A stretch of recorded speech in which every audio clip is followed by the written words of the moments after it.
the Omniscient One, the universally and infinitely compassionate One, that we have the gift of Dhamma today. It is through His hard work, His labor, His toil, and His endless suffering that we have been able to receive His gift that enables us all to redeem ourselves from samsara. Being grateful for what He has provided us with, let us all take a moment to pay homage to the Gautama Supreme Buddha. Namo tassa bhagavato arahato samma sambuddhassa. Namo tassa bhagavato arahato samma sambuddhassa. Namo tassa bhagavato arahato samma sambuddhassa. And also, as usual, let us all take a moment to observe the precepts, reminding ourselves, as I always remind you, we must consider it a privilege rather than a right, that today we have the opportunity to observe these precepts. But also at the same time, we must be shameful about the fact that we are having to renew our vows, renew our precepts every time we get together, every time we're about to discuss the Dhamma and so on. And this is because the defilements in our minds always get the better of us. We succumb to our desires, and therefore there may have been times in which the precepts that you have vowed to abide by might have been broken. But in the hope and resolve and determination that may this have to be the last time that I have to abide by these precepts artificially, may the virtue entailed within these precepts be part and parcel of my own conscience, may be part of the very fabric of my conscience. With that resolve and determination in mind, let us all take a moment to observe the precepts. And in order to do so, I ask you to repeat after me and all together. Buddhaṃ saranang gacchāmi, Dhammaṃ saranang gacchāmi, Saṅghaṃ saranang gacchāmi, Dutiyampi buddhaṃ saranang gacchāmi, Dutiyampi dhammaṃ saranang gacchāmi, Dutiyampi saṅghaṃ saranang gacchāmi, Tatiyampi buddhaṃ saranang gacchāmi, Tatiyampi dhammaṃ saranang gacchāmi, Tatiyampi saṅghaṃ saranang gacchāmi. Saranagamaṇaṃ sampunnaṃ Pānātipātā vēramaṇī sikkhapaдаṃ samādhiyāmi.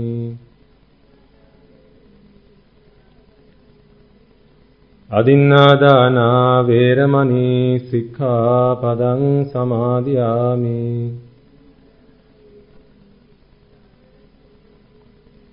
Kāmesu Micchāchārā vēramaṇī sikkhapaдаṃ samādhiyāmi.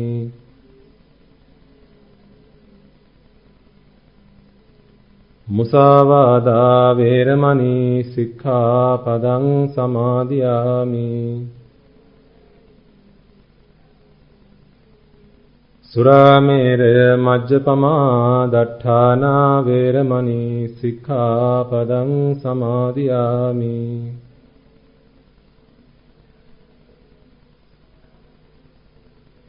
Tisaranena saddhiṃ pañcasīlaṃ dhammaṃ sādhukaṃ surakkitaṃ kattvā appamādena sampādetabbam. Okay, you may now all be seated.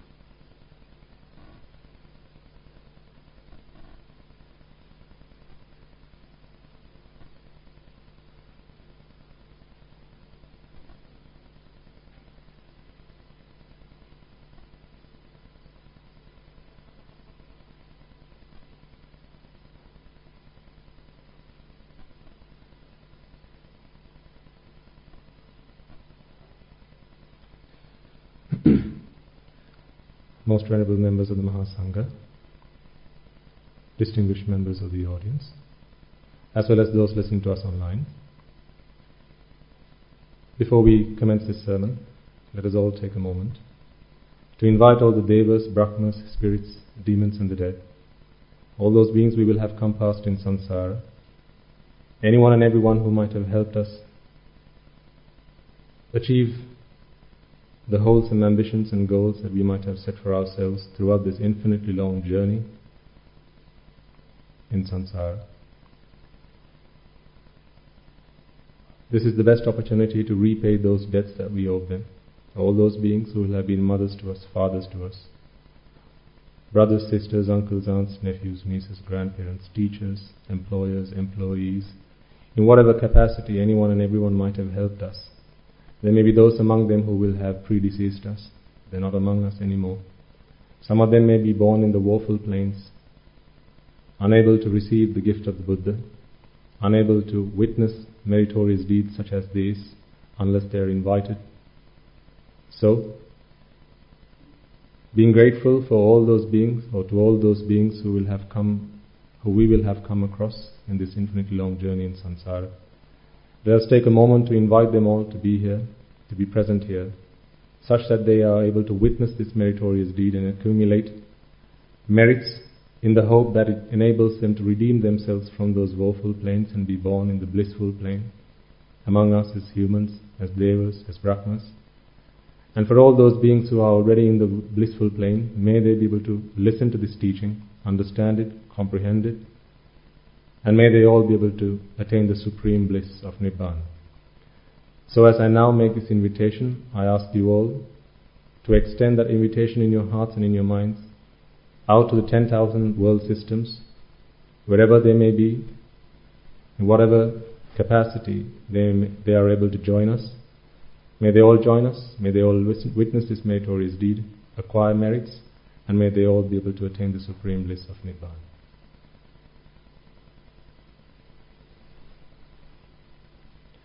Samanta Chakravalesu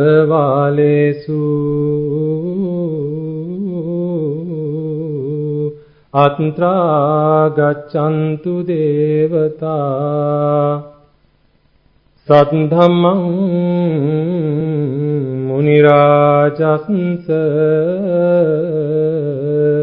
Sunantu Sagga Mokkadam Dhammasavana Kalo Ayang Bhadanta Dhammasavana Kalo Ayang Bhadanta Dhammasavana Kalo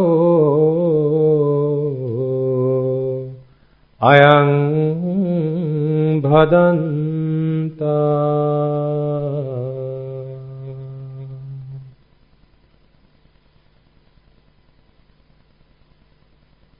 And finally, before we commence the sermon, let us all be mindful that although today the Buddha's teaching has touched our lives, and the way we see ourselves, the way we see the world around us, and the way we conduct our body, our speech and our thoughts are very different to how it was before the teaching touched our lives. We have changed beyond our wildest imaginations. Consider for a moment who you will have been in this life, and now consider what you might have been, how you might have been towards others in the infinite long journey in samsara, without the association of noble and moral ones, having been confined to the associations of ignoble, immoral people who defiled our minds with raga, dvesha, moha, desire, aversion and delusion, and having been blinded with avidya and tanha, ignorance and attachment.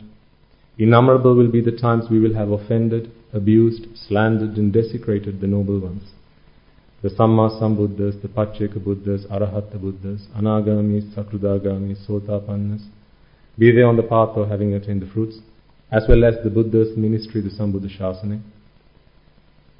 Any words, actions or thoughts of slander, abuse and desecration that we might have directed towards them either knowingly or unknowingly may today hinder and block our understanding and comprehension of the teaching. Therefore, before we commence this sermon, let us all, with humility in our minds and in our hearts, take a moment to seek forgiveness from the Noble Ones, as well as the Buddha's ministry, for any words, thoughts or actions of abuse that we might have directed towards them.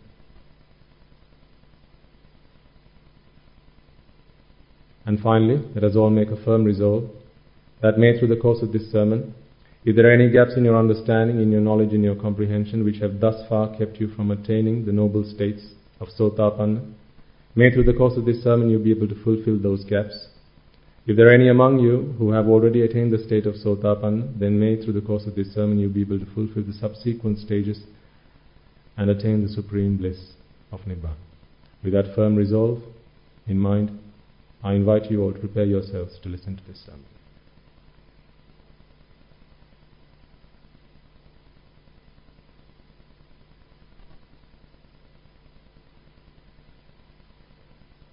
Okay.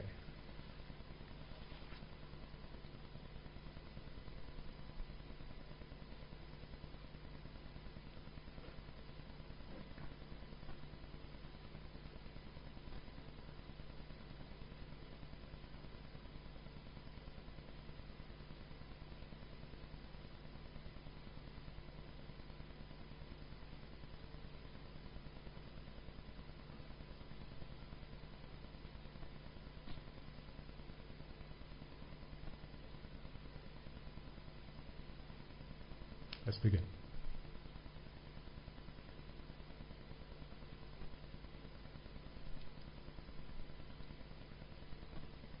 What we're about to do today is to go back to the basics.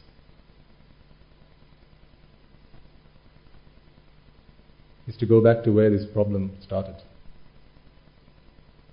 To fix it where it began. Go back to our roots.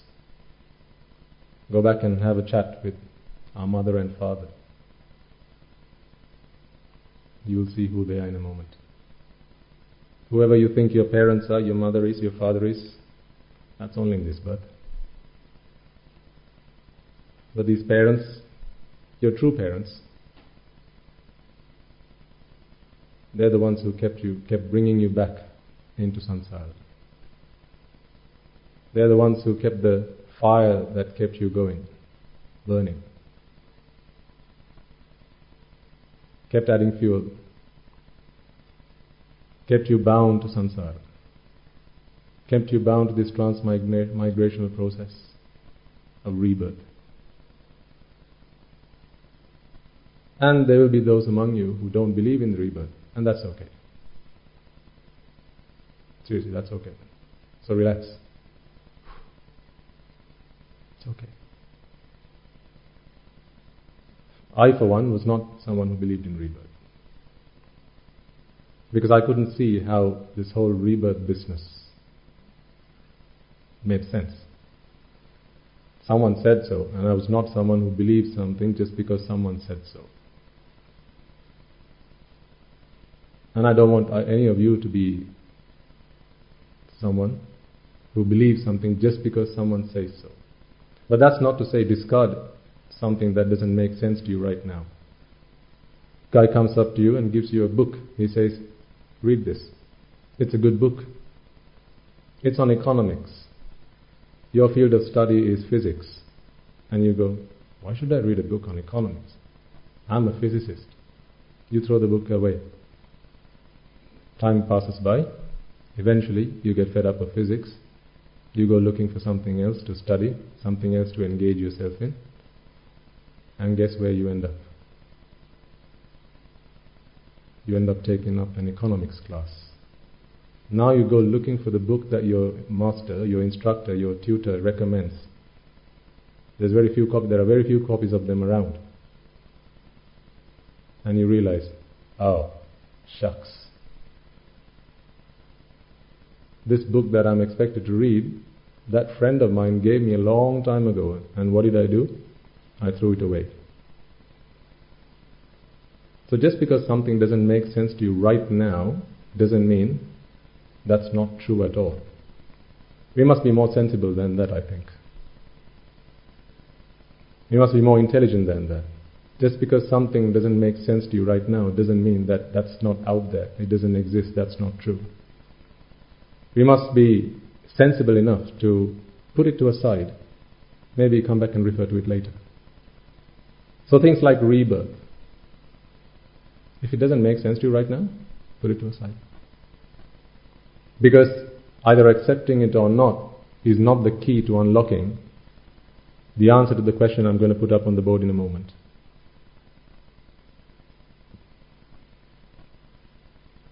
I can only prove to you through the Dhamma that rebirth exists. I can't look into your previous lives and tell you this is who you were in your previous life. I can't look into the future and tell you this is who you will be in your next life.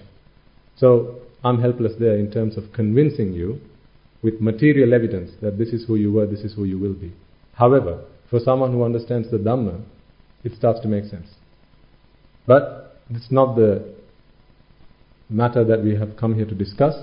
But the thing is, when a lot of people, because I'm seeing a few new faces today, and that's great because we're going back to the basics. A lot of people, they come up and sit down at a sermon expecting to have all these questions that they have answered. Like, prove to me that there's rebirth. Prove to me that there are gods. Prove to me that there are hells. And then, after you've proved all those things, I'll listen to what you have to say. Until then, my wall's up.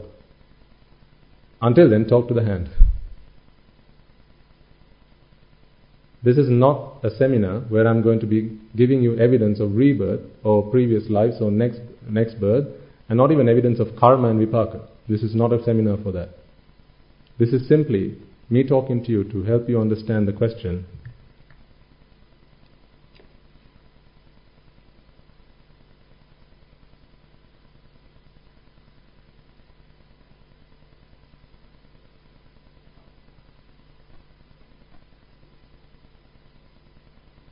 Can you read that?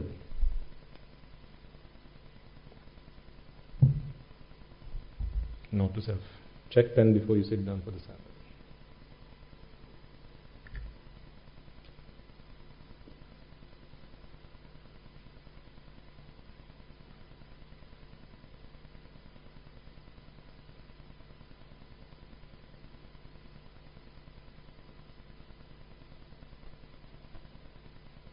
Can you read that better? Who am I? That seems pretty simple, doesn't it?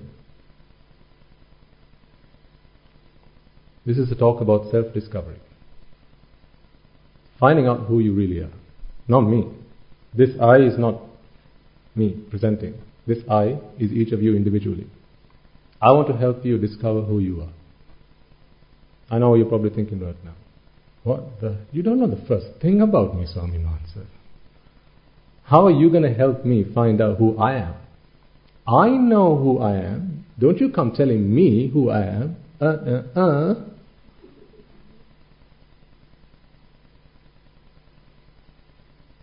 See, I thought I knew who I was.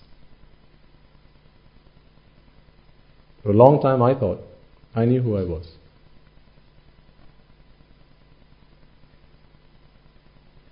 There came a point in my life where I discovered, I don't know the first thing about me. It's when I realized I don't know the first thing about me, that's when I started to realize who I was. Slowly. I started my journey of discovering who I am. It's a self-discovery. The Buddha's advent into this world, the reason the Buddha comes into this world is really to help you answer this question. Who am I? Because we spend a lot of time trying to understand other people. Don't we? What do we learn at college? What did we learn at school? What do we learn at university or at the workplace? You're taught to understand your customers. Yes or no? At the workplace?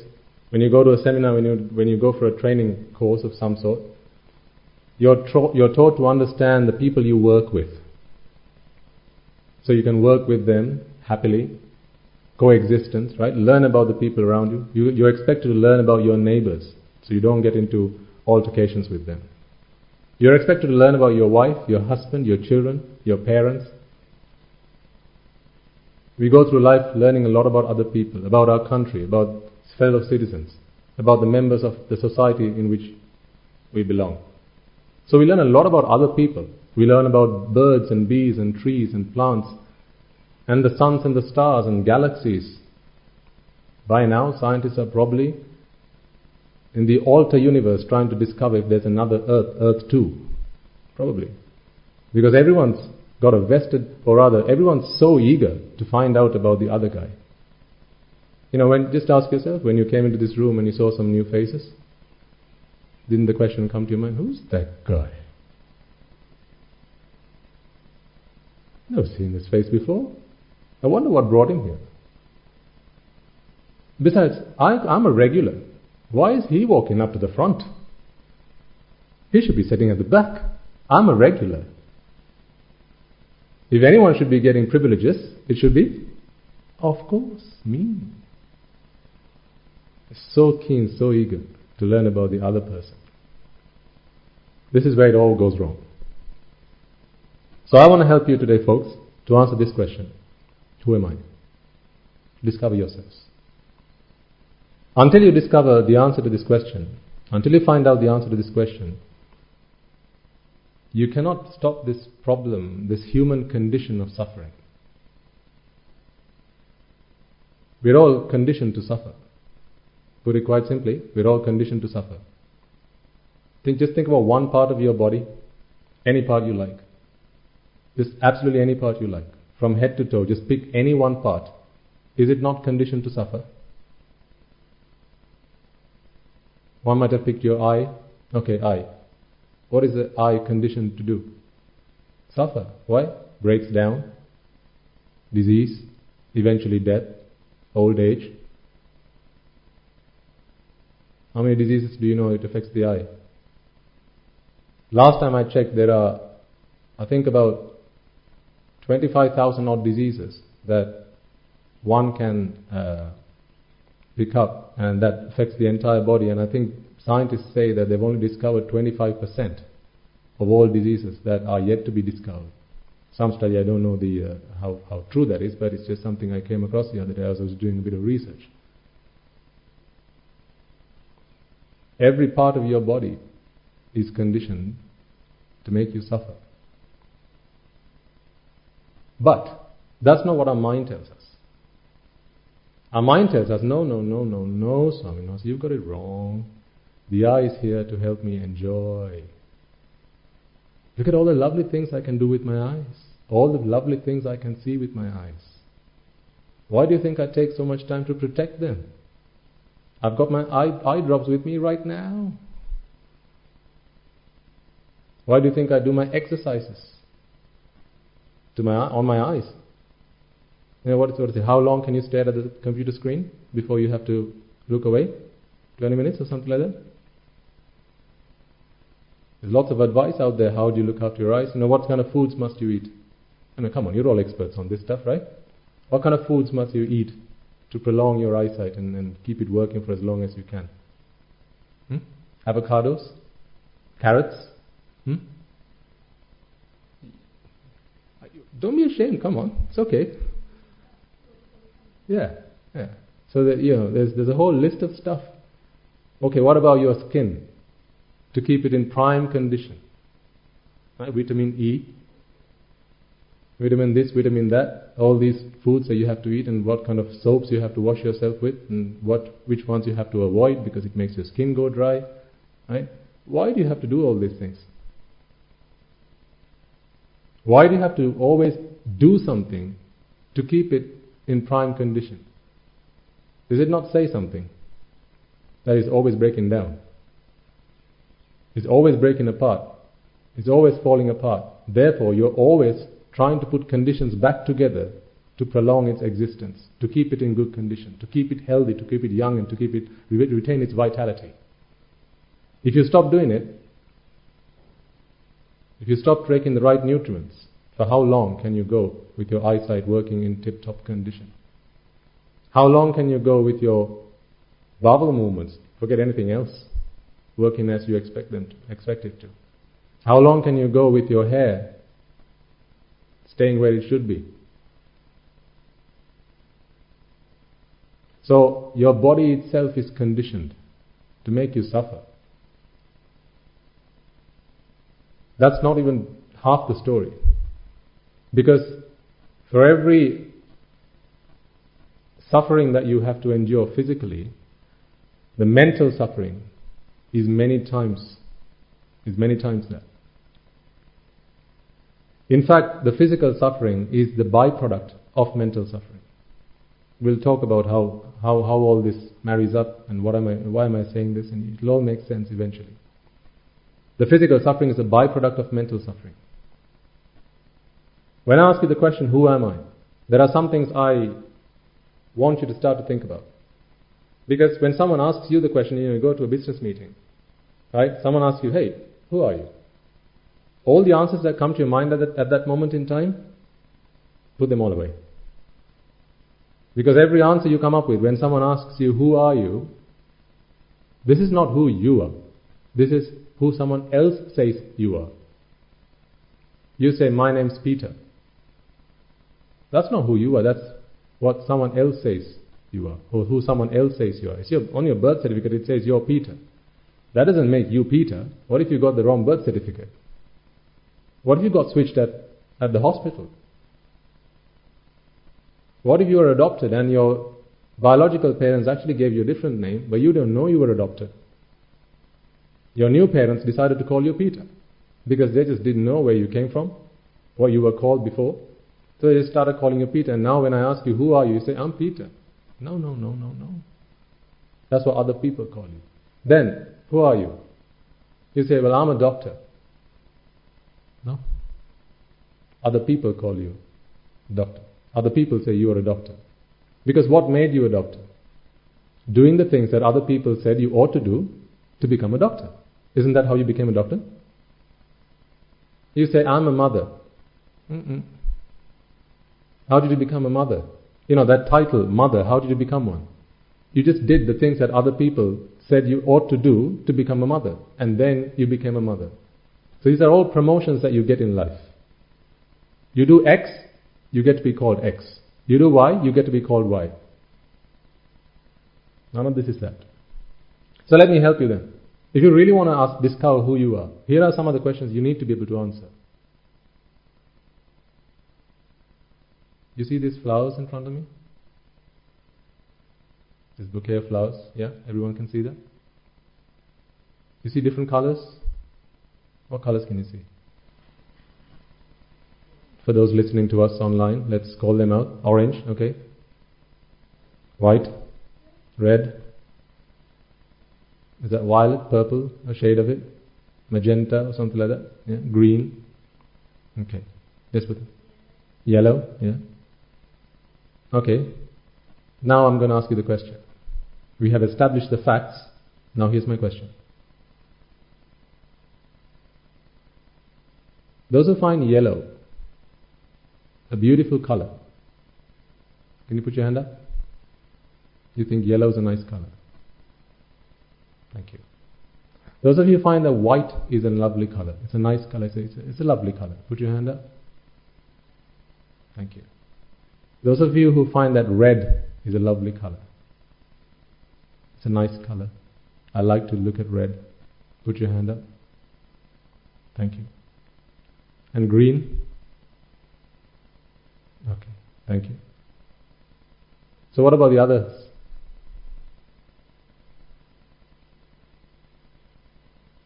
What about the others?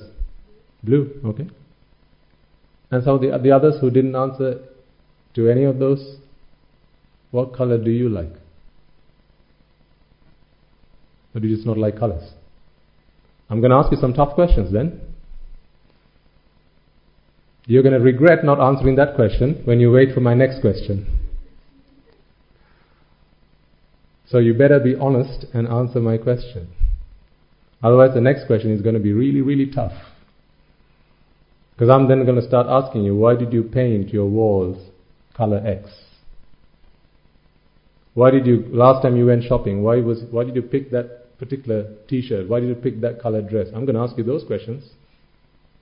Oh, then you're going to be really stuck. I'm glad that you've been listening to the sermons. This is why you're finding it difficult to answer this question. So I'll take that. I'll assume that you've been listening to the sermons, and therefore you know the moment you answer that question, I'm going to be calling you a fool. So here's my next question. Some of you said you find white a lovely color. Others said red, others said magenta, others said green, others said yellow, others said blue. Here's my question. What's the question? Why?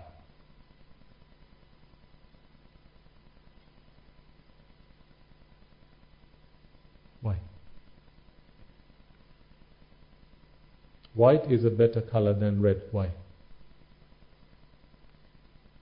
Yellow is lovelier than green. So you say so. Why?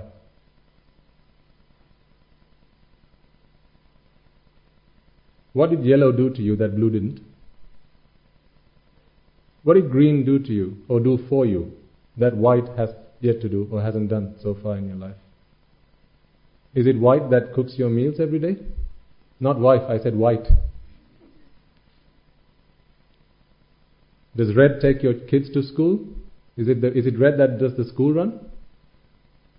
So tell me then, why is it you say that one color looks lovelier, prettier, more beautiful than the other color? Why? You got to be reasonable.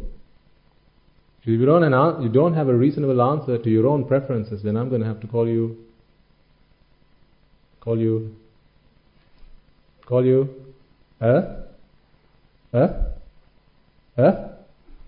I'm going to keep saying You just don't like to be called that, don't you? See, you don't know the answer. How do you like your tea? Black or white? Okay, put your hand up if you like your tea black. Put your hand up if you like your tea white. Okay, the rest, please don't give them tea today.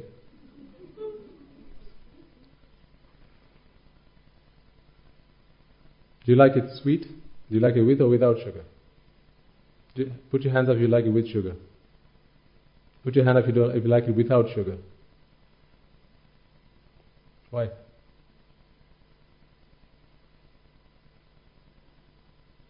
you like sour better or sweet better? Why? What has sweet ever done to you that sour hasn't? Why are you so angry with sour?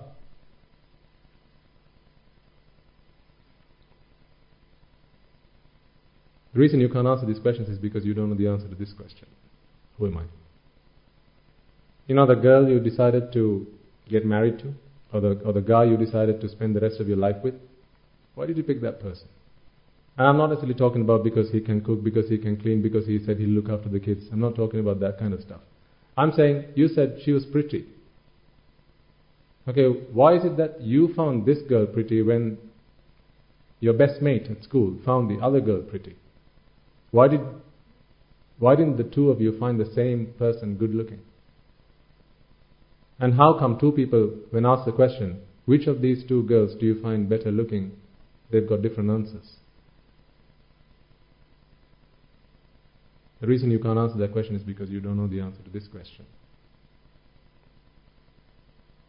Beauty is subjective, I can hear you say in your mind.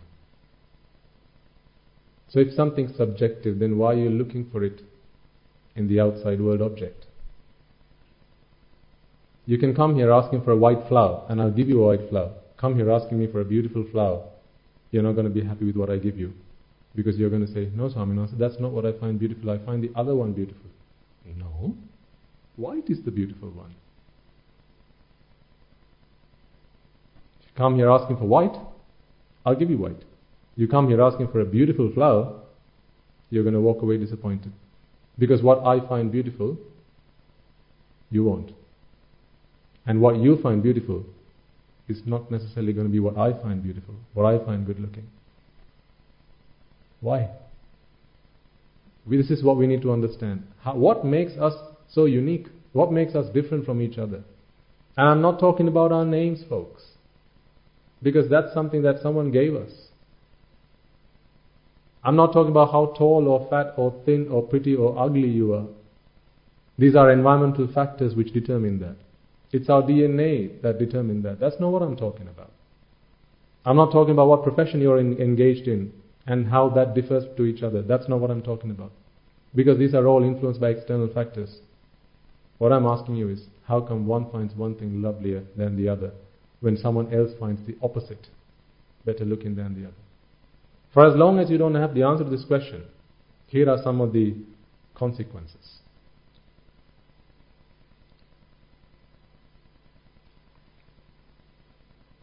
There will be those among you who grow flowers at home, horticulture. Some of you will be maybe as a hobby. Some of you might like playing an instrument, violin, guitar, the flute, the harmonica, whatever, piano.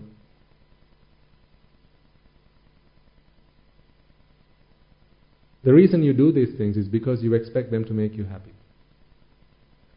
Isn't this why people engage in hobbies? If I did a poll right now, you'd all have different hobbies.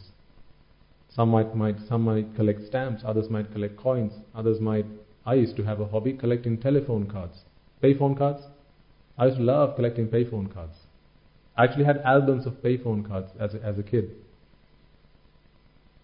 There was a time in my life where I used to live in Oman, and there they have these fantastic payphone cards. Exquisite, the designs on them about wildlife and the greenery and waterfalls and things like that, things that you may or may not find there. So they have these payphone cards, and I just found them so fascinating. And stamps was the next hobby that I picked up. Philately, I think it's called, the technical term. So I started collecting stamps, and I had albums of stamps. Sri Lankan stamps, stamps from other countries. These are some of the hobbies I had. So sometimes when my friends visited me, I'd say, "Hey, would you like to look at my stamp album?" And no, thank you. Maybe some other time. I was like, "But hang on, stamps. How can anyone not want to look at my stamp album? How come anyone want to look at my payphone card collection?" But I found it baffling that people didn't enjoy the same things that I did. I found it baffling that my parents didn't like to listen to rock music, when that's what I sometimes dabbled in. My grandmother once threatened that she would throw the damn thing away if she heard me play it at home one more time. So I thought I had better look for a different taste in music. But why? Why does someone like classical music? Why? And when the other guy likes rock music? Answers to questions which will keep you awake all night. So I'm sorry I posed those questions. Now go find answers. Ta-da! I'll see you next week. You see, the problem is, you will never find the answer to those questions until and unless you come across the Buddha's teaching. You will never ever find answers to those questions without the Buddha's teaching, without discovering who am I. And this is what I want to talk to you about today. Until you find out the answers to these questions, folks, you're in danger. I'll give you a really simple example. I used to know a guy who was quite flirtatious. Okay? So anytime you'd see a good-looking girl, who are good-looking girls?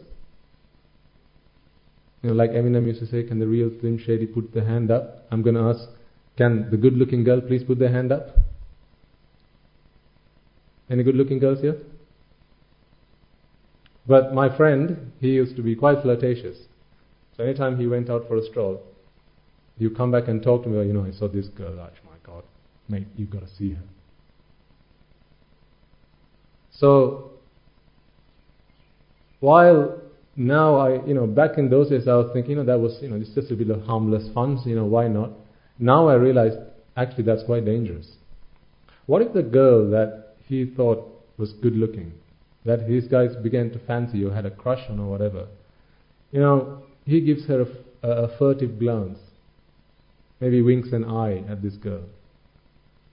But observing this guy winking an eye at this girl is this girl's partner, boyfriend, who also happens to be the thug in the village. He's the village thug. So this guy sees the thug sees this guy winking at a girl as he's walking along the street. Now, how do you think this guy is going to be treating this gentleman? In a very gentlemanly way? Is he going to say, let's have a chat? Why did you wink at my girlfriend? Or is that probably going to be the last time he's ever going to wink at anybody? It's probably going to be the latter. So the problem is, I asked my friend, why do you find, I didn't used to back then, but now I'd ask my friend, why did you find her good looking? He's going to say things like, well, she's got long hair, lovely complexion, beautiful lips, right? Thick eyebrows, or I don't know, however guys find girls beautiful these days. Whatever, this, that and the other. But how come not everyone finds that good looking? I mean, look at you for a moment. Why do some of you wear long hair, others have short hair? Because you decided that was what good looking was. Some of you have colored hair. Some of you have kept it natural. Why? Because if the definition of good looking, if there was such a thing as a definition of good looking, then you should all meet to that standard. But I can tell you that you are very far from that standard. Luckily, gladly, there is no such standard. It's whatever the standard you have set for yourself. When you go stand in front of the mirror every day and you check your makeup, you check yourself, adjust yourself, right? Make sure you're matching clothes. Have you not seen some people, they're very eccentric in the way they dress? You know, some people, they wear so contrasting colors, you're thinking, I'm going to go blind if I keep staring at you for another moment. So contrasting, like dark pink or a very bright pink with a very contrasting light green. Who am I to criticize? I'm not criticizing. I'm just saying that is their taste. Why did that guy or that girl find that good looking when other people might say, what choice of fashion is that? That's mad. So there can never be a standard of this is what good looking looks like, because we all have our own opinions. So we're all different. We can't answer the question, who am I? So let's start to get into this. Who am I? I want you all to be able to walk away today. Here's my expectation of today's session. I want you all to be able to walk away today. If when I asked you the question at the beginning, right, which color do you like?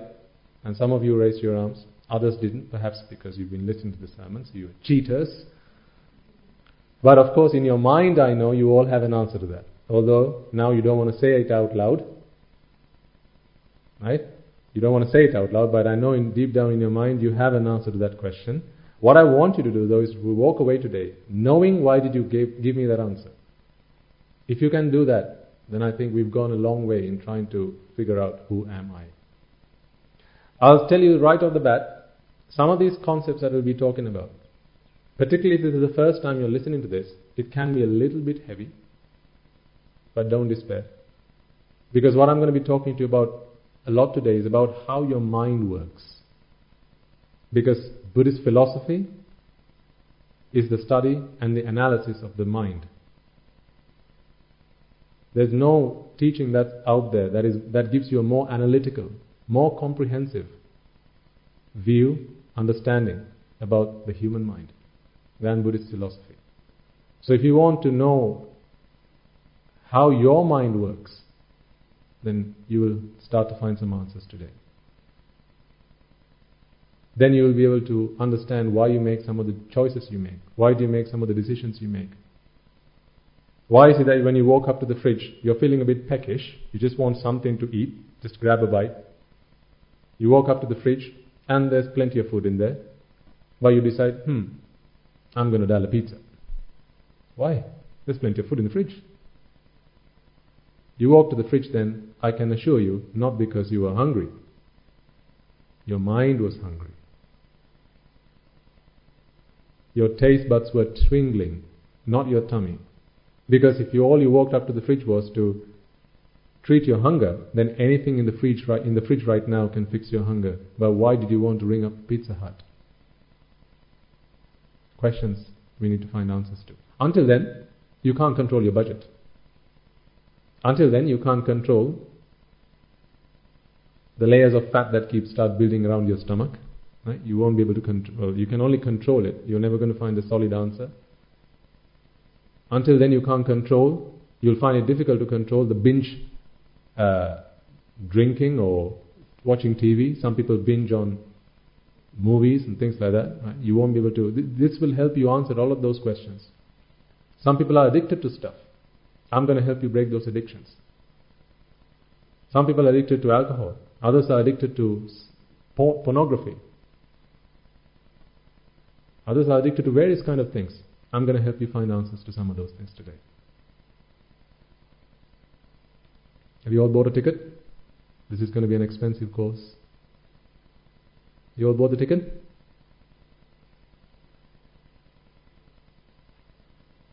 Luckily we don't charge.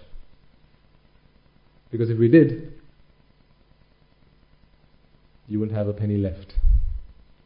This is the most priceless teaching. This is the teaching that helps you discover who you are. In finding an answer to this question, folks, I assure you, you will feel more empowered than you ever have. You will realize that happiness was always with me. You will realize that there is nothing in this world that can actually make you happy. Happiness is completely and entirely and wholly a function of your own self. You don't have to go looking for happiness. It's always with you. It has always been with you. In discovering who you are, you will discover happiness. Let's get into it.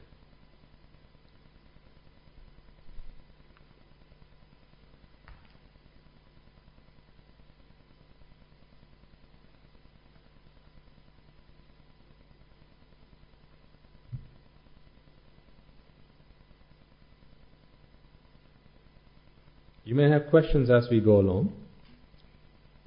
I will pause from time to time for questions. So I'll ask you just to keep those questions until we come to a natural pause.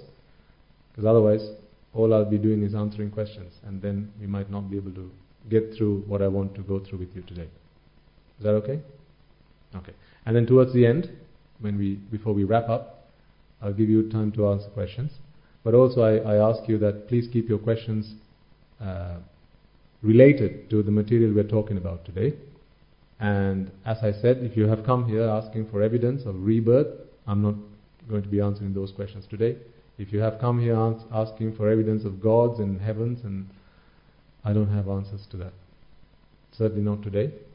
Because our program is exclusively for aspirants of Nibbana. You'll see Dharamayai Obai, Hudek Nivan Nabodhe Pinisai. That's in Sinhala. And in English, Dharamayai Obai, exclusively for aspirants of Nirvana. What is Nirvana? Who am I? Right.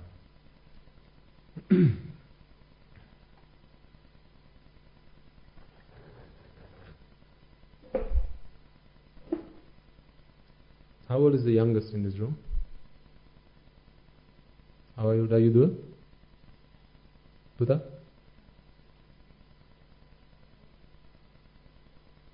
Nine. Okay, so 8. Anyone younger than 8? Okay, who's the oldest in the room? No, don't worry, I was just kidding. Okay.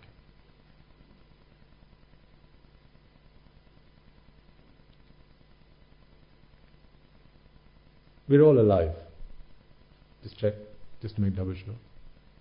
Still everyone alive? Yeah? Good. How do we know we're alive? So when I ask a question, you can answer. That's okay. It's just the questions I have a problem with. Answering, please do. Then that's how I know you have, at least you're coming with me and you're following what I'm saying. How do we know we're alive? Breathe. Great. What else? Sir? Pulse.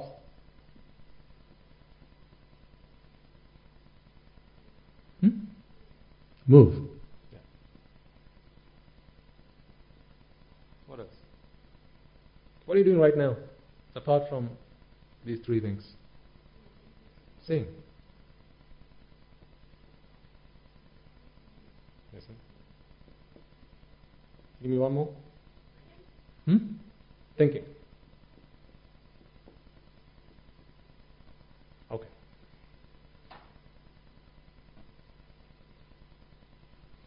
I'm going to add a few more of mine.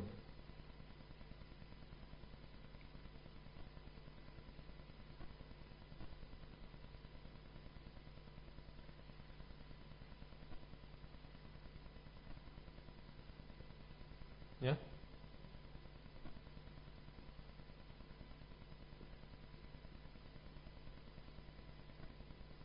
I think the rest is there.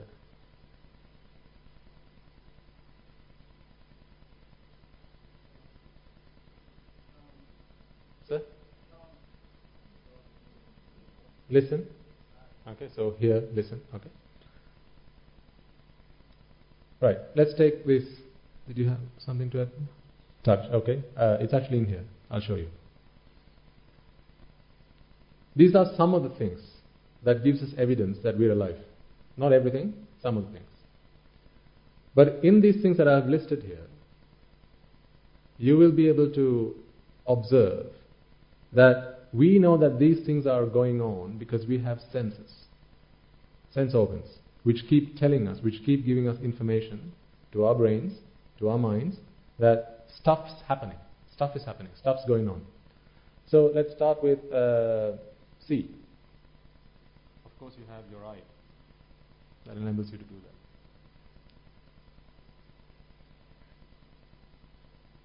Then let's go to smell. You have your nose.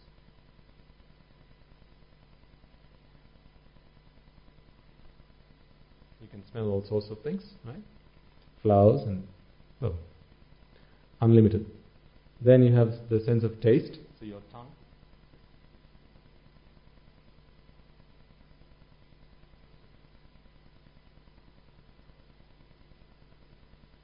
What else? Here.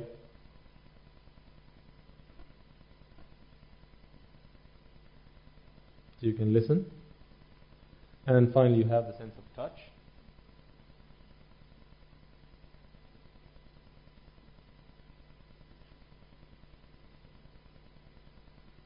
And of course you have a mind. How do I draw the mind? Oh dear.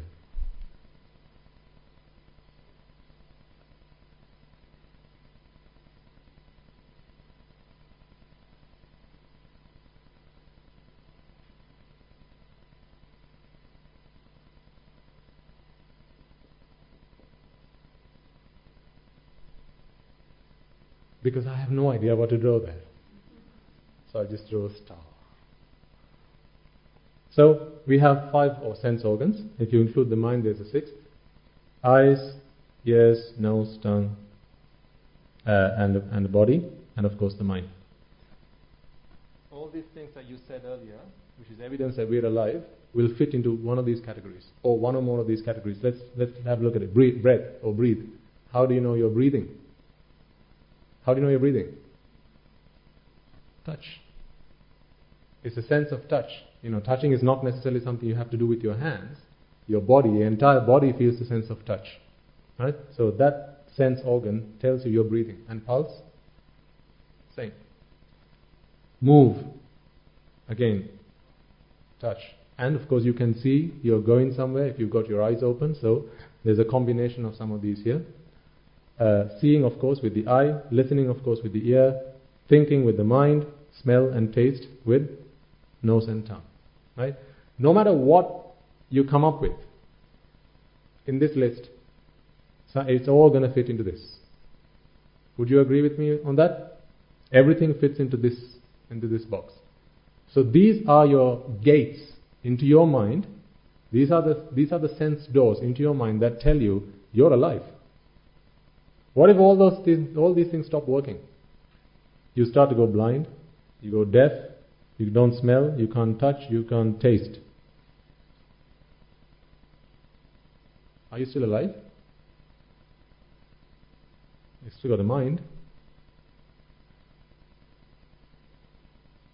The mind can think. When you say dreams, your eyes are closed. You're not hearing anything. You're not smelling anything, tasting anything, or you might be on your bed, you may be feeling something. But at that moment in time, while you're asleep, your mind is actually taking back its own memories and building some kind of fantasy world, usually which is just nonsense, right? Some of the dreams I've seen, I wish if I was only just so lucky, but it's never worked out that way. So the mind can feed itself through regurgitation. What it's eaten before, it's able to bring back and keep swallowing it. But no matter what you fill this board with, folks, you know that it's going to have to fit into one of these, right? All in agree with me on that?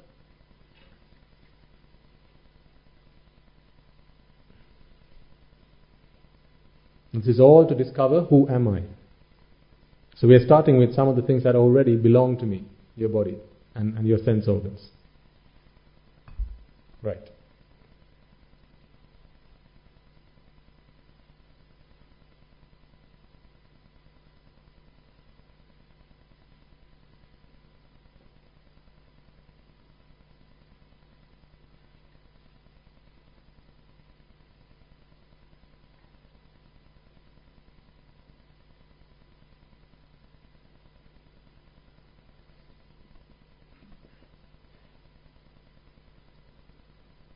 Now we all are equipped with this fantastic organ that is called the brain. Well, most of us are.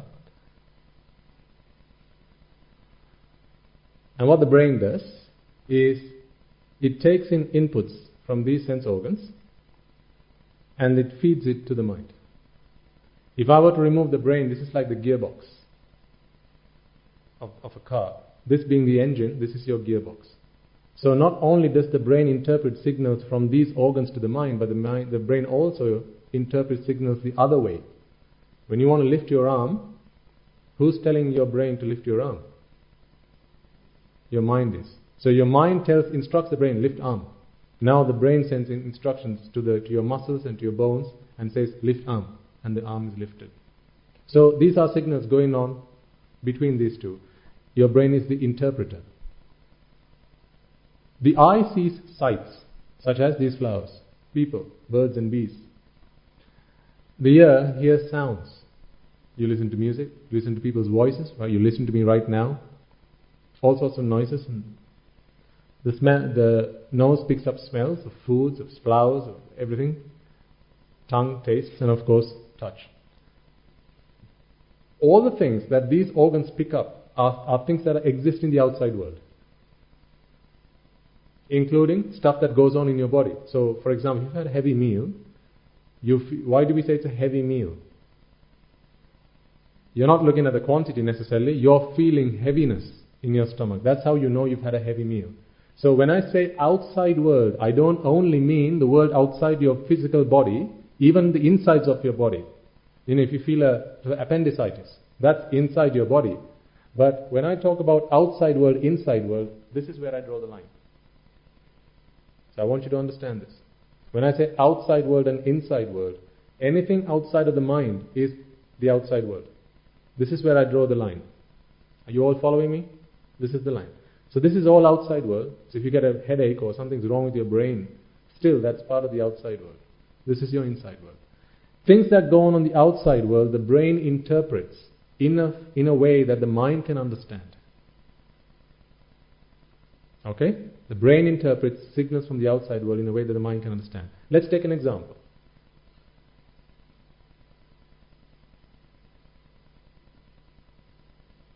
A flower. Which of these organs can inform the mind that I'm a flower? Which of these organs? Eye, of course. Ear. Why not? You can go and tap the flower. Yeah? You can go and tap the flower. Hold it up to your nose and ear and rub it. You can hear something. Smell, of course. Taste. Yes. And touch, of course. All these 5 organs can inform your mind that a flower is out there. We've just come across a flower. So if your body was a ship, it's like the Star Trek Enterprise, traveling in space, with its receptors, looking out, scanners, right, checking what's going on, tick, tick, tick, tick, tick, tick, tick, tick. These things are telling, hey, this is happening, this is going on, here's an attack coming from some of the bad guys, here's the good guys, right? It's always informing the mind, stuff is going on in the outside world. Isn't this how you know you're alive? You're constantly being fed with information from the outside world. When outside world doesn't come, for example, like when you're asleep or when you're in deep thought. Sometimes people are in deep thought, like they're staring into space. Sometimes you can come and wave your hand in front of them, and that still wouldn't break them out of their attention. Parents have this trouble all the time with children, like when they're watching TV. Yes or no? That's just pretending. I can't hear you, I can't see you, because I just want to watch TV. So the mind feeds itself also. These signals that come from the outside world go to the brain, and the brain sends information to the mind. So the mind actually has 2 sources of input. One, the brain. So these sense organs via the brain feeds the mind, and the mind can feed itself. There are actually some worlds out there. I'm not talking Jupiter, Saturn, Uranus, Neptune and Pluto. I'm talking the worlds that the Buddha speaks to us about. It's there not only in Buddhist philosophy but also in Hinduism, where they talk about planes of existence where it's only the mind that exists. So beings are born with only the mind, there's no body. Again, I'm not here to give you evidence of that or prove that it exists. I'm just saying, even in those worlds, you won't have the outside world. It will simply be the mind feeding itself through regurgitation. Okay? Are you all with me so far? Great. Now here's the problem. We're talking about the example of a flower. The flower is something that is so dense.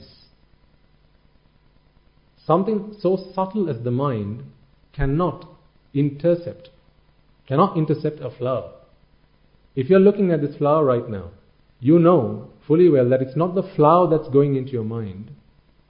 There has to be some mechanics that's going on in the middle that's converting the sight of the flower into a way that the mind can understand it. So this is the job of the interpreter. Like when you're in the middle of a conference, right? The UN have their conferences, the speakers talking, and everyone's got their headsets on. All the representatives from the other countries, one guy listens in Spanish, the other guy listens to in English, in Hindi, in whatever language that they are familiar with. But the guy giving the talk is talking in a completely alien language to these people. So there are interpreters behind the scenes that are interpreting these messages into a language that the listeners can understand. Likewise, the brain is interpreting all these signals. In fact, actually all these are electrical signals, electric impulses. If you've done any study about the nervous system, these are all electric signals. Right, through your dendrons and dendrites, right? These are all electrical signals coming all the way to your brain. And what the brain does is it translates these electrical signals to a language that the mind can understand. And I'm now going to talk about what that language is. This language only has 5 words. It only has 5 words. And whenever this language is spoken, all 5 words have to be used. You can't speak this language with 4 of the 5 words or 2 of the 5 words. All 5 have to be used every time and all the time. So if the brain ever talks to the mind, all 5 of these words have to be used. If it doesn't want to use 5, then there's not going to be any communication between the 2 of them. 5. So what are these 5? Absolutely. So don't worry if you've not heard this before. I'll explain this to you.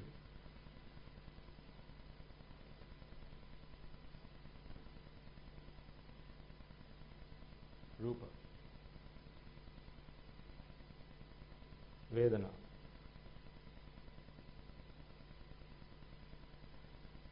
Sanya. These are the Pali terms, and I'll give you the English translations also. Sankara,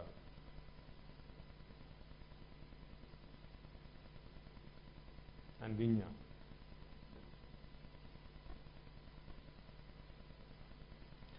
Some of you, if you've done any study into Buddhism, will have heard of the 5 aggregates. These are the 5 aggregates. Well, these are units of the 5 aggregates. They're called aggregates because they're collections. These are the individual units that make up the aggregates. So Rupa, lots of Rupa together is the Rupa aggregate. A lot of Vedana together is the Vedana aggregate. Sanya, Sankhara, Vijnana and so on. Now let me help you understand what these are. Rupa.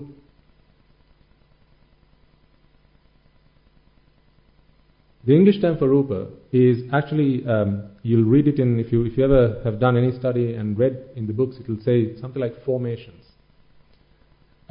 which doesn't make a whole lot of sense to me, the way I understand Rupa. So the word I'm going to give you is sense impression.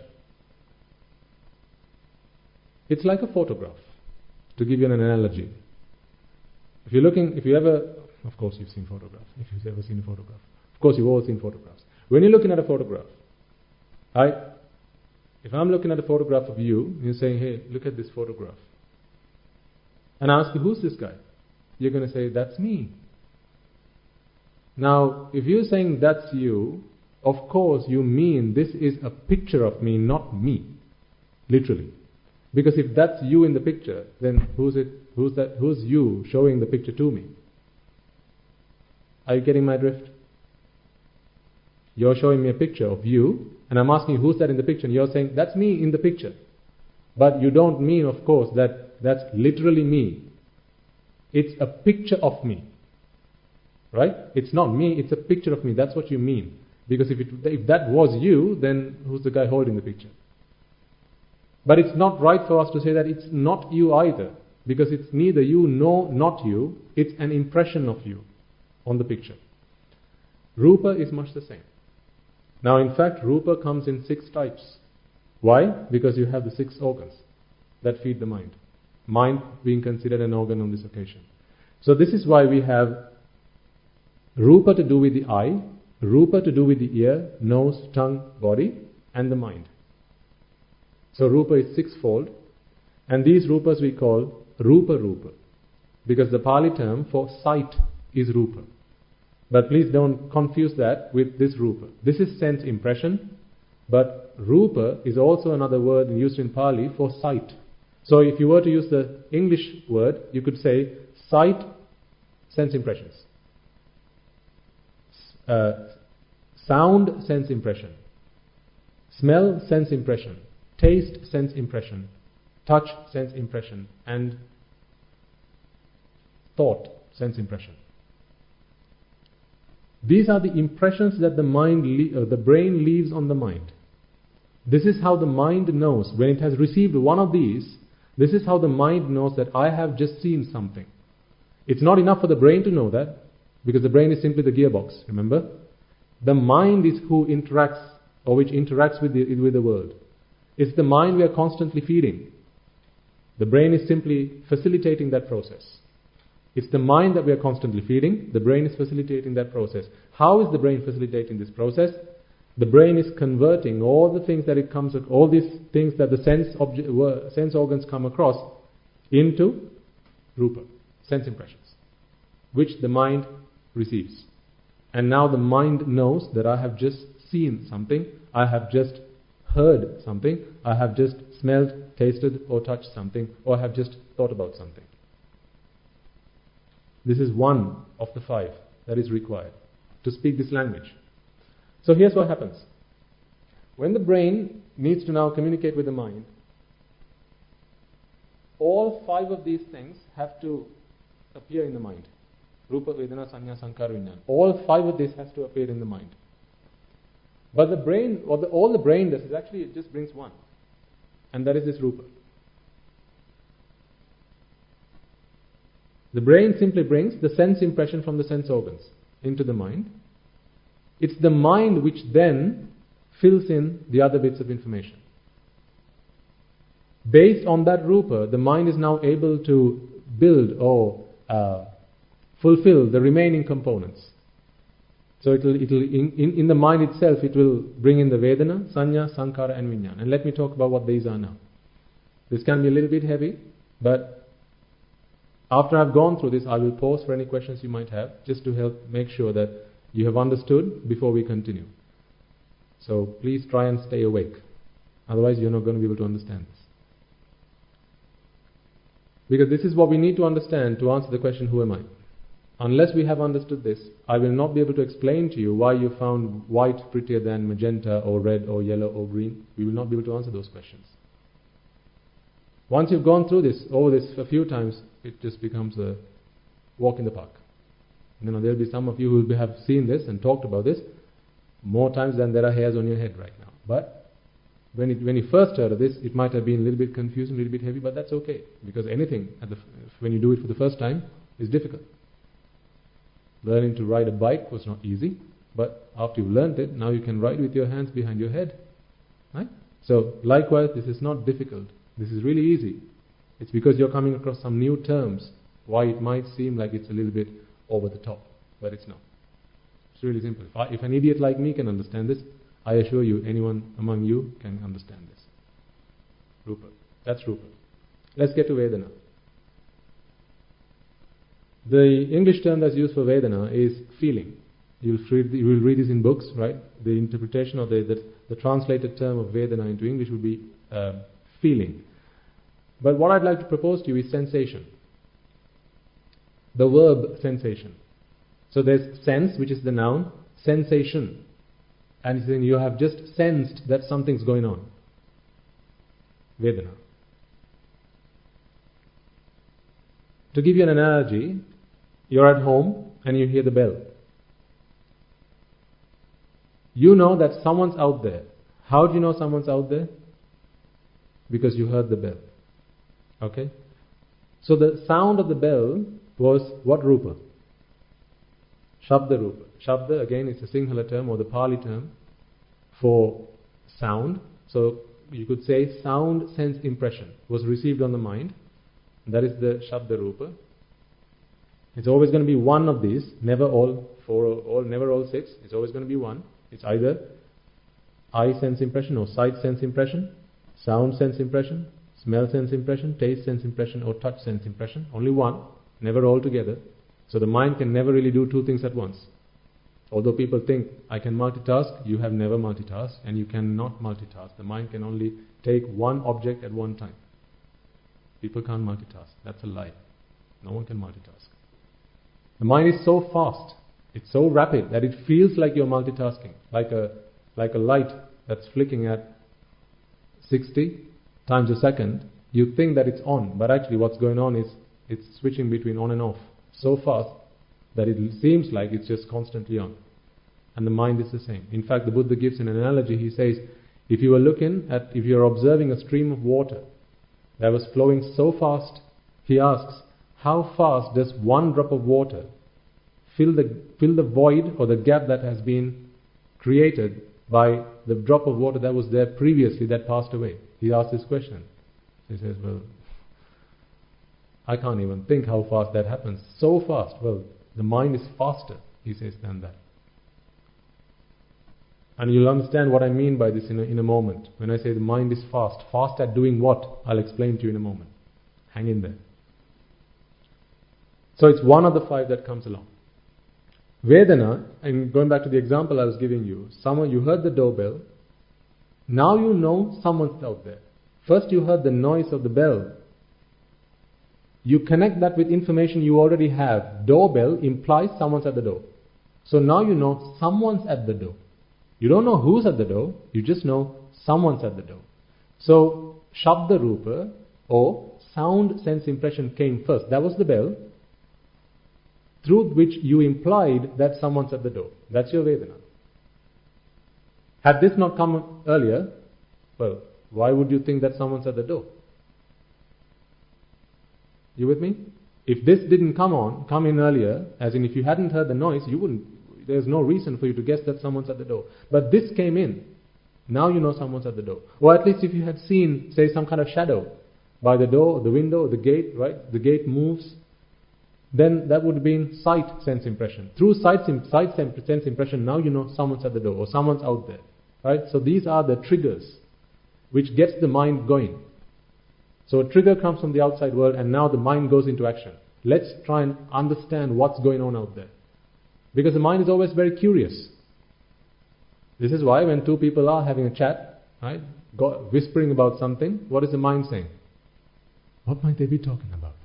Let's find out. I think I've shared this with you, or something I found really funny when I was a lay person. Right?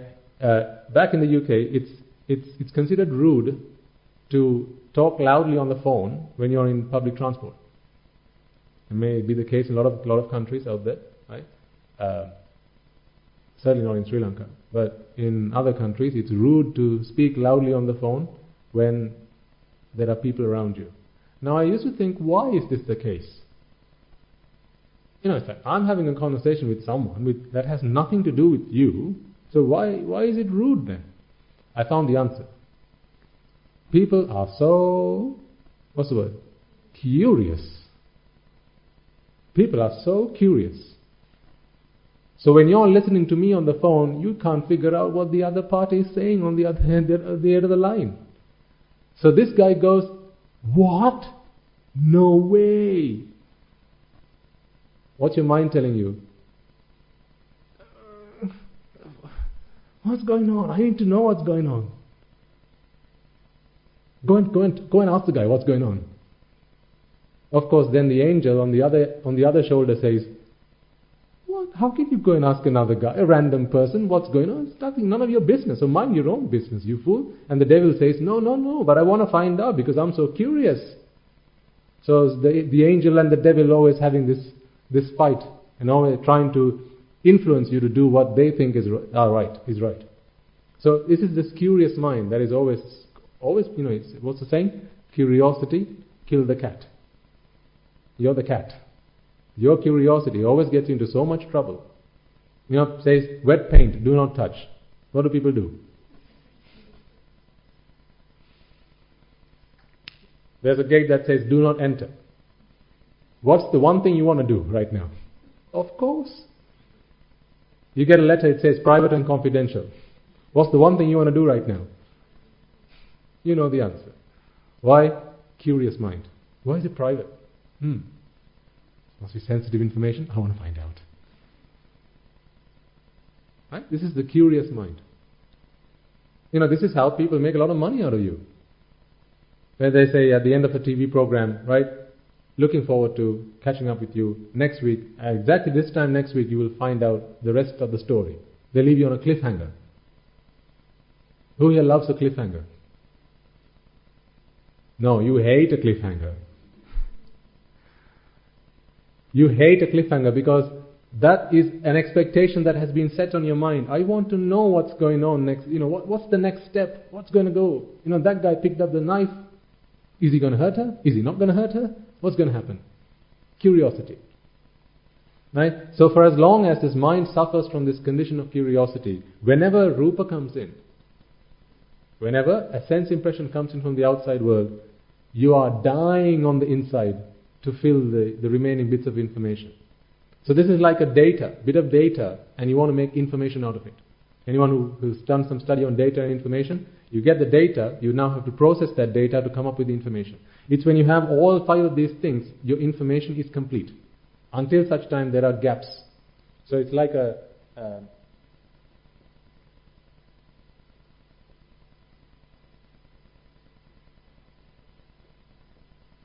just like this. 1, 2, 3, 4, 5. Rupa's just come in. Now you have question marks in all these boxes. This is how your mind. This is a model of how the mind's working. The moment something comes in here, so right, a rupa's been dropped here.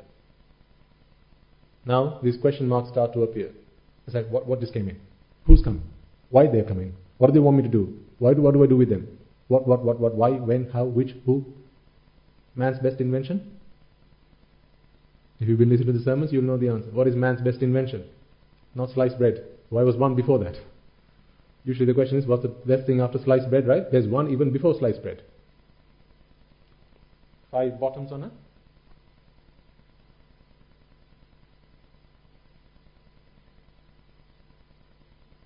Five bottoms on a goal post. Have you not heard this before? The 5 bottoms on a goal post. What, which, when, why, Who? How? Thank God we've got these questions. Otherwise, how would you relieve yourself from the fire that burns inside when you sense and feel curiosity? Someone's at the door, you hear a noise. The word what or who and when, which, why don't exist in your vocabulary. Now how would you feel?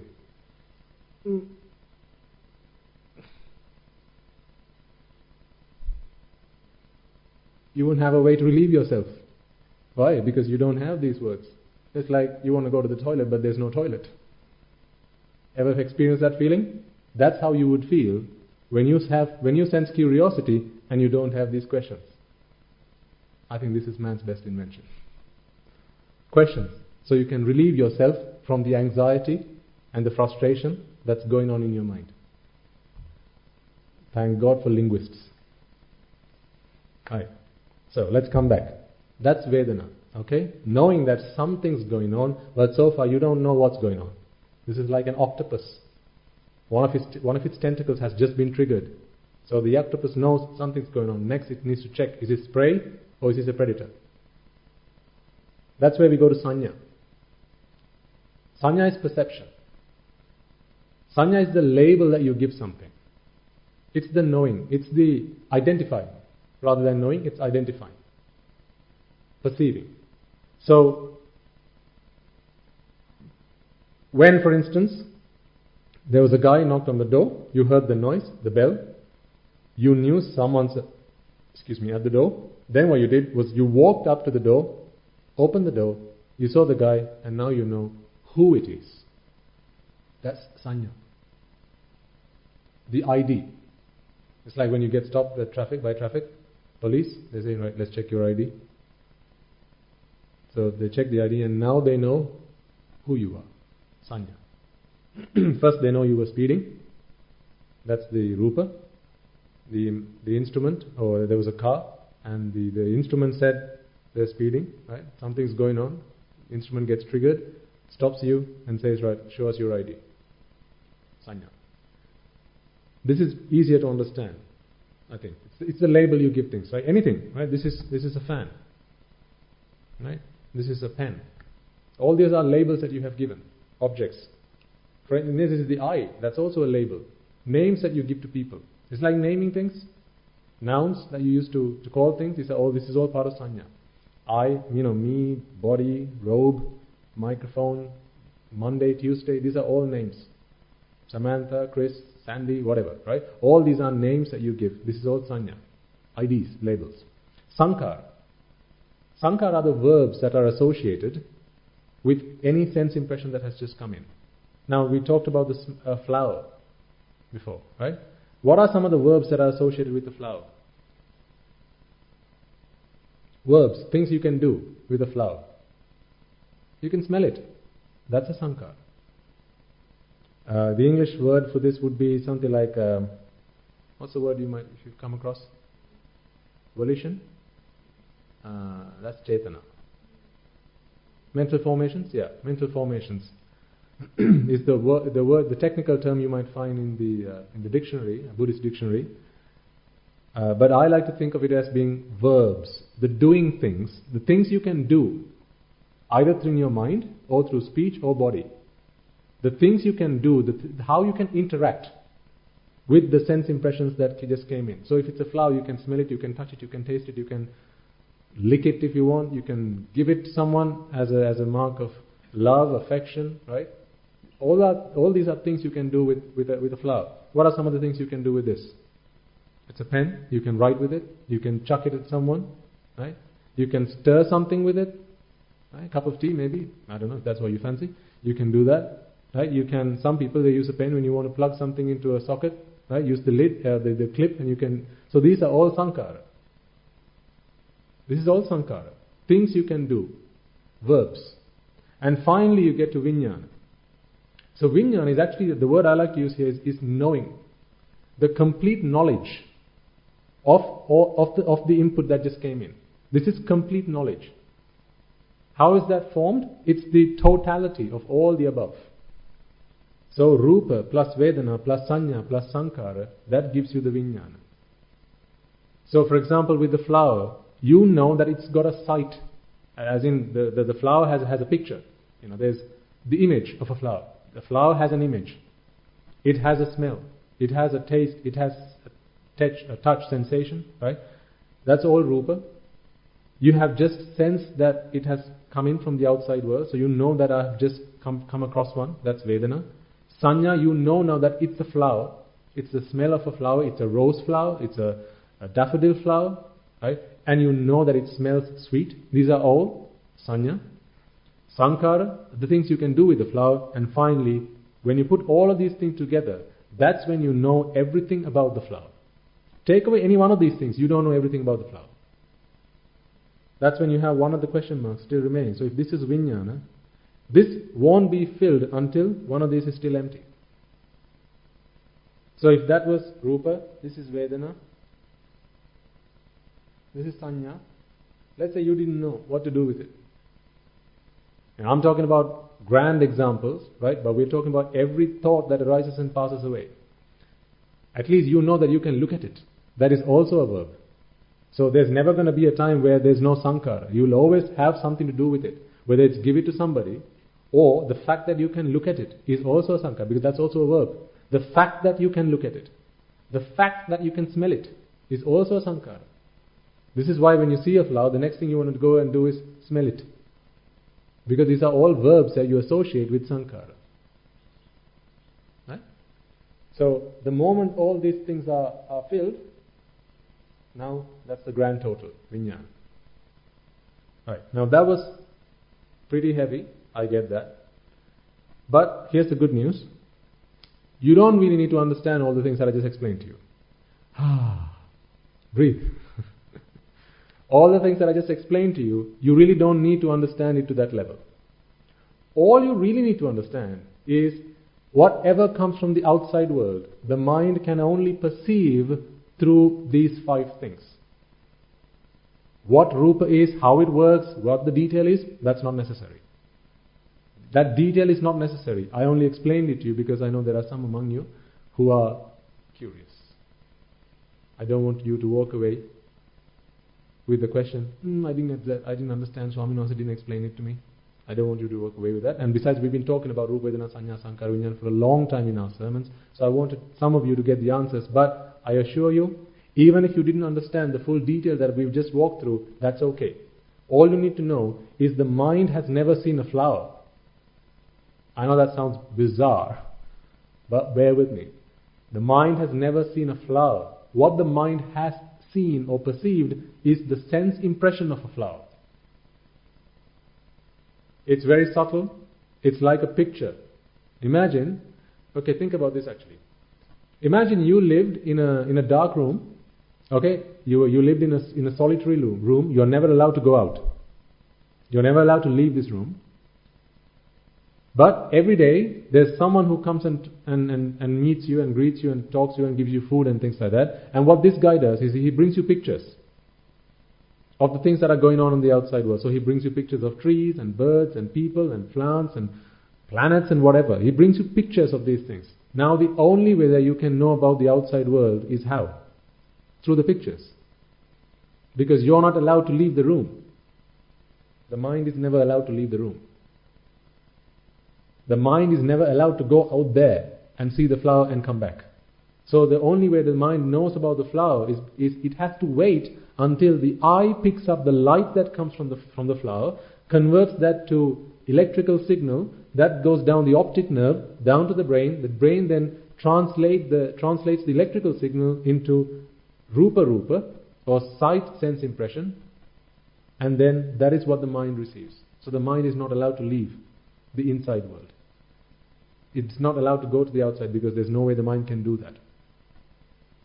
Right? So what I want you to understand really, the crux of all this, the real summary that you need to understand before we go to the next level, and I'll pause for questions, before we go to the next level, or the next milestone in this journey, is I want you to understand that the mind has never seen a flower.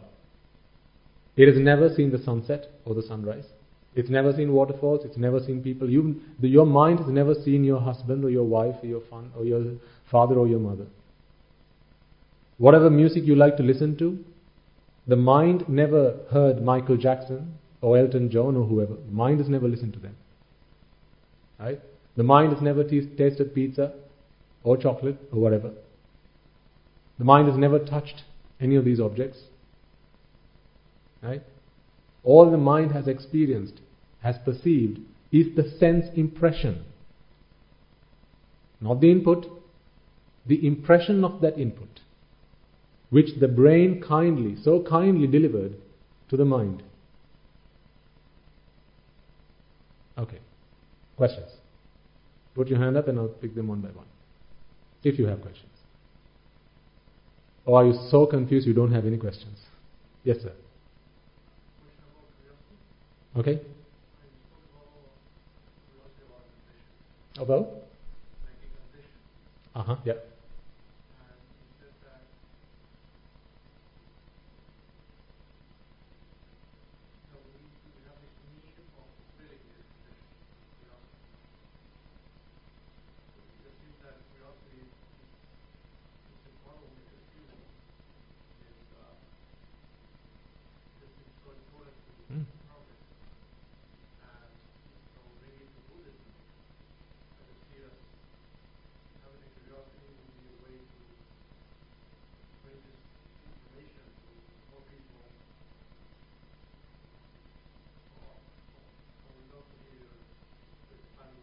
What a great question that is. Absolutely. Very good question. If you weren't curious, would you have even turned up for this seminar or this session? It's not a seminar, by the way, it's a sermon. I'm never going to be doing seminars. This is a sermon. Sorry. Slip of the tongue. Would you have turned up for this sermon if you weren't curious? No, of course. Would I ever have read the books, read the scriptures, listened to the sermons if I wasn't curious? I'm curious. Just as we are all curious. But my curiosity has a purpose. I'm curious as to how I can stop being curious. I don't like being curious. I want my curiosity to come to an end. And how do I get to that state of mind? That is what I'm curious about. I used to be curious about how do I make a lot of money. I used to be curious about what the guy next door is up to. I used to be curious about, does that girl really love me or is she just pretending? I used to be curious about all these things. How does that taste? Oh, new restaurant in town. I wonder what the food's like. These are the things I used to be curious about. I heard about the Niagara Falls and I was curious. Is it pretty? Are we allowed to go there? When can I fly? How expensive might a ticket be to get there? How long can I be there when I'm there? When an email comes into your inbox, what's the first thing you want to do? Of course, I know I can hear you say it out loud. I can hear you think it out loud. Why do you check your phone every morning? When Facebook says notification. You can't go to bed without checking what it is. Of course, I know. I was much the same. Curious. However, I realize today that curiosity was a fire that was burning on the inside. I can never be satisfied feeding my curiosity. Every time I want to find out something, going and finding the answer is simply a plaster over the wound. It's not healing the wound. Now I know that curiosity is a defilement. It's a defilement of my mind. Curiosity never is going to help me treat the real problem. Now I'm curious as to how I can bring curiosity to an end. That is when I discovered the teaching of the Buddha. The teaching of the Buddha explained to me, as I will explain in a moment, why the mind is curious. I will explain all that in a moment. Why the mind is so curious. Now that I have discovered why the mind is so curious, I know how I can bring curiosity to a stop. The day I can bring curiosity to a stop is the day I will be able to rest in peace. Not dead, I'll be very much alive, but I will actually be I'll actually have rested in peace. For until we are curious, we will never find rest. So in answer to your question, sir, of course we have to be curious. And yes, the world out there needs curiosity for the advancement of the world, for development, finding out new drugs for diseases and things like that, right? All of that goes on in the world. Our purpose is not stopping that. Let them go on, let them keep doing that, that's fine. But my purpose is very different to that. My purpose of being curious today is to bring curiosity to a stop. While the world apprises curiosity, and they say curiosity is what keeps us going, keep hoping, keep looking for the next best thing, right? Be curious. What is there a planet after Pluto? Go find out. Let's all be curious about stuff. My curiosity does not extend that far now. Mine is simply about how do I bring curiosity to an end. That is what I'm curious about. This is why you have come to the sermon today, to find out how you can bring curiosity to an end. Because for as long as you're curious, you have an unanswered question. For as long as you have an unanswered question, you are not settled. You are not at peace. You're always looking, you're always running, trying to find the answer to the question. Does that answer your question? Great question. Yes, madam. Leave to? Yes, curiosity is a vexation. So that's what we'll come to in a moment. Did you understand? Don't lie, come on. You could have understood it so easily. No, I'm just kidding. You probably did get most of what we explained there. Right? But I have talked about this, I have studied this for a long time. So I don't expect that you all are able to understand it to that extent. But this is why I reassured you, you don't need to. You don't need to understand the full ins and outs of how Rupa, Vedana, the fact that there are 6 of these, you don't need the full detail of that. All I really want you to understand is, I never saw the flower, you have never seen the flower. What we saw was the sense impression of it. So it's like, remember the analogy I gave you of a man in a room, in a solitary room. There's only one person that comes and goes, and the way that you can find out how do you know about what goes on in America? You read the papers, you watch the news, right? Things that go on in America don't happen here. And you don't go to America to find out what goes on there. What happens is they print the newspapers. So media gets involved in the middle. They help you, they facilitate the learning process that happens here. So they take what happened there, election. They translate election to words. That's also a translation. They translate election to pictures. Demographics and pictures and graphs and things like that. What goes on out there, they translate. And they print it on a newspaper, so you can now read it, you can watch the news. Now you know what goes on there. You didn't travel there, and the event that happened there didn't happen here. The newspaper helped you do that.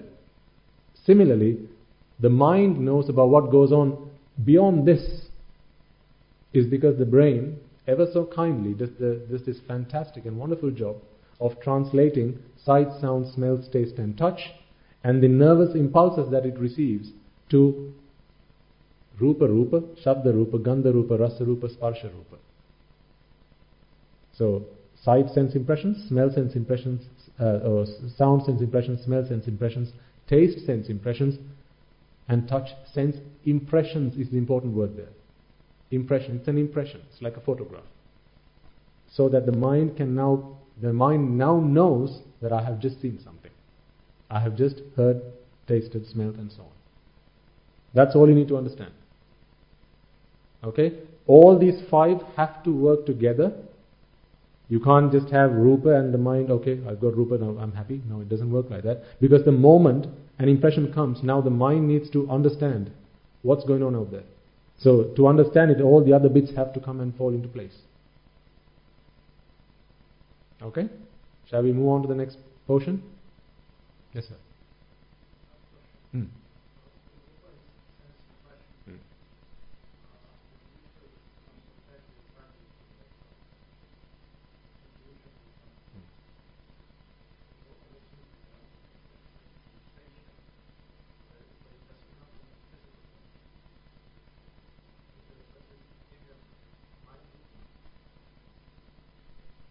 So what the technical term for this is Dhamma Rupa, which you can perceive as being mind Rupa.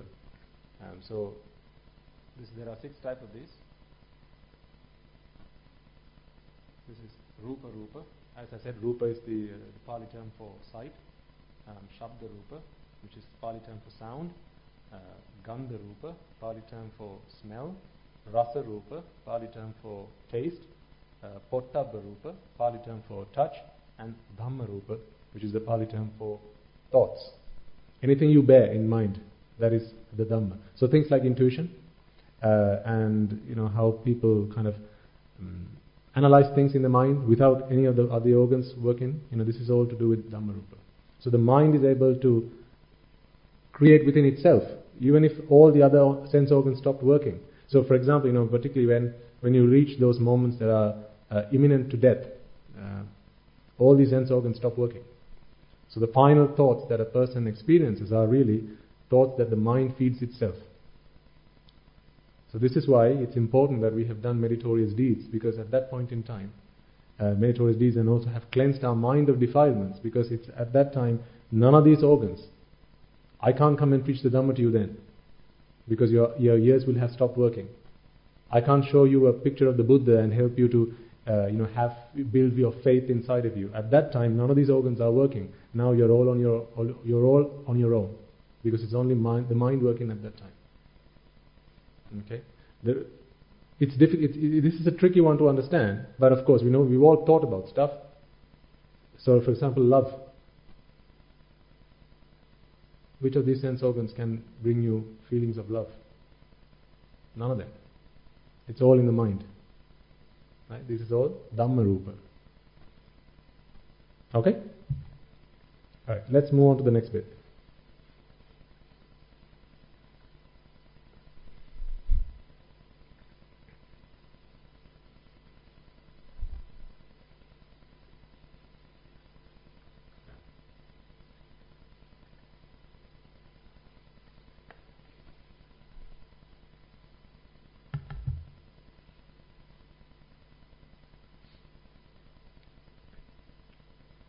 So the question now is, so what? So what?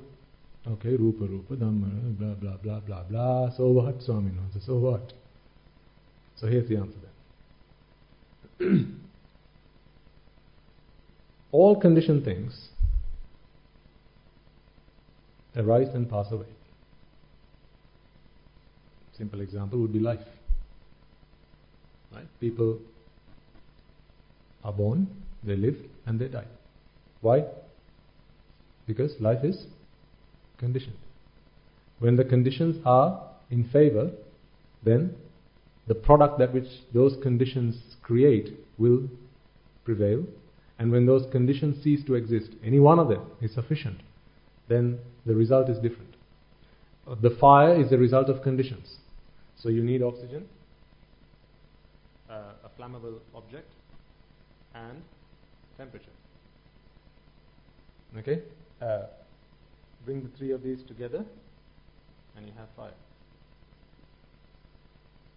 If you take away any one of these things, you no longer have a fire. If you take away the flammable object, whether that's wood or whatever, a wick of the oil lamp, oxygen and temperature, are you going to have fire? No. You keep the flammable object, you take away oxygen. We've done these experiments plenty times at school, right? Take away oxygen, you no longer have fire. So you need all these three things for a fire to be alive. A live fire is the product of conditions coming together. So a fire is conditional.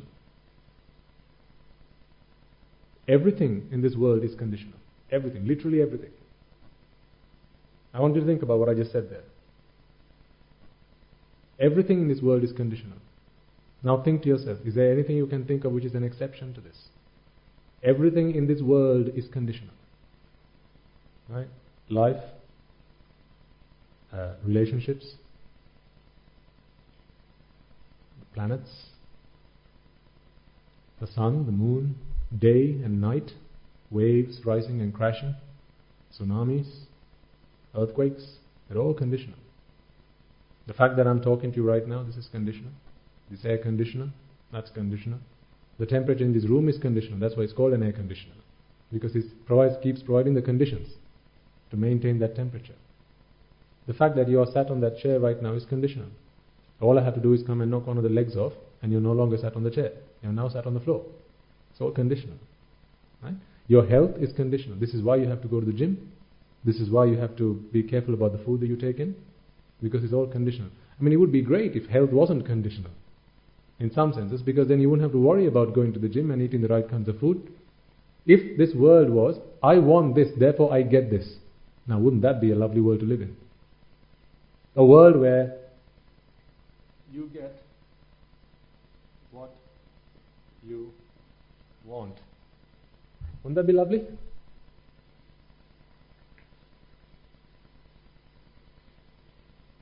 You get what you want. That would be a lovely world to live in. It would be fantastic. Because whatever you want, it's just there. And for as long as you want, it's there. When you decide, I don't want it anymore, then it's not there. But the world we live in is not you get what you want. You get what the conditions determine.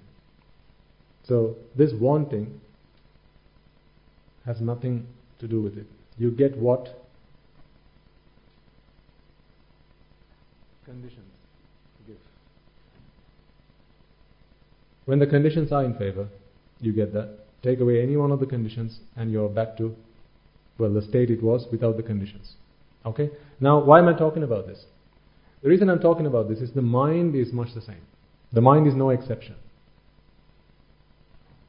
Anything that is worldly, anything that you can say is part of this world, part of existence, part of the universe, is all conditioned. The mind is also conditioned. I'm not going to talk to you about what are the conditions of the mind today, because that's a different separate conversation for another day. In some sermons we have talked about it, right? It's ignorance and attachment and karma and the ahara and nibbati lakkana. We've talked about some of those things, but we don't need to worry about that today. But because the mind is conditioned, here's what happens. Here's the phenomenon that manifests because the mind is conditioned. Like all conditioned things, and I gave the example of life, the mind also arises and passes away. Like you are born, you live, and you die, the mind also is born, lives, and dies. I'm not talking about a single unified mind that is born the day you were born. This is not the day you die. This is not the day that you die. The mind is born and dies at such a fast rate that I talked about earlier. Remember I said the Buddha on one occasion says the mind is so fast, like one drop of water filling the gap created by another drop of water flowing in a fast stream. At that rate, folks, the mind arises and passes away. Okay? The mind arises and passes away at such a fast rate. How do we know that this actually happens? Like I said at the start, don't take it just because I say so. How do we know that the mind actually arises and passes away? A really, really, really simple example would be, if I asked you, how many pens do you see in my hand? You have the answer? 1. How many pens do you see in my hand now? 2. If the mind didn't arise and pass away, you wouldn't be able to answer the second question correctly. You'd still say 1. Why? It was because the mind passed away and a new mind arose, which took the object of 2 pens. You are now able to answer the question correctly. Because had your mind arose and stayed static for a long duration of time, or at least until I picked up the second pen, you wouldn't be able to say 1 and then 2 later on. It would just be one answer and then it would be constant from that. There are other sources of evidence I can give you, but some of that will become clear, will become evident to you as we go along. How the fact that you can sense pleasure and pain are all evidence that the mind arises and passes away. Let me explain. Any being that is alive has to experience this, the mind arising and passing away, including the Buddha. Not now. Of course, the Buddha entered Parinibbana, so the Buddha does not exist anywhere. Okay, so that's again something I want to help make sure you all understand. Because some people believe that the Buddha passed away into somewhere where it's all happy and lovely and great and everyone's in peace and calm and harmony with everyone. No. That's not how it happens. When the Buddha enters Parinibbana, or any of you enter Parinibbana, it's like the oil lamp being blown away. The fire, you ask, where did the fire go? The fire didn't go anywhere. Take away any of the conditions and the fire no longer exists because the conditions have ceased to exist. Right? So anyone who's alive, from tiny insects to microbes to elephants and mammoths blue whales, right? Everyone has a mind that arises and passes away, which includes all of us. Devas, Brahmas, beings in the 4 great hells, we all have minds that arise and pass away. Again, so what? Here's so what. A moment ago, we talked about how the brain brings along a sense impression, right? So we said, looked at the flower, eye picked up light, optical nerve brought the signal to the back of the brain, and then the brain gives a sense impression. This sense impression is actually brought and delivered, so this is the mind,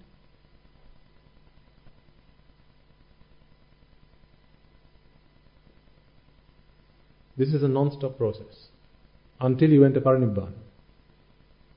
So someone who has become an arahant, a saint, a pure one, like the Buddha, and I'll talk to you about how one gets there. Until such time, these thoughts will arise, or the mind will arise and pass away, and that's non-stop. Don't ask me when it began. I have no answer to that question. I really don't have an answer to that question. But it doesn't matter to me when it began, why it began, because that does not answer the question, how do I bring it to a stop? Someone shot you with a poisoned arrow. What's the problem you have right now? Who shot you? Where did it come from? Or how do I get this arrow out of me as soon as I possibly can? Which one's the more serious problem? Number 2, right? So how it came from, where it came, who shot me, we'll worry about that after we figured out the end. Right? When we get to the end, then let's all get together. We'll have another sermon like this. We'll invite everyone, all the Devas, Brahmas, spirits. We'll invite Dalai Lama if we must to. And we'll start talking about how it all began. Until such time, I have no time to talk about that because I frankly don't know either. Right. So, brain, it brings one of these sense impressions and drops it here on the mind. Remember, this is only a model. The mind does not look like this. This is a model. Okay? So this is that rupa. That could either be a rupa rupa, shabda rupa, gandha rupa, rasa rupa, pottabha rupa, or if the mind had done its own job, then a dhamma rupa. The mind delivering that parcel on the mind itself. Rupa. Let's say it's at somewhere at that point. So again, so what? This rupa, this sense impression has landed on a vehicle that comes and goes. The mind is the vehicle here. The sense impression that came from the outside world via the brain has just come and landed on the mind that arises and passes away. The mind indifferent to the rupa that just came in. It just continues to arise and pass away. Okay? Now here's the thing. The mind knows about this rupa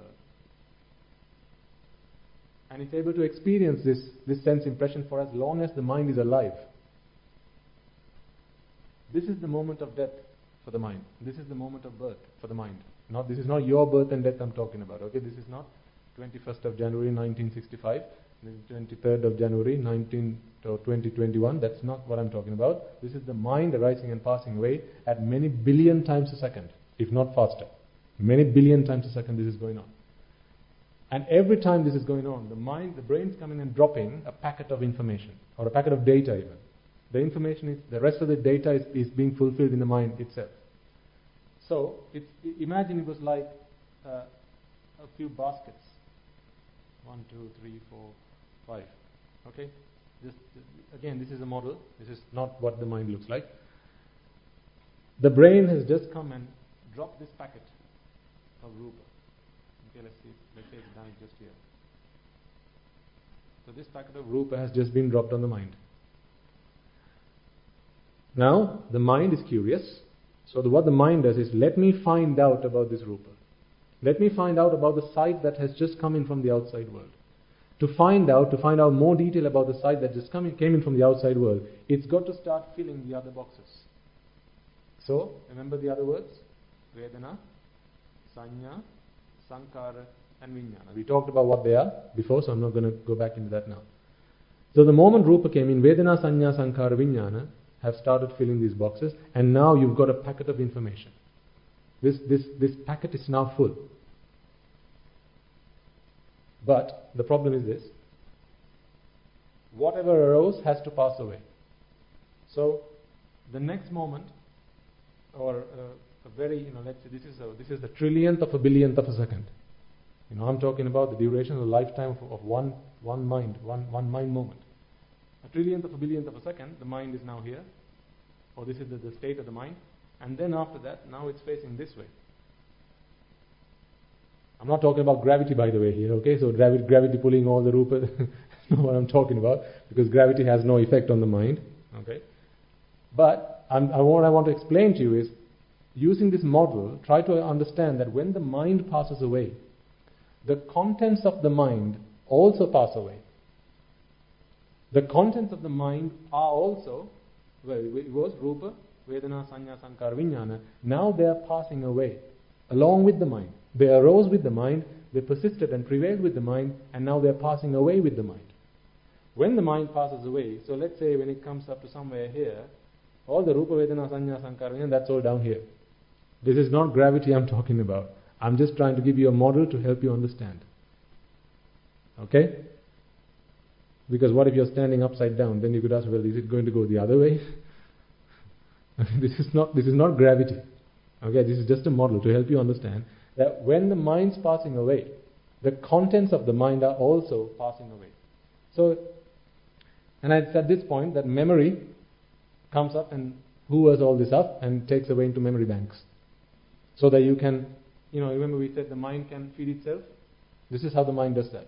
Something you saw here, the mind is able to bring back here. How? Because whatever passed away here got hoovered up into memory. So if the brain did not deliver a packet here, the mind is able to bring upon itself an input that went into memory. This is memory.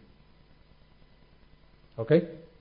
How memory works, I'm not going to get in there because that's none of that is important. I just need you to understand this concept here. So conceptualize this for the time being. Then we can internalize. Okay. So, with the mind passing away, the contents of the mind has passed away. Again, what's the question? So what? Here's the problem.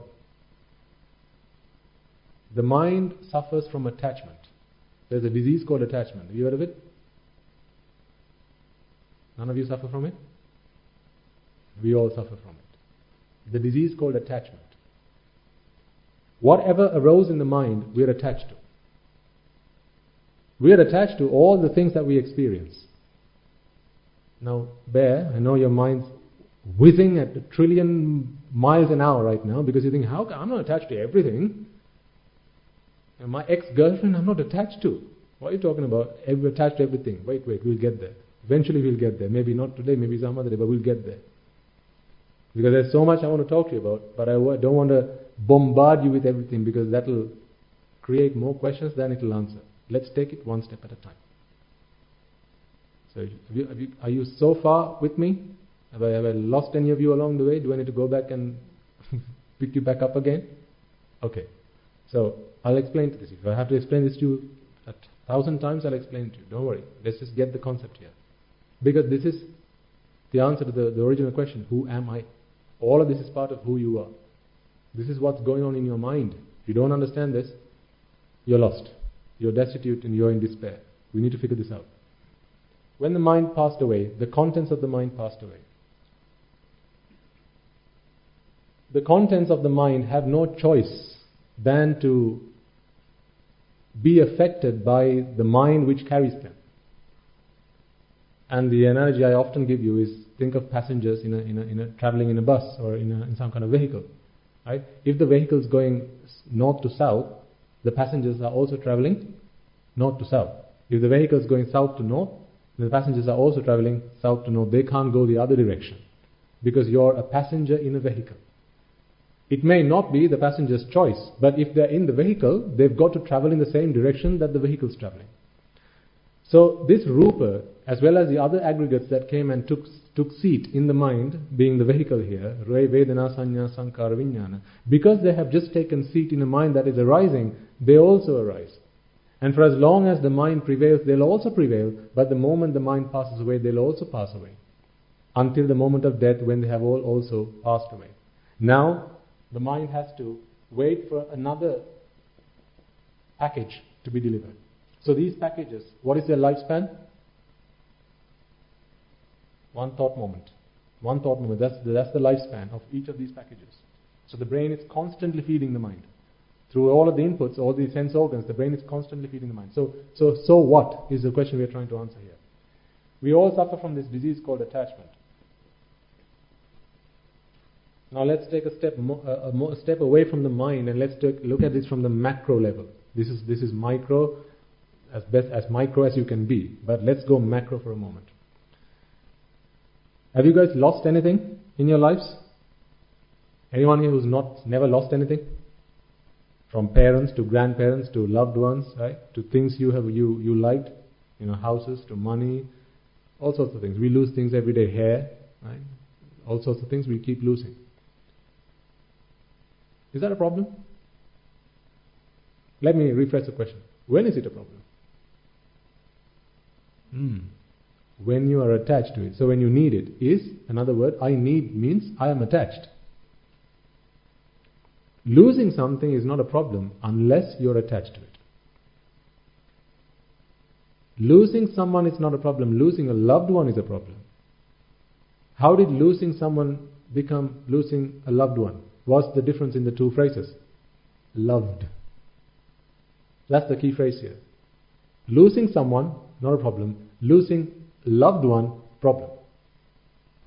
To promote someone to loved one, we added the word loved. And along with adding the word loved, we got the answer, or we got the byproduct of that which was suffering. So anything you have lost in this lifetime, let's forget before and let's forget after, in this lifetime, if you ever shed a tear, if you ever wept, if you ever lamented and cried and wept about something, it's always because you lost something you were attached to. None of you here, I will vouch for it, and correct me if I'm wrong, none of you here have ever suffered because of losing something you weren't attached to. Correct me if I'm wrong? You cried because guy next door passed away. Oh, we have a problem there. A married man says, the woman next door's passed away and now he's crying. Don't we have a problem? We have a problem. I mean, people sometimes get into these, bro, why are you crying? It's a woman next door, why are you crying about it? Right? Why do people ask that question? Because they know if something makes you sad, when someone or something passes away and dies and is destroyed, it's because you're attached to it. Sometimes when you're feeling so sorry for someone, let's say, a guy cheats on a girl or breaks up with a girl. Okay? And you're talking with your partner about something that's going on there. This guy, look what he's done. What a bad guy he is. And I feel so sorry for that girl. What's your partner going to say? Oh, all right, easy. You don't need to feel so sorry about her. Let her worry about her own problems. Right? You worry about our problems, right? Let's not overstep the boundary. Why? Because they know the moment you start, if you're showing such strong emotions, these emotions are all triggered by attachment. Mothers and fathers are dying as we speak. Out there. Why are none of us crying about it? Because they're not our mothers, they're not our fathers. So the death of a mother, the death of the father is not a cause of suffering. The death of my mother is a cause of suffering. It's this word mine.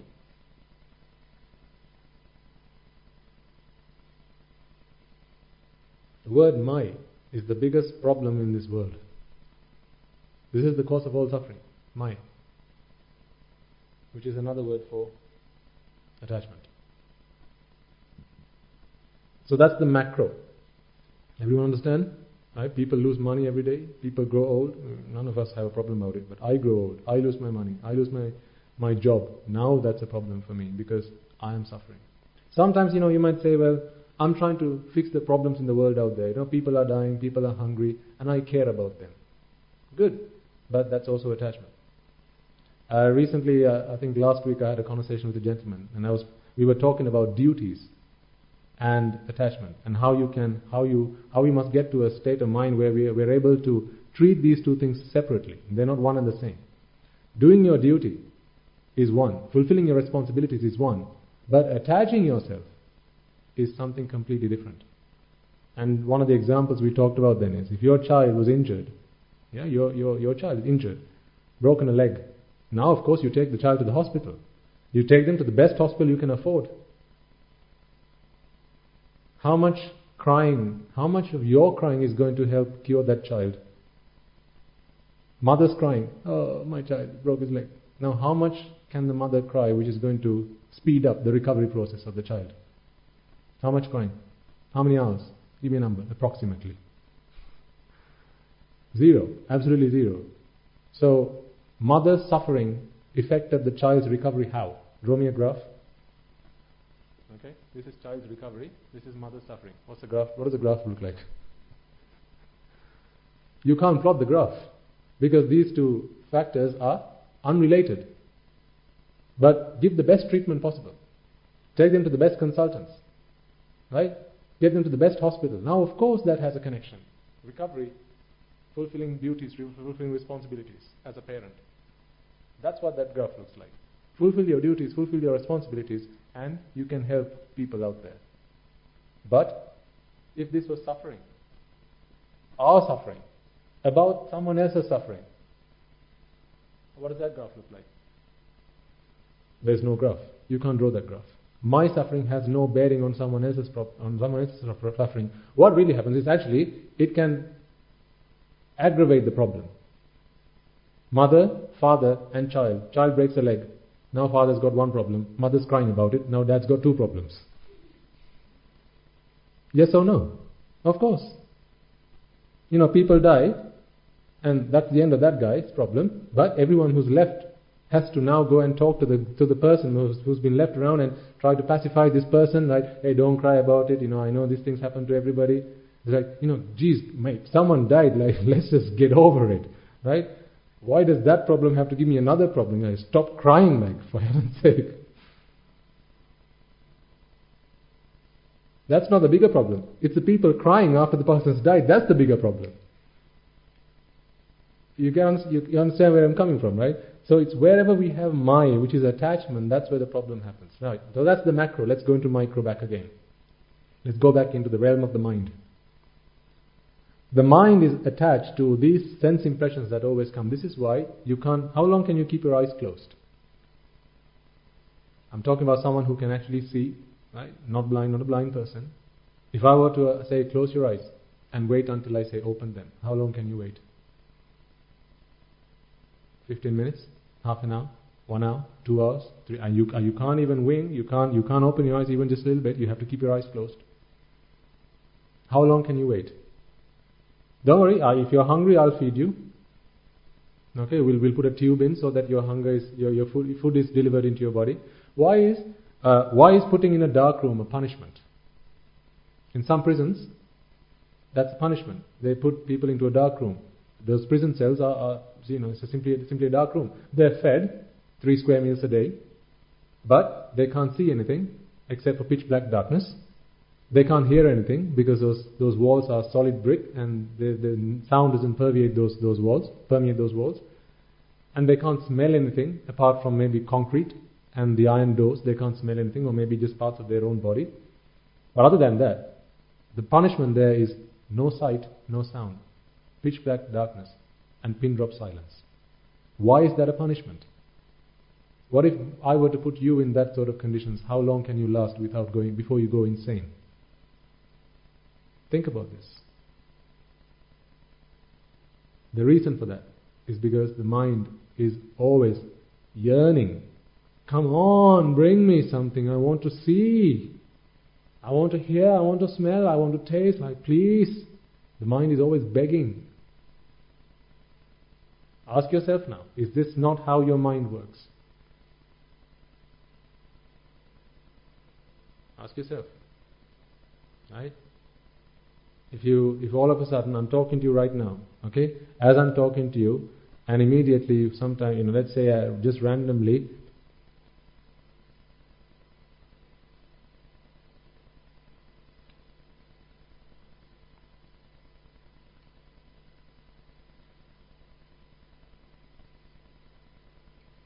luckily you can still hear the aircon. If you couldn't hear the aircon right now, and everyone else in the room is going, because they can hear me, how would you feel right now? Your mind would go ballistic. It would start to go mad. My sense of hearing is gone. Huh? I can't hear anything. Come on, hey, hearing. Huh? Yes or no? Your mind would go into panic mode. What if everything went dark all of a sudden? It's daylight, broad daylight, right? And it just went dark. Are you just going to coolly go, oh, it's fine. Oh, it's just gone dark, When it comes back, it'll come back. Are you going to be so cool about it? Or are you going to start panicking? You're going to start panicking. Otherwise, when someone loses their eyesight, what they're worried about is not really how do I get about life now. We'll give them someone to walk with, right? A blind dog. No, sorry, not a blind dog. What do you call them? A guide dog, thank you. We give them a guide dog. We'll give them someone to be by their side and feed them and wash them and look after them. Why are they so worried about going blind? So this is not necessarily about how do I care about my physical body, but actually the problem is much worse than that. My mind wants to see things and I can't see anything anymore. SOS. Mind goes into panic mode. I think lately I've been talking to a lot of people about this, and particularly you guys as well, right? Because there are people who are getting to that age, okay? All of us, but some are closer than others. I want you to start thinking about some of this stuff seriously. The day you're going to start losing your hearing is not far off. The day you're going to start losing your eyesight is not far off. Some homes, people have fights all the time. When there's the children and the parents, and you find out what's going on, why do the parents always get into fights and brawls and altercations with the children? It's because they've lost their sight of their sense of sound, or their hearing, the sense of hearing. And when the children talk among each other, the parents think that they're whispering and talking about the parents. They're talking about me, but they're whispering among each other, so they must be saying something bad about me. And then the mind starts to suffer. This is all part of curiosity and the extensions of curiosity. Curious about what the world looks like. Right? World, remember I talked about, when I say world, it's everything out there. Curious about what the world looks like. Curious about what the world sounds like. Curious about what the world smells like. Curious about what it tastes like. Curious about what it feels like. Curiosity. So, the mind is attached. And I'll explain to you where did attachment come from. Because if you want to treat attachment, you've got to go to the roots and fix it there. So we'll get to that. The mind is attached. The mind is attached to all these sense impressions that come in from the outside. Now here's the problem. You told me a moment ago, if your mother were to die, if your father were to die, wherever it's my mother, wherever it's my father, you're going to cry. When it's not mine, you have no problem. What I've drawn here is the nature of the state of mind of an arahant, who's a saint, who has zero attachment. Because this happens even in the mind of an arahant, even in the mind of the Buddha. What's different between this and our mind is that our mind is tainted with attachment. Attachment. When there's attachment in the mind, whatever sense impressions are brought into the mind and the other bits that are filled in, the mind attaches, clings on to this. This is why it's called the clinging aggregates. Upadana skandha. The mind clings on like a magnet. Whatever comes in, the mind just grabs. But when I say whatever, the only things that come in here are the 5 aggregates. Nothing else can come into the mind. The only things that can come into the mind are Rupa, Vedana, Sanya, Sankara, Vijnana. And whenever it comes, the mind just simply attaches itself to it. Like grabs it, embraces it, holds it tight, like, I'm never going to let you go. You're mine and you're mine forever. But here's what happens then. The mind arises and passes away. When the mind passes away, all the contents of the mind, those Rupa, Vedana, Sanya, Sankara, Vijnana, they also pass away. The contents of the mind, which the mind was so dearly attached to, has now passed away, akin to you losing your loved ones. Your mind has just lost its loved ones. Not one of them, not two, not three, but all five of them. It's like the mind's lost its entire family. Through death. The mind is attached to Rupa, Vedana, Sanya, Sankara, Vijnana, which is what it was looking for. This is why it was born in the first place. Give me, I need it, give me, give me, give me. It started begging for it. The brain came and delivered a packet. But as the mind passed away, the Rupa, Vedana, Sanya, Sankara, Vijnana also passed away. Now, the mind's going, where's my family? Where's my Rupa? Where's my Vedana? Where's my Sanya? Where's my Sankara? Where's it gone? And the mind starts crying. I don't mean crying tears, shedding, that's not what I mean. Just try to understand this metaphorically. The mind starts weeping, the mind starts lamenting, crying, and the mind's going to a state of agitation. This is what we call vexation. The mind's going to a state of vexing. This is that intense sensation of anguish and pain and frustration that you are experiencing. Now, when we talk about our experiences of frustration, remember, we are not talking about just one mind moment that has arisen and passed away, because none of us can actually hone our attention on one mind moment.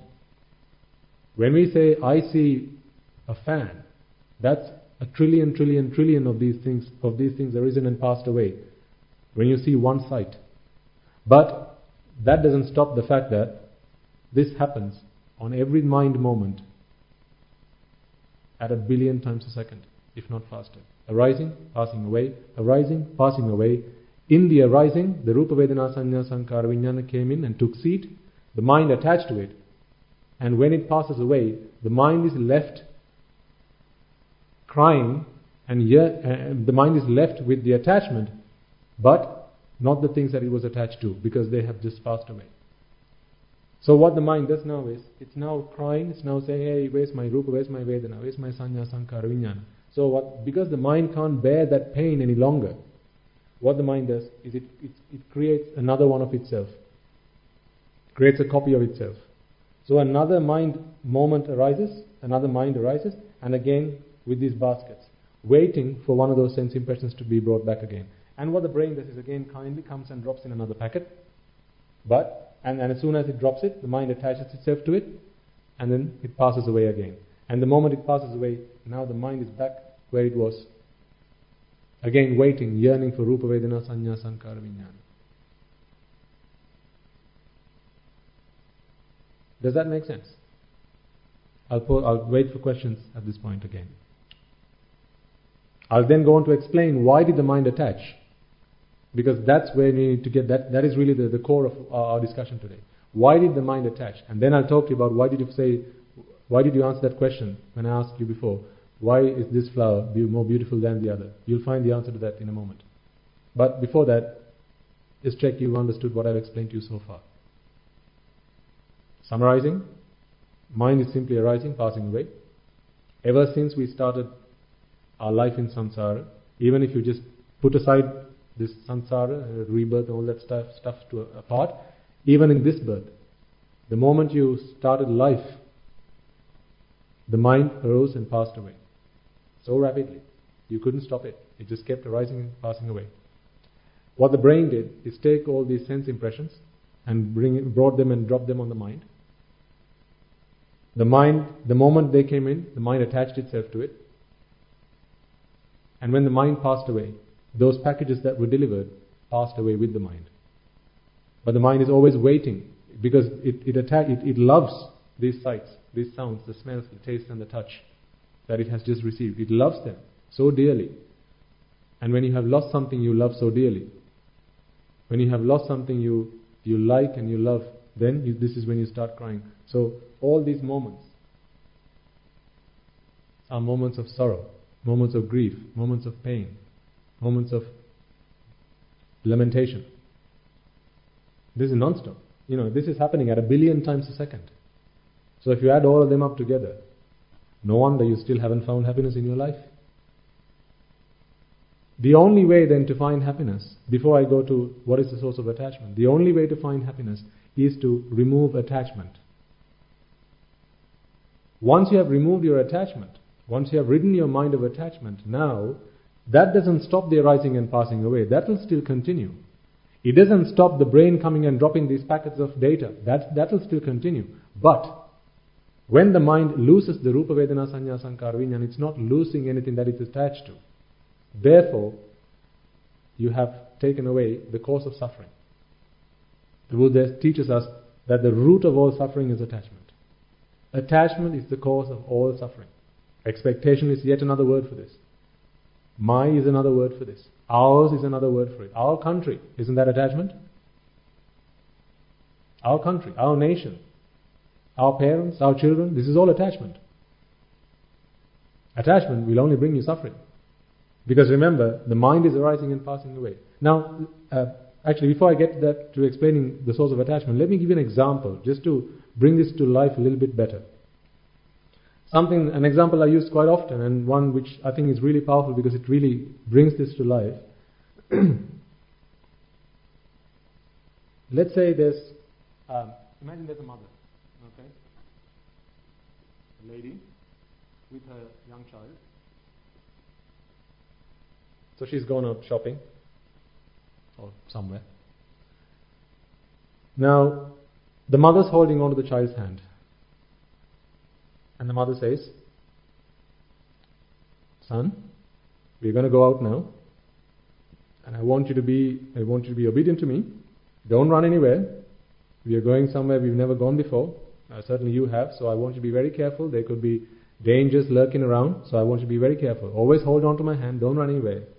Okay? So this is the instruction that the mother gives the child. But if the child is anything like me, or how I used to be, never listens to the mother, the child will start running the moment he sees something interesting, something exciting. The moment the child sees a sweet shop, then completely out the mind what the mother said before, now all the child wants is to run to the sweet shop. So what the child does now is, he lets go of the mother's hand and he starts running towards the sweet shop. The mother has, in the one hand, she had bags of shopping, and on the other hand also, but let's say that imagine the child was holding onto the mother's arm, and the child just let go of the mother's arm, and now he's run away. Now the mother has just lost her son. Not death, but of course she can see the child's running away. Okay? So what the mother does now is, there's a huge crowd there, so the mother can't run as fast as the child who's running between people and under their legs and all sorts of places. The mother can't keep up with the child, so the mother says, "Hey, come back. What are you doing? Come back." So the mother calls out to the child. But there's a problem. The child is deaf. The child is deaf. Therefore, no matter how loud this mother calls out to the child can't hear anything the mother is saying. So the child just runs away. Now the mother goes into panic mode. Right? The mother is now panicking. Where's my child? Where's my child? So she drops all her bags. She goes looking for the child. Right?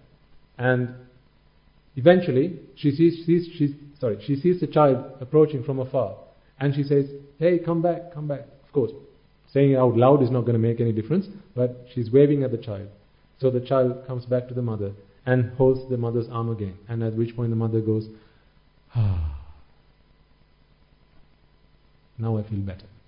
So the mother picks up her bags of shopping again, gives an admonition to the child, but of course the child can't hear because he's blind, he's deaf. So no matter how much the mother shouts at the child, it's not going to make any difference. What the child does again is starts running the moment he gets excited again. Now, let's see how that example applies to this situation. That was an analogy. I want to help you now apply that into the workings of the mind. That was a macroscopic example, but let's bring it to the micro. You realize when the mother loses her child, how much she goes into panic. If there are mothers here who've ever lost a child, you will know what I'm talking about. Okay, and if there are any children here who've lost their mother, you will know how happy you felt at the time. Okay. The mind needs to know that my child is with me. Remember, it's not the brain that needs to know the child is with me. It's not the eye or the ear or any of these organs that needs to know the child is with you. It's the mind that needs to know my child is with me.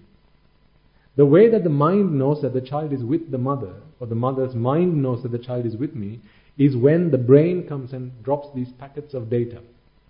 Sense of touch. Remember we talked about when we started, how do we know we are alive? We asked that question and we said touch was one of the senses. Or you can see the child is with you, or you can feel that the child is holding on to your arm. But remember, the frequency with which the brain can come and drop those bits of data is 1 per thought moment. 1 bit of information per thought moment.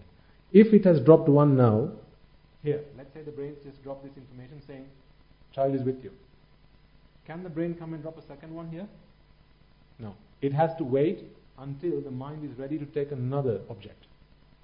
And that's going to happen in the next mind moment, not in this. One mind moment can only take one thought object. That is a law. Okay? That is how the mind works. The mind can only take one thought object. So if the brain has just delivered a packet of data to say the child is with you here, and in the mother's mind, the mother is of course filling in the rest of the information. This is my child. I understand this is my child. My child has to be with me, all that Vedana, Sanya, Sankara, Vijnana associated with the Rupa. The problem is, this thought passes away, and along with that, the contents of the mind. And when this thought is close to passing away, the only way that the mother's mind knew that the child is with the mother is because of that sense impression. But what's happening now? That sense impression or that Rupa is passing away. At that moment, imagine what this thought is feeling right, or this mind is feeling right now. My child is gone. Where's my child? But the child is firmly holding on to the mother's arm. In reality, in the physical world, the child is firmly holding on to the mother's arm. But in the mental world, that sense impression has now passed away. So although physically the child is holding on to the mother's arm, mentally the child is no longer with the mother. Because if you look at the resolution of these bits of data, only 1 per thought object, or only 1 thought object per thought. So it has to wait, the brain has to wait for another thought to arise before it can bring in another bit of data to say, no, don't worry, the child is still with you. And then when that passes away, the brain has to wait for another thought to arise before the brain can say, no, hey, don't worry, the child is still with you. But during that period of time, this period of time, the child is not with the mother.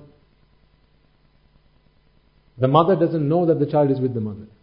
Physically, he's holding on to the mother's hand or the mother's arm, but the mind doesn't know this. Why? Because that sense impression is now passed away, has now passed away. So, like how a mother feels when she has lost her child, the mother's mind is now going through so much pain of loss because the mind thinks, I have now lost my child. So even when your child is holding on to your arm, parents, in your mind, you are losing your child at 1 billion times a second. And if that feeling that a mother experiences when a child has been lost is similar or close to death, if that the pain of it is immortal, that feeling of loss is so painful, now imagine that happening at 1 billion times a second. This is the working of the mind. You see, I gave you the example of a mother and a child. Substitute this with any example you like. Some among you might like cars. I like cars. Okay, hold on to your steering wheel. Now what's going on? Your eye is telling you, you're seeing your car. Your sense of smell is telling you, I can smell the air freshener. Yeah, your hands are telling you you're holding on to the steering wheel, but your mind is arising and passing away. And when your mind has passed away, that sense impression which told you that you are experiencing the cars with you has just passed away. And your mind's going, where's my car? Where's my car? In the next thought moment, the mind goes, thank God I found my car. Why? Because the brain came and dropped in another bit of data. But again, that passes away. See how arising and passing away can become a problem, not is a problem, can become a problem when you have attachment. Arising and passing away is not a problem. It happens to everybody, you can't stop it. If something has arisen, it will most definitely pass away. You can't stop that. That is not what we are here to try and do. Not to stop arising, not to stop passing. Let arising and passing happen. Let's just try and not set expectations. Let us try and not attach ourselves. Then arising will happen whenever it arises. Passing away will happen whenever it passes away. But if you are not attached, now, does it matter if nothing comes when you are ready to accept it? You're waiting, but nothing comes. Is that a problem? No, because you're not expecting it. You're not attached to it. What about when it passes away? Is that a problem? Still no. Because, so what? I'm not attached to it. If it passes away, it passes away. Like your nail clippings. If one of your nails fell off, your finger, how would that make you feel? Quite distraught. You've lost a nail. But aren't they the very things that you keep clipping and throwing away once or twice a week? The very things that you don't like to lose, you clip them away and you throw it. What's the difference? Why is it that on one occasion it makes you sad to see it fall, but on the other occasion you're happy, you say good riddance? The difference is you are attached to it in the first instance, but in the second instance it's just nail clippings, not my nail, it's just nail clippings, extra bits I don't need, so you're happy to let go of it. Think about your hair. If you woke up one fine day and you had no hair on your head, how would that make you feel? But the very stuff, don't you go to the salon, don't you go to the barber, and then whole bags full of it you throw away and come back home, and you're fine with that. Do they give you? Does the barber ask you, would you like to take that with you, sir? Leftovers, sir, would you like to take that with you? Shall I pack it up for you? Like when you go to the restaurant? No, because you say, good riddance. I don't want that stuff anymore. Why? What's changed? It's the same hair that was on your head a moment ago. What has changed is attachment. Before you were attached, while it was on your head, now the same stuff is not different. It's still keratin. Like you checked it was last time. It's still keratin. It's still the same stuff, and it's the same stuff that fell off your head. But now you have given up the attachment, not physically. In your mind you have given up the attachment because you no longer want it. In fact, if the barber were to put it into a bag and say, hey, sir, we brought this in, please take it with you, that would actually make you angry. You say, what madness? I don't want this. When the barber says, well, you came in here with it. You would have no answer to give to that, right? It would be quite a reasonable thing for the barber to say, you came in here with it, so I charged you for the haircut, not to keep your hair. If you want to keep your hair, that's extra $5. If you want me to keep hold of your hair, that's extra $5. Well, I charge you for the haircut. I've cut your hair. Now take the damn thing with you. That would actually make you annoyed. So you see the same thing, but different approach. Why? In one occasion you are attached. In the other also you are attached. You are attached to not walking away with your hair. That's what you are attached to. You're attached to that idea. I don't want to take my hair. Not that you are free of attachment. You're attached to the opposite now. That's a subtle point. Hopefully you can understand what I'm saying. You're attached to, I don't want to take it with me. You're attached to that idea, that concept you're now attached to. This is why when they give you a bag, you say, I don't want that. Well, you came in with the same stuff. Right? So the problem that we have in our minds is that this arising and passing away happens when there's still attachment. This mind is tainted. It's like a glue. The mind is tainted with attachment. And for as long as there's attachment, you're attached to Rupa, you're attached to Vedana, you're attached to Sanya, you're attached to Sankara, you're attached to Vijnana. So when they pass away, like you losing a loved one, your mind starts to suffer, your mind starts to weep and lament and cry. Now how can you stop this?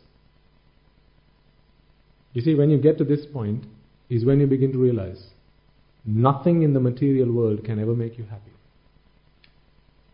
A lot of people come up to us and ask us, right? Swami Nansa, you had a well-to-do life, right? You were prosperous and you were affluent, you had all these riches and wealth, and you had a good wife, loving wife, right? A good job. Why did you give up all those things to choose a life of an ordained person? If you've come to this point and understood this, you will never ask me that question. If you have understood this, you will never ask me that question. You see, not all the things in the world can take away my problems, because I have a mind which arises and passes away. How can I stop that? I like to use the word cursed. When I'm cursed with a mind which arises and passes away, not that anyone's cursed me, it's just the nature of the mind, because it's all conditioned. Okay? Because I have a mind which is conditioned, which arises and passes away, anything that comes from the outside world, when it takes seat in my mind, it is destined to pass away. I can't change that unless I change the nature of my mind. If I had a way of freezing my mind and not letting it pass away, then I can keep it for as long as I want. But I can't do that. Can you stop your mind from arising and passing away? Alright, I dare you. Go on. You can't. Your mind will constantly arise and pass away, non-stop. So what is it we are trying to stop here? Arising and passing away? No. What we are trying to stop is attachment. When we stop attachment, when we eradicate attachment, remove it at its roots, now let the arising and passing away happen, so what? No problem.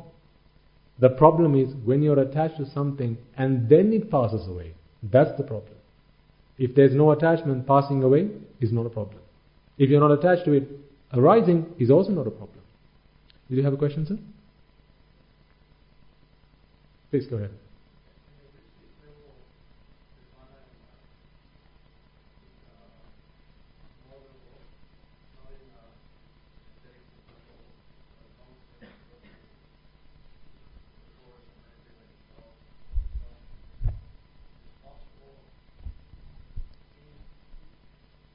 In a lay life? You have just given us a segue into the next part of our talk. I love your questions. They're always so lovely, perfectly timed. Madam, you have a question?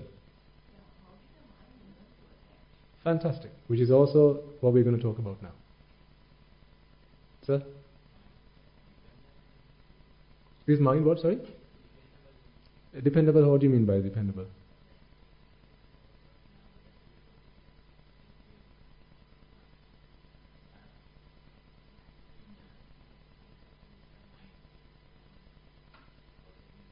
Mm-hmm.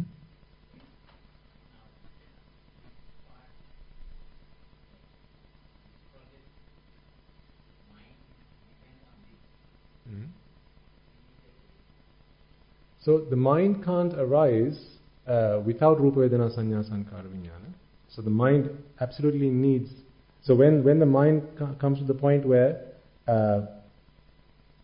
it's now, even the mind of an Arahant, which is free from taints and defilements, on the Rupa Vedana Sanya Sankara, yes, the mind is dependent on it. So the mind can't arise without Rupa Vedana Sanya Sankara Vijnana. But that's okay. That's not a problem. No. Nibbana is ridding the mind of attachment. So dependent is not the same as attachment.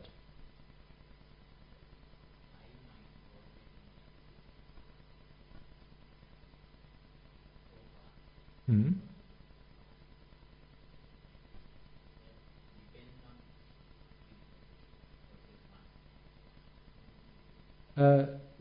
I think it's better to understand it the other way around. So, the mind is arising and passing away at such a fast, rapid, is? No. The reason for this happening is not the Rupa Vedana Sanya Sankara Vijnana. This is vipaka. So these are conditions. So there are conditions which keep the mind arising and passing away. But those conditions are not Rupa Vedana Sanya Sankara Vijnana. Okay? But when the mind arises, it needs Rupa Vedana Sanya Sankara Vijnana to keep going.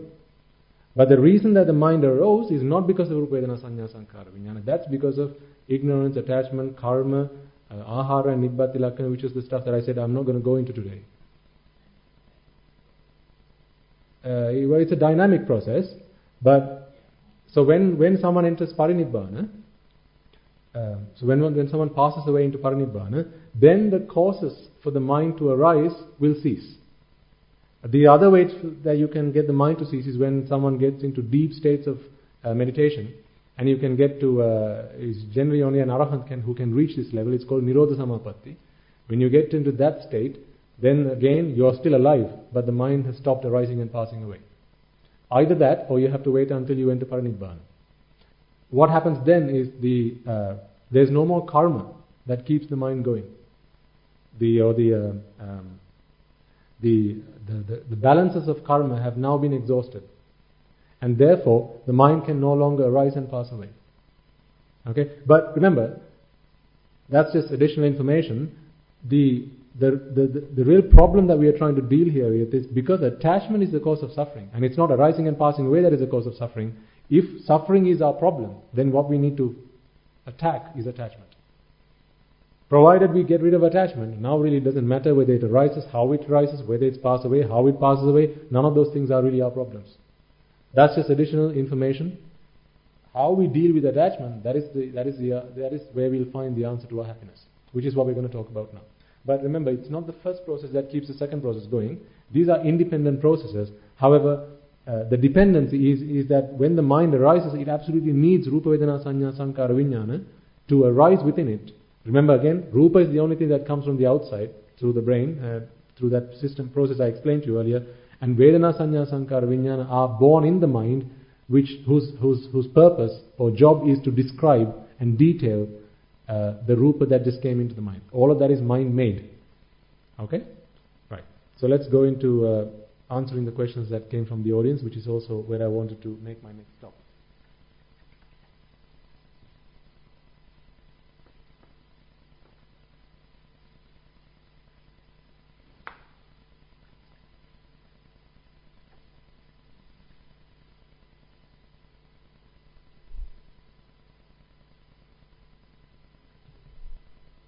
Okay. So we've gotten this far.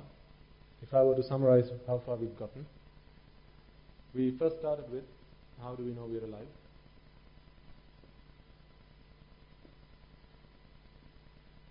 Yeah.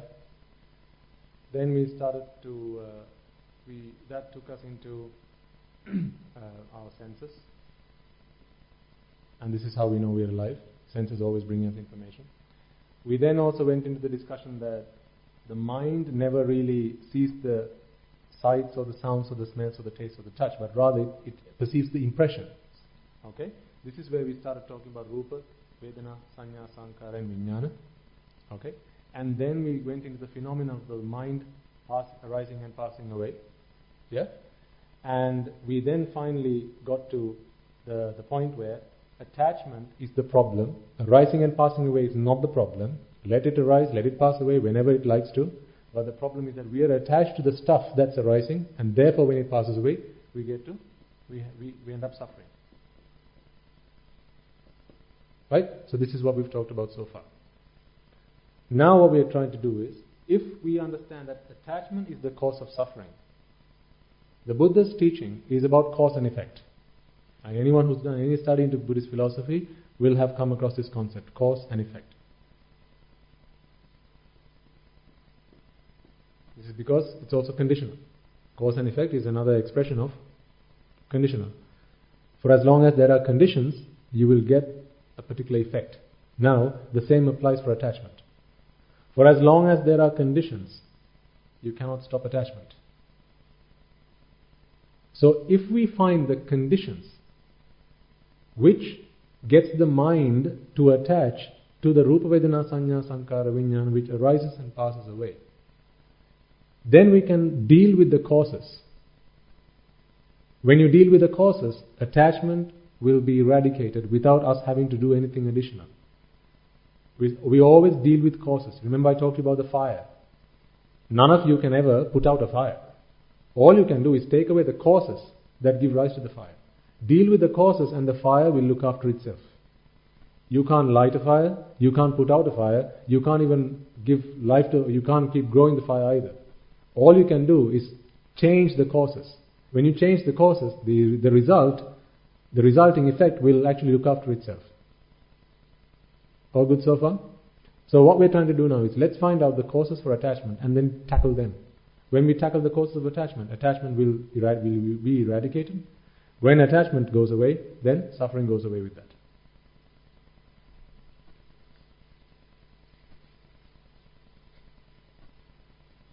So what is the cause of attachment? This is what we're going to get to. Again, to get to that, I will talk to you, let's take a step back again into the macro world that we all know so well and we live in. Give me some of the things that you like. Okay, so simple word, like. Some of the things you like. Carrot. Oh, curry, right. Okay. You should then try carrot curry. Lovely. Curry. What else? Pizza. I knew it would come from the audience, particularly that you are here. Yes, brother? Apples. What else? Movies.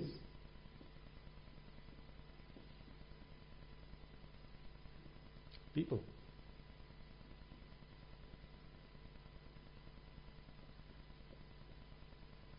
Okay, that's a good number. Curry, pizza, apples, movies, and people.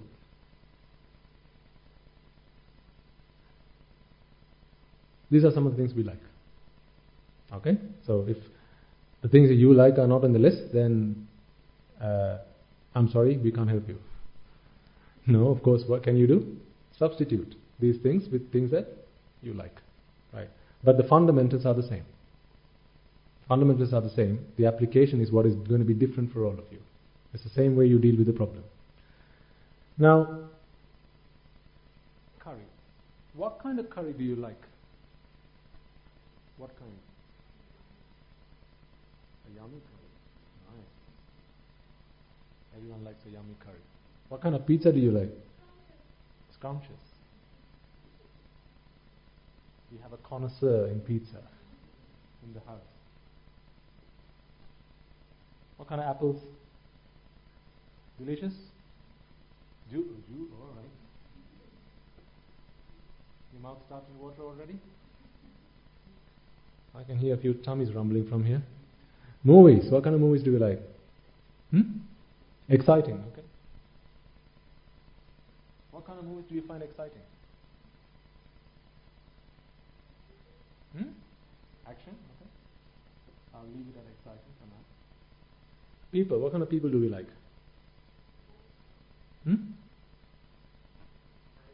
Nice people. Oh, you come to the right place then. Hopefully. Okay. So yummy, scrumptious, juicy, exciting and nice.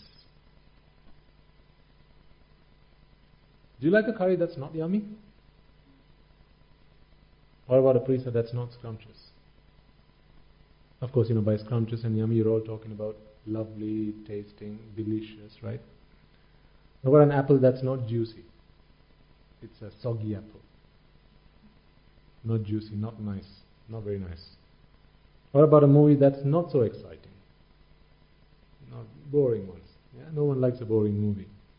And people who are not nice? Of course. Do we need to ask, right? We don't like that. So, think about this for a moment. Because of this, you like this. Because of this, you like this. Because of this, you like this. Because of this, you like this. And because of this, you like this. Right? These are the reasons why you like these things. This is the why. This is the what. The whys and the whats. I say the whys and the whats.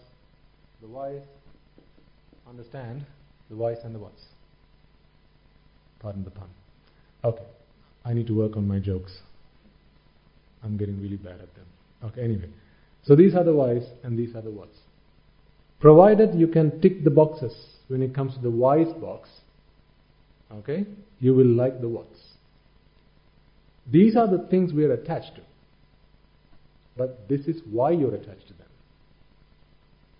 You like curry because it's yummy. You like pizza because it's scrumptious. You like apples because it's juicy. You like your movies because they're exciting. And you like people because they're nice. These are the whys and these are the whats. For as long as the whys are there, you will like to spend time with and bring into your life these whats. Take away these whys and you're no longer interested in the whats. In fact, you might even go as far as throwing them away from yourself. You don't like people who are not nice, so what you do is you will try to distance yourself from people who are not nice. If you come across a curry that's not yummy, you might say, I don't want that, can you please bring another one? Right? So, remember we talked about, what we're trying to get to is what is the cause of attachment? This is where we are getting to, right? Attachment is another word for like. I like you means I'm attached to you. I like this means I'm attached to this. This is what like means. These are the things you like. This is why. Do you now begin to see that these are the causes? These are the results of those causes. This is where attachment is. You are attached to these things because of these things. So, we talked about treat the cause and the effect will treat itself, will look after itself. Therefore, which bit do you think we need to spend time talking from here on? This side or that side? Of course, the whys. When you find out how is it, so we are getting to where we started this conversation. I asked you why is it you find this flower beautiful. So now I'm going to help you figure out why is the curry yummy. Same thing, right?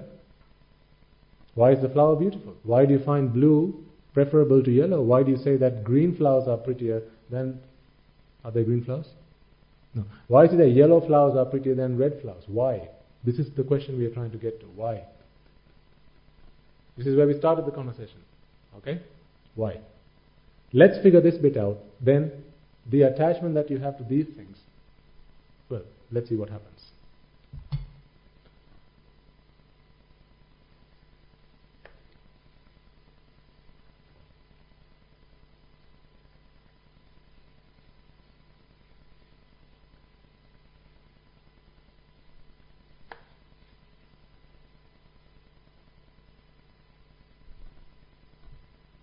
Now, I'm going to use my own example, going by nice people, because I like nice people. A nice person. And among nice people, I used to like nice girls more than other type of people. So let's take a nice girl. I used to.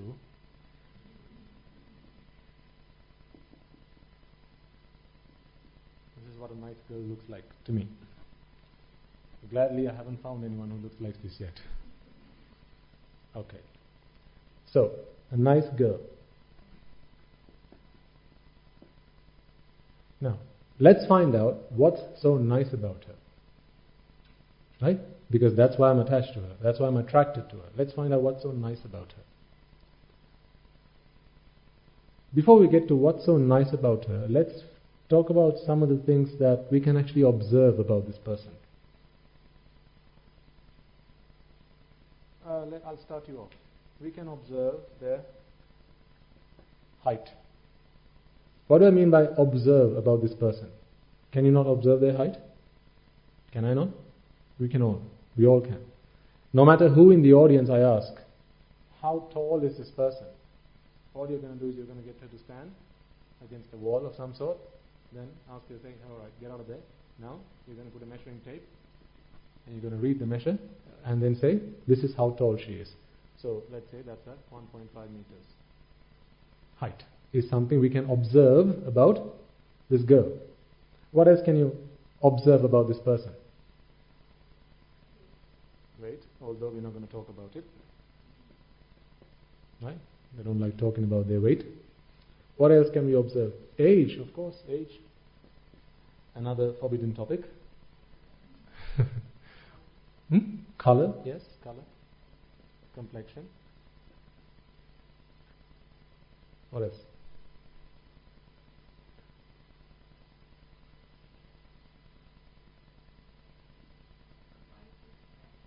Oh.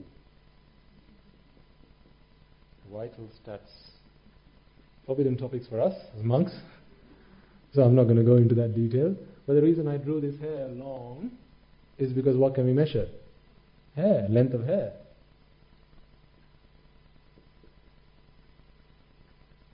Length of hair, right? So you get the idea?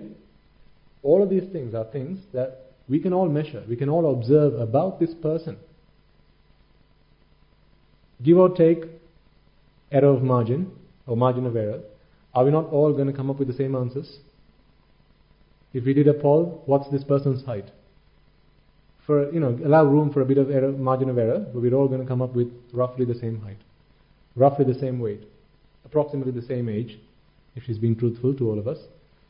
Color, again, there are meters with instruments you can actually use. I can't remember, still haven't found the word for it. I think it's called a calorimeter or something like that. Not calories, color. You can measure the color of the person, vital stats, and length of hair. All of these things are things we can measure. Yes or no? Yes. In fact, if you want to go into even further and find out more about this person, you can even take a blood test. Right? Blood test will give you all the information about the person's composition of their body. You can get them to stand on a BMI scale, right? How much body weight and how much water, how much fat in this person's body. You can count the number of bones in this person's body, how many teeth they've got, and how many fake, how many real. Right? You can count all these things. These are all objective measurements. What do I mean by objective measurements? They are an attribute. They're all attributes of the object. Right? So no matter who among us takes that measurement, we're all going to get to the same answer. But that's not all why these are not the only reasons why I say she's a nice girl. Because actually I find her pretty. I find her pretty. You tell me that she is this height, this weight, this age, this color, this white stats, this length of hair. I say, yeah, I agree with all that. But I'd also say that she's pretty. Are we all going to find this person pretty? I mean, literally, if that was the girl, do you find her pretty? But I find her pretty. Can you argue with me? How much debating with me can change my mind? No, I know that she's pretty. But how come then we came to different answers? We came to the same answer on height and weight and age and color and all these things. But when we came to how pretty is she, we've come to a different answer. Because it's perception. Because it's objective or subjective. It's subjective. This is subjective because it's not an attribute of the person. This is why there are instruments that can measure these things. There's an instrument that can measure your weight. There's an instrument that can measure your weight. If you want, you can do carbon dating and measure her age. Right? You can measure the color of the complexion. You can measure the length of their hair. You can measure all these things. But can you measure how pretty they are? How can you measure how good looking they are? No. Because an instrument has not yet been invented to measure prettiness. When is it going to be? 2000? 2000? Come on. 2000? Never. That's when it's going to be invented. Why? Because it's not something that can be measured. Thankfully, you're all blessed with an instrument that can measure someone's prettiness. And that is your mind. A mind that is tainted with ignorance and attachment. If you were to ask an arahant, someone who's free of taints, someone who's free of defilements, is this person pretty? they're going to say, that question cannot be answered. Because it's not an objective measurement. It's not something about the person. Prettiness is not something about the person. Beautiful hair is not something about the person. Long hair is something about the person. Short hair is something about the person. But beautiful hair is not something about the person. Beautiful lips is not something about the person. Lips is something about the person. A pair of lips is something about the person. The length of it, the width of it, the plumpness of it, they're all attributes of the person. But beautiful lips is not an attribute of the person. Now remember all those things you gave me earlier? The whys and therefore the whats? Yummy. Is that something about the pizza or the apple? Or is that something that is in your own mind? It's in the mind. Otherwise, why would you need 20 different types of pizzas on the menu? Some people love anchovies on their pizzas. Others would puke at the idea. Marmite. Do you want me to bring a bucket? Why? Some people love it. Others hate it. How come? So all the things you gave me earlier. Yummy, scrumptious, right? What else did you have? Exciting, nice. Same person. One says, that's a nice guy. Other says, well, you out of your mind? When does a mother ever say about their child, it's not a nice child, not a nice person. I hate this person. No matter what thing the child's done, no matter what mischief the child's been up to, the mother's always going to find their child loving, affectionate, and is always saying, that's a nice child. He's my child. My child. So it's all subjective, not objective. The problem is we create these subjective measurements in our mind and we expect them from the outside world. You create it in your own mind and yet you expect to find it in the outside world. You have an idea of yummy, now you go and eat a pizza, expecting it to give you yummy. How can a pizza give you yummy when it's not actually in the pizza? How can I walk up to her and say, give me pretty, darling? She's going to have to say, that's not something I've got. She can say, I can give you long hair, chop it off. She can say, well, she probably can't give me any of the other things. But, she can show me, she can give me these things and it will be the same for all of us. These are all universal measurements. But when it comes to pretty, she cannot give me pretty because prettiness is not something that she possesses. It's my mind. My mind's creation. It's a mental creation. I create pretty, but I go up to her and say, give me pretty. And she has to say, I can't give you that because it's not something that I have. Yummy is not something that's in the pizza.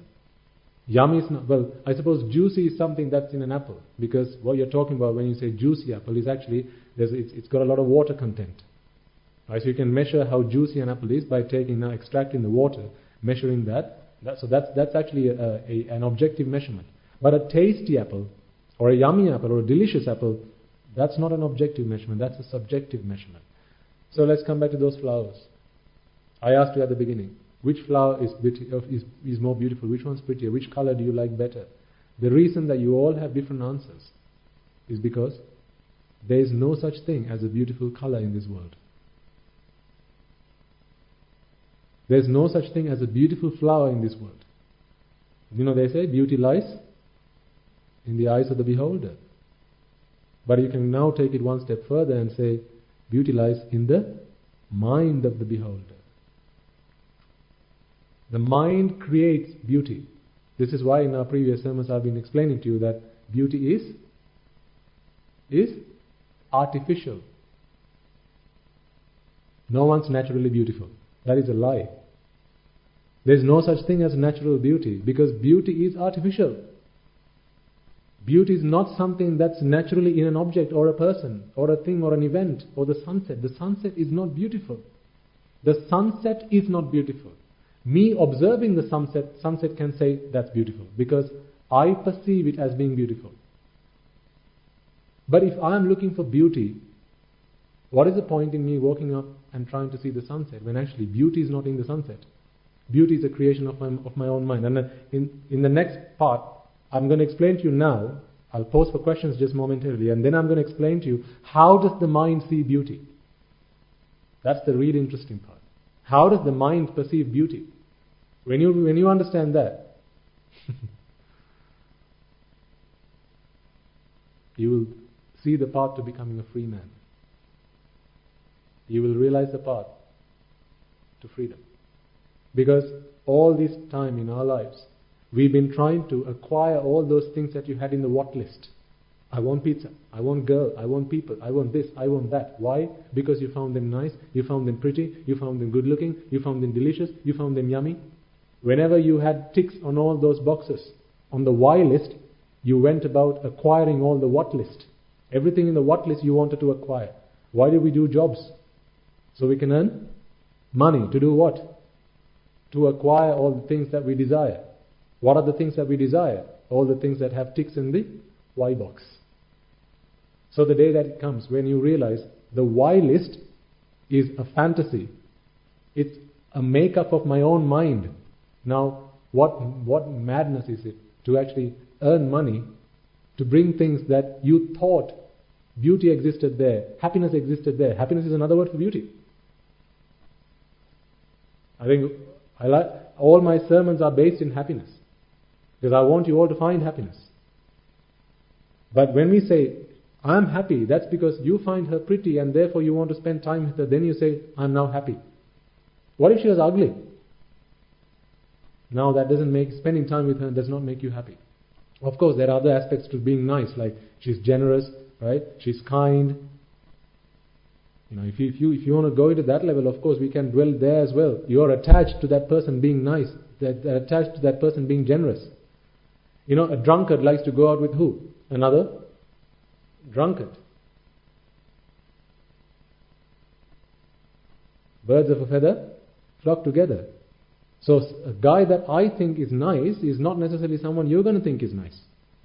When I was a layperson wanting to spend all my energy in trying to earn a lot of money, the people that I thought were nice were the people who talked to me about the wonders of the world. Work hard, earn as much money as you possibly can. In fact, I used to give talks about things like that to people. So I used to be a nice person to the people who wanted to listen to me give those talks.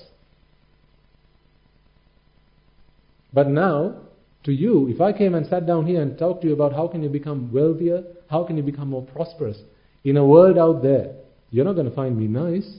You're going to say, what is that Swami Nuhanse talking about? He's talking about go and make more money, have kids, buy more houses. That's not the kind of stuff I expect to hear from a Swami Nuhanse. Would you not say that? If I sat down here and said, guys, go have kids. You need to have as many kids as you possibly can. Right? Make as many houses, travel the world as much as you possibly can. 80 days. Travel the world if you can, right? Do all these things because that's what's going to make you happy. You're going to come and say, no, Swami Nuhanse, that's not what I came to hear. That's not a nice Swami Nuhanse.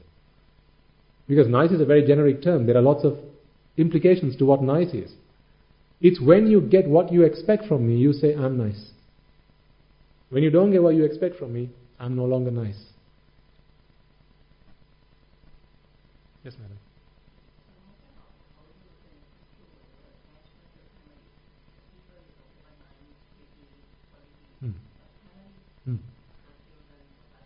Yes. So the feeling of, so family has two aspects. One, of course, you have duty and responsibility. Right? So this is where I think I briefly touched on that point. Duties and responsibilities have nothing to do with pleasure. Right? These are duties and responsibilities that we have to fulfill because we have a duty. But you can fulfill duty without being attached. You can fulfill a duty to your mother, you can fulfill a duty to your father. As a child growing up in a family, right? When your parents are frail and weak and they can't fend for themselves, the child has a duty to look after their parents for as long as they live a lay life.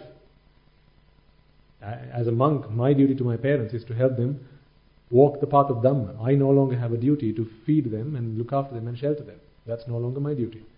But I want to get to a point, and I can't say I'm there yet, I want to get to a point where I'm not attached to my mother, but I will still fulfill my duty towards her. What do I mean by I want to get to a point where I'm not attached to my mother? When you're attached to something, a really easy way to check it is if something happens to them, something bad happens to them, how does that make you feel? If they die, if they fall sick, if someone comes and chops their head off, how does that make you feel? That makes you suffer. If that happens, then of course you're attached to them. What is the point of attachment? What gain is there out of attachment? What can you gain from attachment apart from suffering?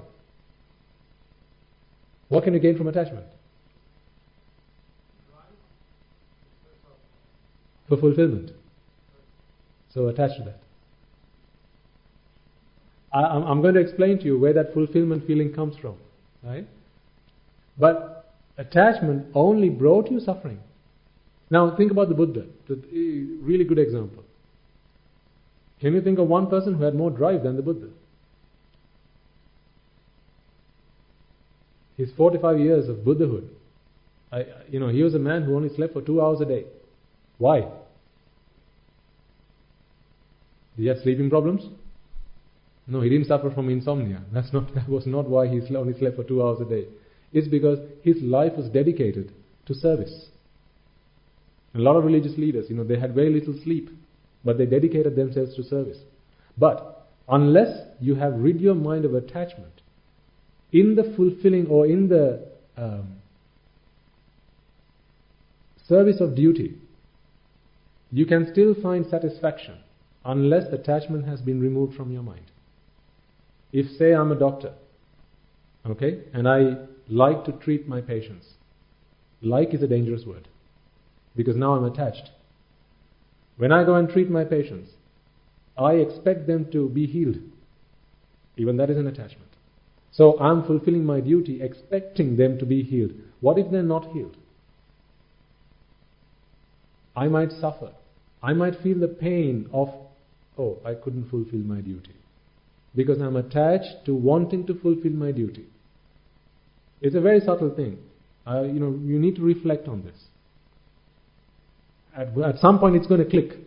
What this differentiation is between duty, fulfilling, and attachment. But they're not one and the same.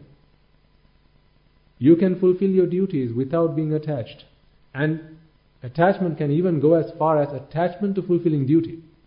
Attachment to fulfilling responsibilities, even that is an attachment. So when it comes to family, if I was a lay person, right, I would be bound by my duties to look after my parents, to care for them, and to make sure that they're homed and they have 3 square meals a day, right? And if they were sick and ailed, that they were looked after and treated. I would have a duty towards that. But I would want to get, even as a lay person, to a state of mind where I have removed the attachment towards them. And when I am there, a scenario would be something like this. Let's say my mother gets cancer. Okay, let's say my mother gets a cancer. As someone who is attached to her well-being, I would suffer internally that she's got a cancer. Now I would have sleepless nights. But if I had no attachment, I would not suffer from sleepless nights. She has a problem. I'll help you with it as best I can. I will do whatever I can to earn enough money. If I don't have enough for to treat your cancer, I will do whatever I can to help you. But I'm never going to have a sleepless night because my mother has a cancer. When I have to think about her problem, I'll think about her problem. But I'm not going to go to sleep thinking about her problem and sleep over it, think about it all day and all night and start to, begin to suffer myself. The internal suffering is what we're trying to remove here. Not the duty, not the responsibility. The internal suffering. Just think about it, right? Family is a really good example because these are attachments that will prevail for a very long time. Parents, children, husbands, wives, right? These attachments will prevail for a very long time. These are some of the last ones to go away. I can't say that I had rid myself of all attachment when I became a monk. As I left home to ordain, I don't think I cried that day, but I still felt emotional feelings about having to leave my mother behind and my father behind and my wife behind. So I felt emotion. But I'm not proud about that. I don't like the fact that I felt emotional about it. Because when I felt emotional about it, that was suffering. I don't want to suffer. I don't want to suffer. I want them to be happy. I want to be happy. I don't want them to be happy at my expense. And I don't want me to be happy at their expense. This should not be about compromise. Not compromise at the level of mental suffering. That is madness. Compromise at mental suffering is madness. Physically suffer, that's okay. What do I mean by physical suffering?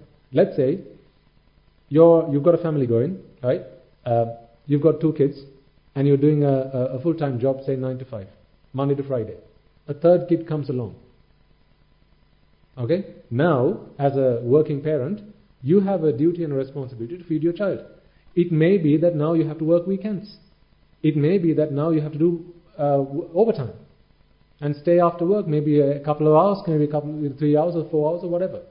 Now, that is physically suffering, because you have to be at the workplace. If your work involves traveling, then that's more traveling, right? You might have to settle for less sleep. That's all physically suffering. But mentally, if you begin to suffer, oh, now I have to work so many hours, now I have to do my weekends. How is that going to help you deal with the problem? How is frustration going to help you deal with the problem? How is anger or resentment about anything going to help you deal with the problem? Someone comes and shouts at you because they've got a problem. Now you have a choice.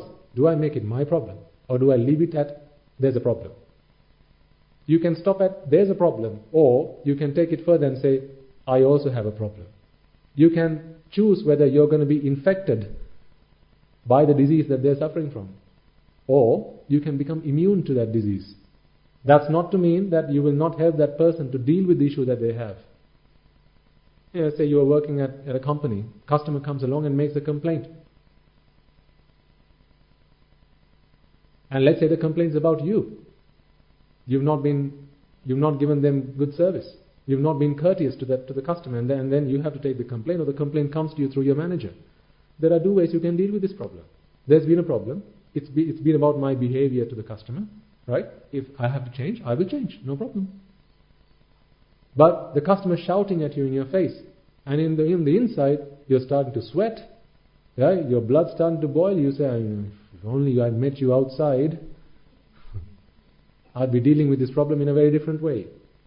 Those are feelings of anger which are burning you from the inside. Why are you suffering because of someone else's problem? They're outsourcing their problems and you've just bidded, I'll take it. Isn't that madness? Because that doesn't help solve the problem. Really, when people say, parents, have you never been given the advice? If you're angry with your child, don't take decisions at that time. Walk away, count to 10 10 times if you must, and wait until your anger has subdued, and then come back and deal with the problem. Because what happens if you deal with the problem when you're feeling anger? Now you are taking a very subjective decision, taking a very subjective perspective, and the outcome that may materialize out of you trying to solve this problem may be something that you are going to regret later on. Then you might later on say, I shouldn't have said that. I shouldn't have done that. I shouldn't have talked to him like that. Have you never had those times in your life? I shouldn't have said that. I shouldn't have done that. Because in the heat of the moment, you just went with the flow. Because you couldn't deal with the problem objectively. You made it subjective. You made it a personal problem. Personal problem because you had attachment. And how does that work? In your mind, you didn't want this problem to come your way. You didn't want that person to talk to you in that way because you had a different, this is how I want my customers to talk to me. This is how I want my children to talk to me. This is how I want my friends to talk to me. Now you have that expectation.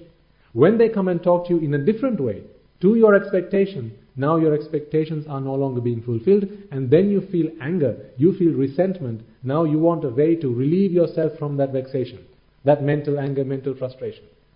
And to do that, you now fight back, you retaliate. That's when you go into fight mode or even flight mode. But fight and flight is neither of them are the answer. This is what I'm trying to get to. This is not about walking away from problems. The Buddha was the last person to walk away from problems. My God, if you knew the amount of problems that came his way. He dealt with every problem that was worth dealing with. If he knew that this problem is not worth dealing with, he wouldn't say a word. How many people walked up to him and started abusing him? Verbally. And even physically. Like Devadatta. But he never retaliated. There were people who came and accused him of having, there was a lady who came and accused him of having made her pregnant. walked up to an audience where the Buddha was giving a talk. This lady she had twigs and that was bound to her belly and gave the appearance that she was pregnant. So this was all they were trying to bring shame on the Buddha's name. Other religious leaders at the time, his contemporaries, were trying to shame the Buddha because they were trying to say that you are not someone who does as you say. You're talking about virtue and being moral and about celibacy, but look at what you've done to this lady. Right? They were trying to paint that picture. This was a coup. So this girl comes in, this woman comes in, fairly good looking, with these twigs bound to her belly, looking like she was pregnant. She walks up to the Buddha and says, all right for you to say that you should be celibate as monks. All right for you to say that you should be virtuous, but look at what you've done to me. She accuses the Buddha. You know what the Buddha says? He says, sister, only you and I know the truth about the matter. Not with a tiny bit of resentment or anger or annoyance. None. So peacefully, he says, sister, only you and I know the truth about the matter. At that very moment, the string that she had used to tie all these twigs around her body, they broke loose. And everything fell apart. At which point people realized that all she was here to do was to bring shame on the Buddha. And then at that moment the Buddha said, no, don't do anything to her. She's only come here because other people have influenced her and is trying to get her to do their dirty deeds on their behalf. They made a scapegoat out of her. So leave her alone. Never did he retaliate, because he only saw a problem as a problem, never my problem. The moment something becomes my problem is when you have an expectation. When you have attachment to something, and you expect something to be pretty, you expect something to be yummy, when you expect something to be beautiful, then when a sight or a sound or a smell or a taste or touch or something someone says, whatever comes along, that is not to your expectation. That is when anger, frustration, annoyance, these thoughts start coming in. These sentiments start flooding your mind. This is why you can't deal with anger the way that psychologists today talk to you about. That is not a permanent solution. The root of anger is also attachment. The root of anger is expectation, not go and swat the guy, break his neck. These are not answers. Counting to 10 is not an answer to anger. Counting to 10 is not an answer to frustration. For as long as you have attachments, for as long as you have expectations, you have not removed the causes of anger. Because whenever something doesn't work out to your expectation, this is where the fire of anger and aversion are ignited. Let's come back to what we were talking about, because I want to bring this to a nice conclusion before you leave for the day. So we were talking about where does pretty come from, right? Yummy, delicious, beautiful, lovely. These are all words that describe our own mental formations. This is why I sometimes say, you've never fallen in love with someone for the first time. There's no such thing as a first love. I thought my wife was my first love. Because actually, I've known her since kindergarten, when we were just young children, and we grew up together, and I thought she was my first love. But I now know that I was mistaken. Because my first love was the person that was in my mind. She was only my second love. Because when I saw her, I was expecting to see the person I had in my mind. The mental image I had of someone that I thought was beautiful, someone I thought was pretty, someone I thought had a lovely voice, someone I thought had good manners, and all these things. I had an expectation inside. So whenever I saw a girl, I compared the outside girl that I saw with the inside girl. So my first love was the girl inside. None of us have ever loved another person as our first love. That's not true. That's a lie. Our first love was already made up. From the movies that we watched, from the stories that we listen to growing up, right? From the things that we learnt about other people, how our mothers were, how our grandparents were, right? Some people they spend time with their grandmother and think, wow, if I ever find a wife, I want to find someone like my grandmother. That's not to say you go and marry your grandmother, of course. What you say is, this is the kind of person I expect. So already you're in love with someone, not the grandmother. The characteristics, the qualities, the attributes of that person that they demonstrate. These are the attachments and the expectations you build on the inside. So that's your first love. So how do we see pretty? Let me explain that. And then all the other stuff like yummy and beautiful, little, it's all the same thing. The fundamentals are the same. So you understand this is all objective and this is subjective. Yeah? All good so far? Right. Now I need to go back again to the microscopic level where we talked about the mind. How do we see pretty?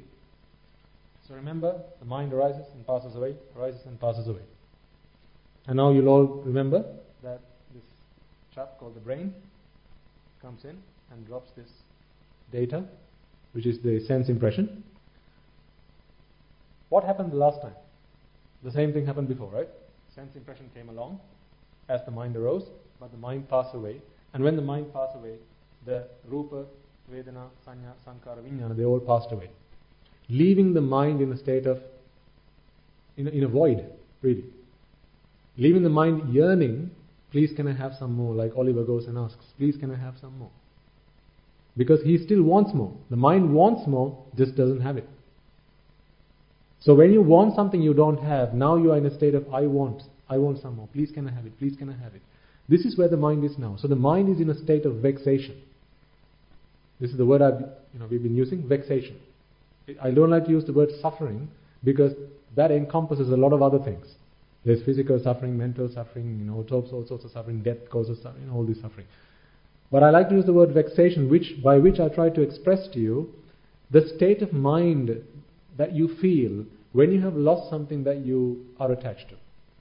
That feeling of, that unsettled feeling, that feeling of loss and agony that you feel on the inside, that void that you have on the inside which you're just waiting to fulfill, unfulfillment. That's where the mind is at this moment in time. Now, the mind goes begging again. Really, that's what the mind's doing, it's going begging. The mind goes begging again, please can I have some more? In this state of vexation. And when it comes to this point of the mind's life cycle, the brain comes and drops in another packet of data. At that point, the mind is relieved of vexation. That vexation the mind was in before is now relieved. You all remember the example I gave you with the lost pair of keys? And how it can go so wrong if you show your happiness to a kid when they bring you your pair of lost keys. I remind you, right? You lose your pair of keys and you go looking for it. That same bunch of keys you've seen every day hung by the key hanger by the door and never brought you so much happiness. One day you want it, now you can't find it. Now the mind goes into a state of vexation. Want it, but don't have it. Then you ask the child, Buddha, can you please go and find my key? I've lost it. You spend all day looking for it, and eventually the kid comes and says, Dad, is this the keys you asked for? You are an angel, my dear. The happiness this child sees on your face, he's never seen before. Not even when he passed his exams. Not even when he came first in class. This happiness he's never seen in your face before. And this child begins to think now, if I want to give my dad happiness, now I know what I need to give him for his next birthday.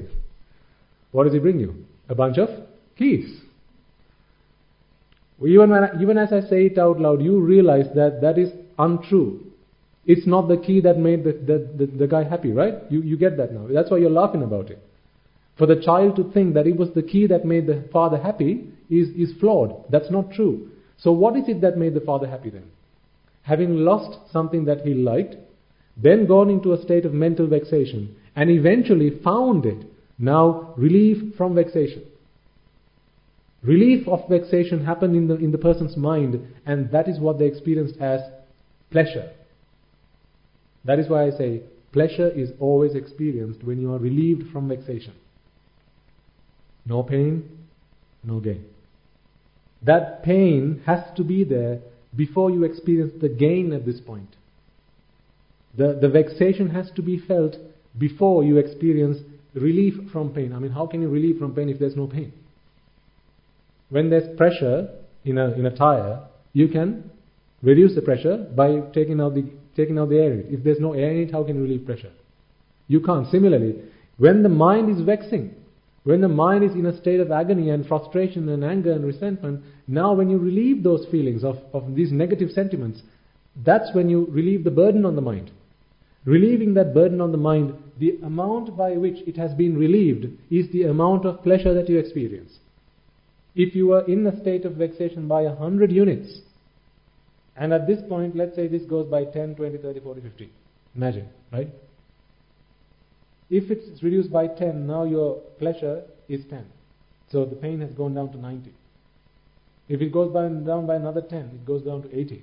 Goes down by another 10, now 70, 60, 50, 40, 30. What if at this point it's gone down to 0? So the pain's down to 0. The last set of pleasure you've experienced is a pack of 10. Can this mind be given further pleasure? Can this mind be given further pleasure? No. Because there's no longer any vexation. There's no longer any pain to relieve the pain. Similarly, like if you had a headache, no amount of paracetamol is going to make you feel better if you're not feeling worse before you start taking the paracetamol. So is it the paracetamol that brought you pleasure? No. It's the relief of the headache that brought you pleasure. So no pain, no gain. How many times did you shuffle yourselves after you sat down on the chairs that you're sitting right now? How many of you have changed your postures from the moment you sat down? When you sat down, you had your legs flat on the ground. Now you have it crossed. Right? But if you sat down, you sat down straight. Now you're leaning on your hand. Why? Why? Because you experienced physical, mentally, they're both the same. Pleasure is only experienced when there's relief from pain. Relief from vexation. So mental pain, I like to use the word vexation. Physically, we can just call it pain. But either way, it's the relief from the problem that brings you the pleasure. That brings you pleasure. When there's no problem to solve, why do people like watching teledramas so much? Because they want problems. You know, when at the end of every episode, you're left with problems. Why did that guy go out with that girl? He's already married. He shouldn't be doing that. So problems. Now you want to find out what's going to happen, how that problem is going to be solved. So after you watch an episode, what do you do in your dreams? You know the answer. After you watch the movie and you have to stop it halfway through, what do you do in your dreams if you have to watch the next bit the following day? Of course, you find the answers in your mind. You're solving all these problems. Because the mind, it's fun to solve problems. Why is it fun to solve problems? Because the problem itself is painful. What if there was no problem? There was no problem to solve. Now that is true bliss. For as long as you don't realize that pleasure is relief from pain, for as long as you don't realize that, you will be looking for pleasure constantly. Your search for pleasure will continue. Your pursuit of happiness will continue until you realize that happiness that you seek in a worldly existence is nothing other than relief from pain. So how did you see this as being pretty? The mind was at this state of vexation, wanting to see a sight, waiting to see this girl, having the belief that she's pretty. So this mind is thinking, it has already been indoctrinated that the girl is pretty. The mind is already delusioned. Because the cause of attachment is ignorance.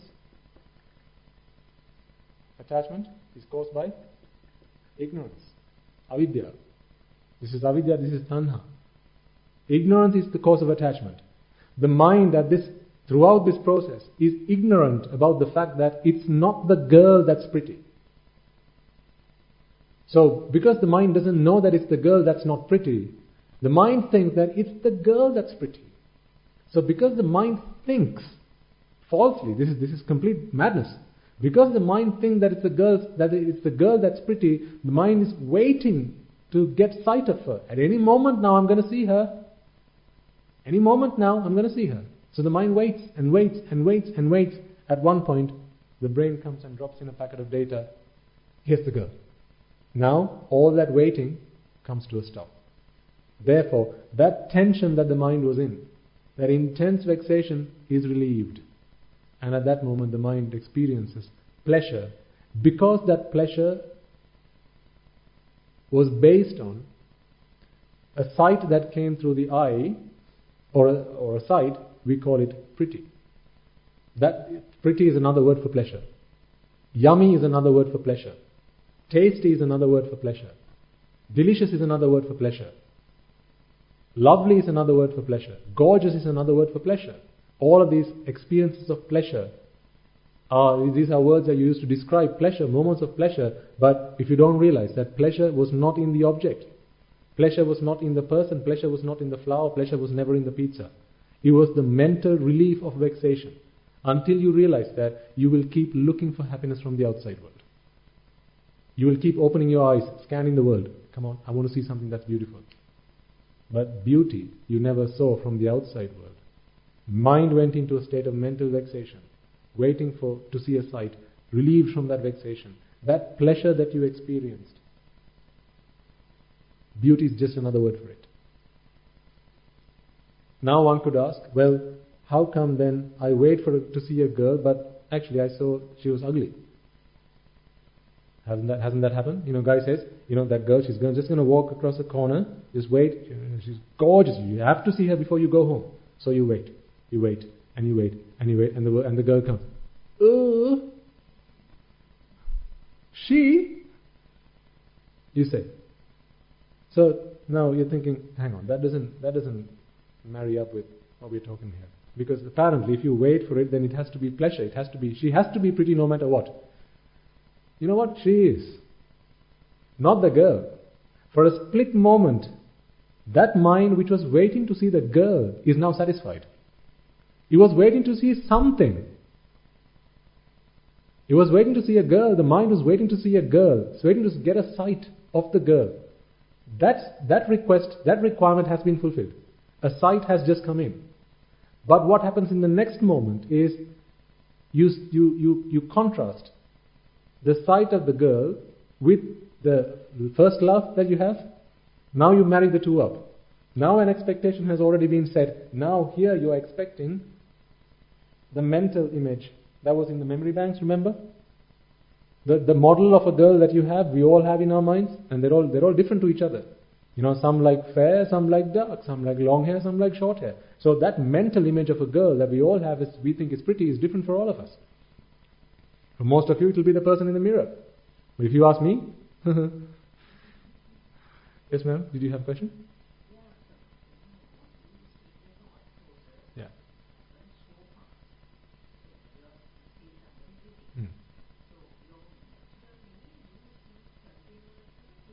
Yes.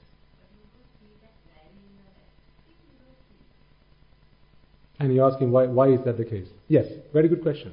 The reason for that is because our minds are constantly seekers of pleasure. So whenever we reflect on how we feel, even people who've done research, even in the Western world, Western science research, people very easily forget the bad stuff that is happening in their lives. All the negative experiences are so easily forgotten. That's why even when someone has cheated on you so many times, people's initial reaction is, we'll give it another go. Because all those bad experiences, all those moments of suffering are so easily forgotten. The reason for that is the mind is always a seeker of pleasure. Because it's ignorant. An ignorant mind is constantly seeking pleasure through attachment. Therefore, when the mind reflects on these previous memories, all the mind immediately grasps are those moments of pleasure that I experienced. Because really all this stuff, you can only see through wisdom. No amount of knowledge is going to help you do that. With knowledge you can understand this. But it's through wisdom, which is the application of knowledge, you are able to realize, I'm seeing beauty now, but actually it's a creation of my own mind. So, that is how we experience pretty. Now if that was, let's say the girl, I like the way she talks, I like her voice, Right? Some people are attached to things like that. I like her voice, soft voice. Why is someone attached to, other people are attached to a coarse voice? Some people like a loud voice. Other people like a girl who's quiet. Different tones, different dialects, right? All of these things people are attached to. So again, the mind goes into a state of vexation because the mind believes that it's the voice of the girl that is so lovely to listen to. It's the image of the girl that is so lovely to see. It's the smell of her. The rest of it you can figure out. I'm not going to talk about that detail, right? Because all those sense organs with which you can experience another person. But with whatever the case might be, you're always expecting pleasure to come from the outside world. You're expecting the sight of this person, or food, or flower to bring you pleasure, happiness. But when you begin to realize, actually no, pleasure is not a product of the outside world. It's not an attribute of the object. It's not objective. It's purely subjective. You realize the way it happened was, I thought it was the flower that was going to make me happy. I thought it was the girl that was pretty. I thought it was the girl who had a lovely voice. The moment you think like that, the moment you take that as your view, this is wrong view, mithya drishti. The moment you have this wrong view, you are attached to the Rupa Vedana Sanya Sankara Vijnana, because it's through Rupa Vedana Sanya Sankara Vijnana you can bring those things in. If you think that it's the sight of the girl that's pleasurable, how can you take the sight of the girl into the mind? Through Rupa Vedana Sanya Sankara Vijnana. So therefore, what does the mind do? Attach to Rupa Vedana Sanya Sankara Vijnana. But that's the what. Remember we talked about the what and the why? Ultimately, all the whats actually are Rupa Vedana Sanya Sankara Vijnana. Not flower, girl, chair, tree, sunset, none of those things. Remember, the mind doesn't talk that language. The only language that the mind speaks is Rupa Vedana Sanya Sankara Vijnana. So really, what the mind is attached to, ultimately, at its very atomic level, is Rupa Vedana Sanya Sankara Vijnana. But why? Because pretty, beautiful, yummy, delicious are all synonyms of pleasure.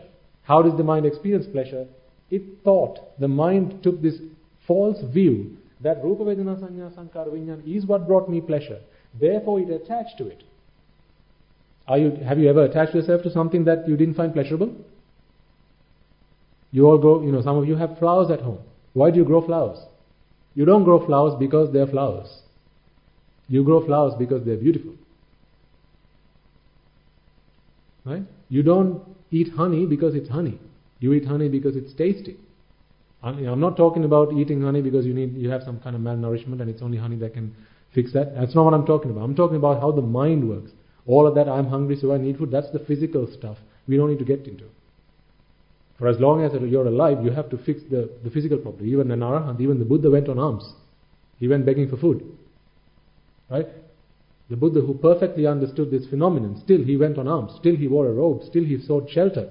Still when he was ill, Jivaka, his attendant doctor, came and treated him. So the four requisites, which as monks we are permitted by the Buddha to use, to consume: food, shelter, robes and medicines. We are permitted to use. Why?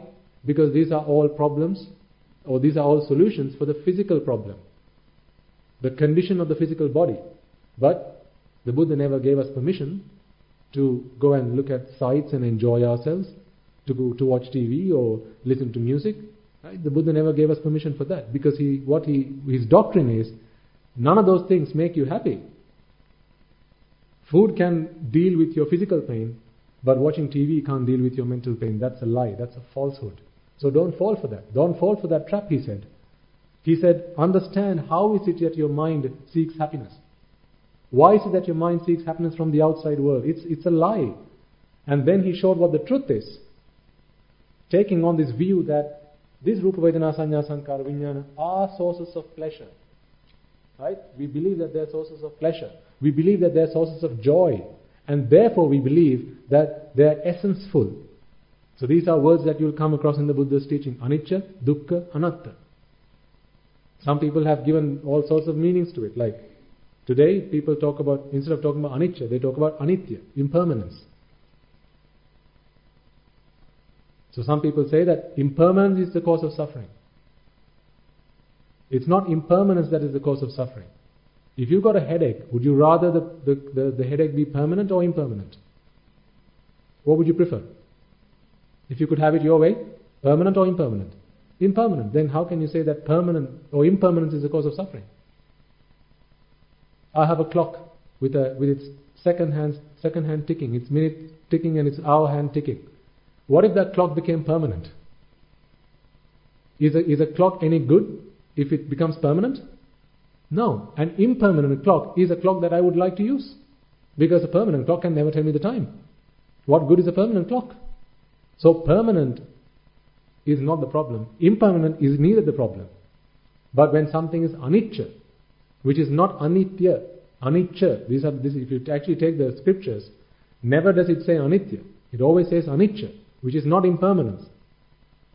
The Buddha doesn't talk about the problem of impermanence. He talks about the problem of not to your liking. He says the world is conditional. It's causality that is prevalent in all of these things. They're conditional.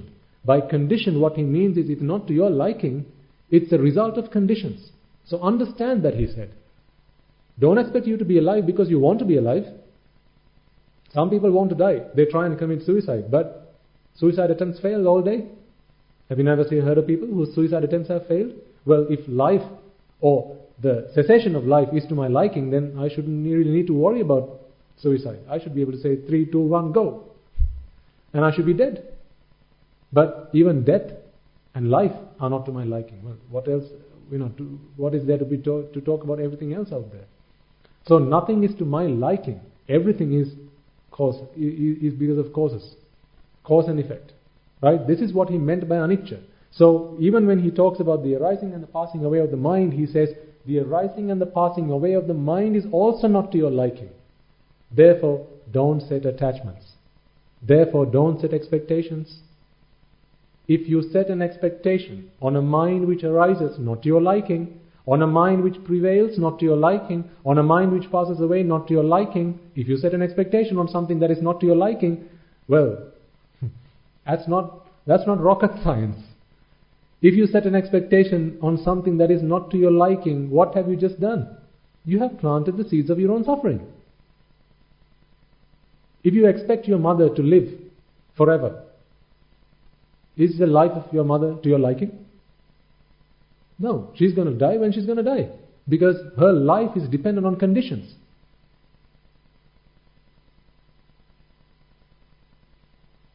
Not realizing that what we do is we set expectations. I want my mother to outlive me. Some people say, I want my child to outlive me. Some people say, these are all expectations. But don't children die before mothers? Don't children die before parents? Of course, every day, all day. The problem is not death. The problem is not old age. I'm talking about mental again, not physical. Physically, old age of course is a problem. Physically, death is of course a problem because it's painful. But at least, with death, all physical problems come to an end. I mean, that's great. The fact that all physical problems come to an end. How long will you be hungry? Until you die. How long will you grow old? Until you die. How long will you fall ill? Until you die. Well then, isn't death a great thing? By the way, I didn't say go die. That would be a parajika on my part.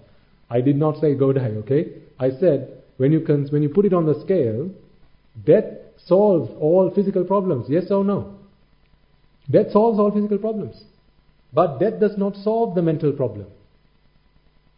For as long as the mind is suffering, for as long as the mind is in vexation, if this is the point at which a person dies, physically, at that point also the mind has come to a state of vexation, because that rupa, vedana, sanya, sankara, vijnana has passed away. Now the mind does not like a state of vexation. Therefore what the mind does is it creates another one of itself.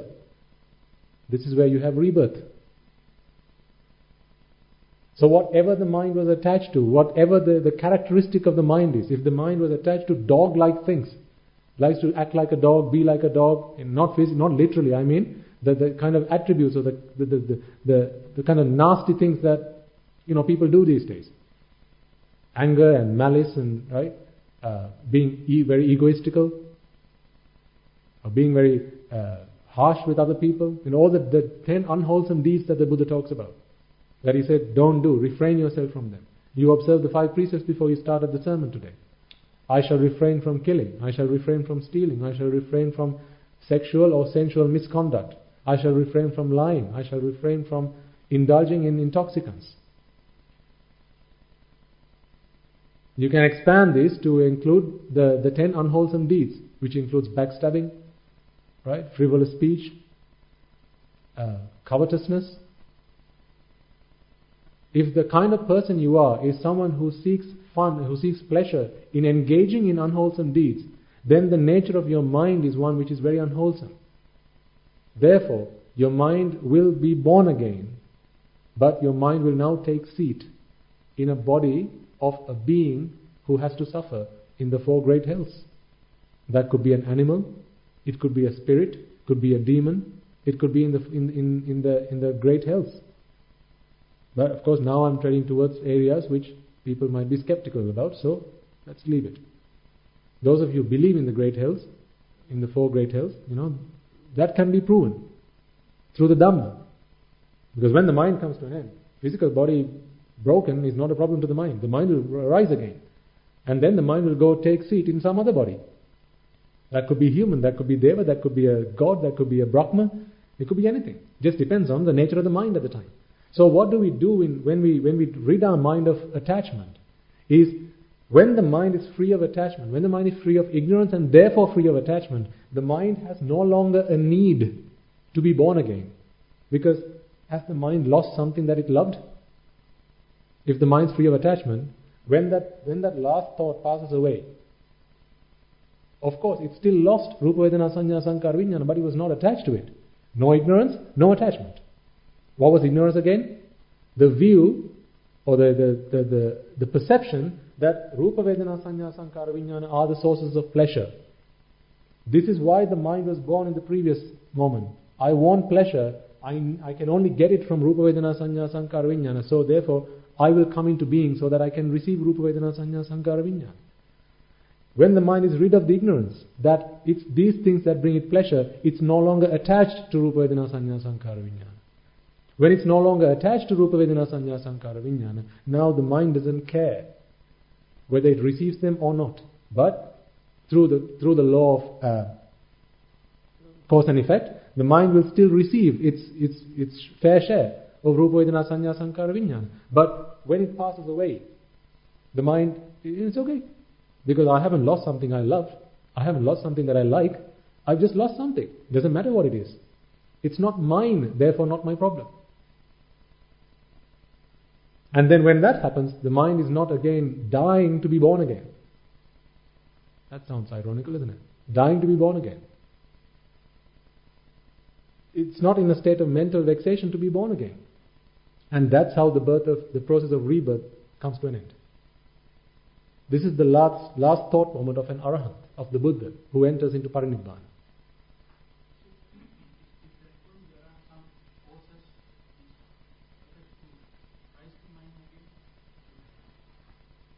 No, there won't be. Because? So, for the causes again, just very briefly, is avidya, tanha, kamma, ahara, nibbati, lakkhana. So there has to be karma. Karmic energy which kept the arising and passing away of the mind going. So you can forget all this. This is just because you asked the question, otherwise it is going to confuse the hell out of everybody else. Okay? There's karmic energy which was produced at a time when the mind was ignorant. So even an Arahant, before he became an Arahant, was a mind that was ignorant. Was ignorant rather. And a mind that had ignorance continue to generate karma, and that accumulates as karmic energy. It's the results of that karmic energy that keeps the rebirth cycle going. When someone has become an Arahant, the energy in that only lives or only lasts as long as the physical body can sustain them. At that point, all that karmic energy is diminished, and therefore there are no causes that can give rise to another mind again. Everyone else, just forget that, because it's not important to figure out. We are talking about what happens to an Arahant who passes away. Let's worry about that after we become an arahant. First, let's try and get there. Because the happiness we are talking about, that I want you to experience, folks, is not happiness after death. Now, you're not around to be happy then. I want you to be happy and be around to enjoy that happiness. Okay? This happiness I'm talking about is a happiness where the mind is free of expectation. Where the mind is free of attachment. Where, no matter what, I'm happy. Where the mind has no preference. Then it doesn't matter whether I serve you black tea or white tea. Then it doesn't matter whether your tea has sugar in it or not. You will be happy with either. Rather than happy, you'll be content. You'll be content with either. Anything goes, whatever. Do you like blue or white? On that day, you won't be able to answer that question. Because I don't care. Because the word like is another word for attachment. It's synonymous with attachment. And when you say, I like blue, what you're saying is, I want to see blue as much as I possibly can. Therefore, you're expecting blue. So your mind is vexing. Can I see blue now, please? And the mind is born again. Can I see blue now? White comes along. Oh. And the mind passes away. And then another mind is born. Can I see blue now, please? Green comes along. Oh. And it passes away. And another mind comes along. Can I see blue now? Blue. Yes. Relief from vexation. And immediately you sense pleasure. Did you have a question, sir?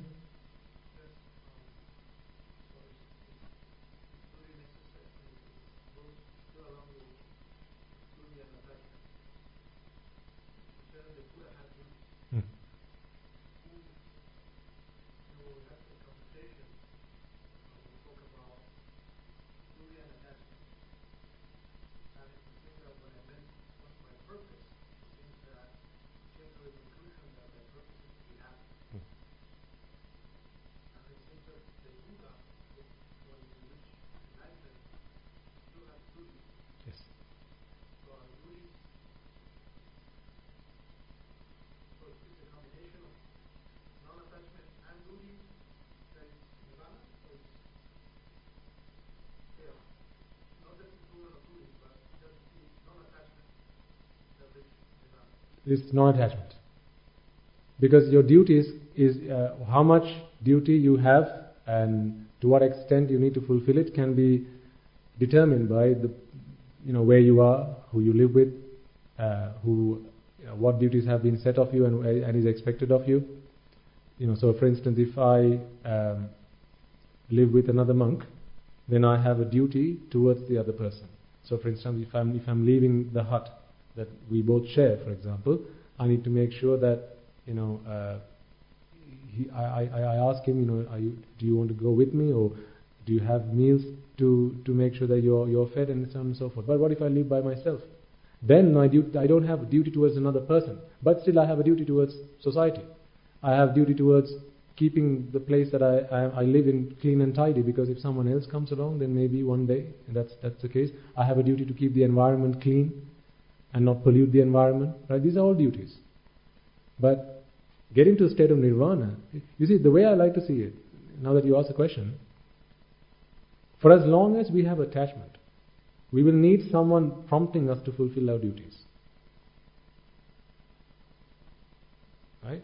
For as long as we have attachment, we fulfill duties on behalf of someone else, to satisfy someone else. Because when there's attachment, generally speaking, if the other person to whom we have a duty is not fulfilled, then chances are they're going to come back to us and complain. Hey, you haven't fulfilled your duty. Now do it. So whenever there's attachment, even the fulfillment of duty may have to be prompted. But when there's no attachment, now you fulfill your duty because it's your duty. Not because someone's going to complain, not because someone's going to keep pestering you to do it. Whether they pester you or not, you will still fulfill your duty. Then it doesn't matter, you don't have to have someone by your side to say, have you done this, have you done that, have you done this, have you... Not because you forget. That's not what I'm talking about, because anyone can forget. But when you have zero attachment, because when you have no attachment, you have no attachment to duty or not doing duty. Because when you have attachment, let's say my duty is to sweep the floor. When you've left this room, let's say my duty, because some of our monks actually do have that duty. When you have all left here, It's their duty to come here and clean the floors and make sure the chairs have been set in place. Right? So we have a duty to do that. It may be that if that was me who was given that duty, I might feel, I don't really like that duty. I prefer to do something else. With my time. I don't really like that duty because it's not fun. Because we always like to do things that make us happy, that is fun to do. Then, if a duty that has been given to me is not fun, I'm always looking for opportunities to escape my duty and not fulfill it. Because I'm looking for fun from engaging and doing other things. Expecting happiness to come from engagements with the outside world, interaction with the outside world. But if there's a day where I have zero expectation on the outside world experiences and interactions to make me happy, then you can be assured, sir, unless I have forgotten, my duty will be fulfilled. Unless I have forgotten, or there's something else that I have to do, not I want to do, that I have to do, which as a result of which I am unable to fulfill this duty, my duty will be fulfilled, you can be assured of. But for as long as I have attachments, I will pick the one I prefer to do versus the one I don't like to do. Then when you come and ask me, why haven't you done this? I will say, I forgot. That won't be the truth. It may not be the truth. I'll say, because I had the other thing to do, and it may actually be that I like to do that versus this. So let's say you had two duties to fulfill, and they were both expected to be done at the same time. Whenever you have attachment, you will pick one versus the other.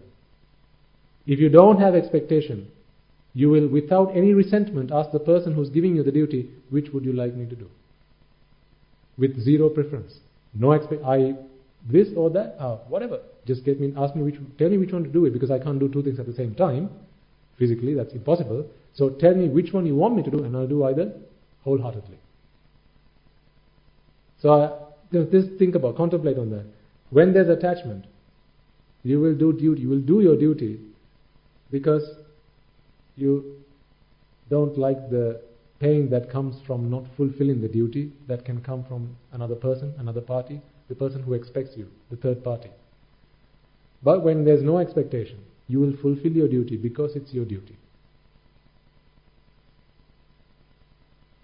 That's duty free of expectation. That's duty free.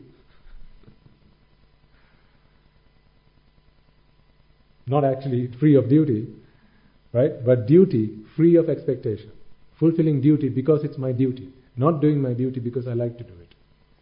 Even duty should be something you do because it's your duty, not because you like to do it.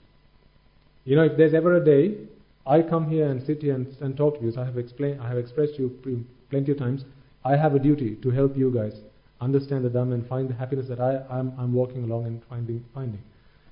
But if there's ever a day, I come here and I preach to you, and I like preaching to you. That's dangerous. I like preaching to you.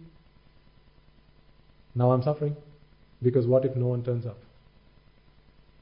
What if you come up to me and say, Swaminatha, we don't like your sermons anymore. You just talk rubbish. I'll go find someone else. If I like to preach to you, I'm attached. So therefore I might say, no, but it's my duty. Stay. I have to fulfill my duty. That's going completely off track. I will do my duty, but I shouldn't expect to be able to do my duty. Because whenever there's expectation, there's going to be suffering.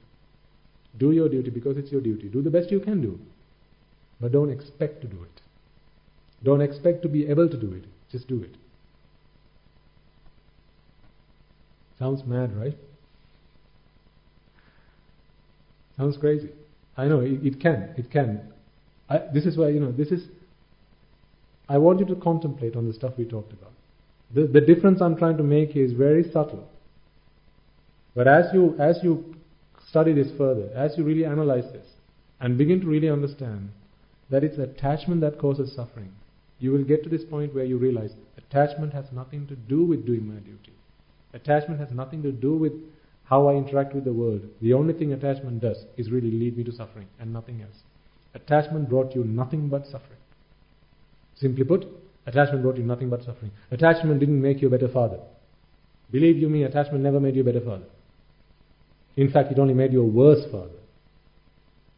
Because you made decisions subjectively. Your decisions weren't based on the best interest of your child. If you are saying so, that's a lie. Your interests were based on what's best for me. Attachment never made you a better mother. Your decisions were based on what's best for me, not what's best for my child. Attachment never made you a better teacher. Attachment never made you a better student. Attachment never makes me a better monk. Getting rid of attachment, that amount by which I am free of attachment, is the extent by which I become a better father, a better mother, a better brother, a better sister, a better citizen, a better fellow being, a better monk, a better person. If you want to be a better person, then work on attachment. But attachment will go nowhere unless you work on the cause of attachment, which is ignorance. Our ignorance tells us that this world, the outside world, and the Rupa Vedana Sanya Sankara Vijnana which come in, and that's how we perceive the world as being pleasurable, joyful, and therefore essenceful. It's full of essence. It has to be associated. It's fun. Let's be around that. But when you realize, no, it's not these guys that brought me any fun at all. It's not these guys that brought me pleasure.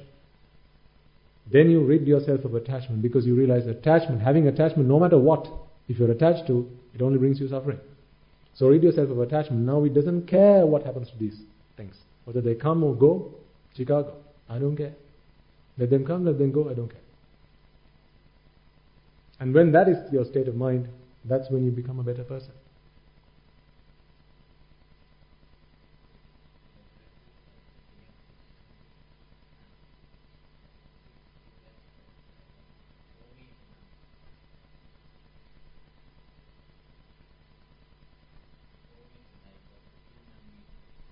Of the human being, it is, I say. Okay.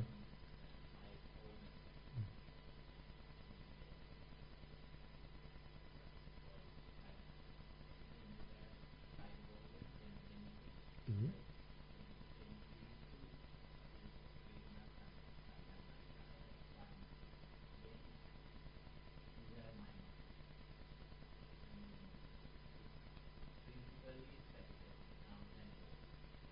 Arises and passes away.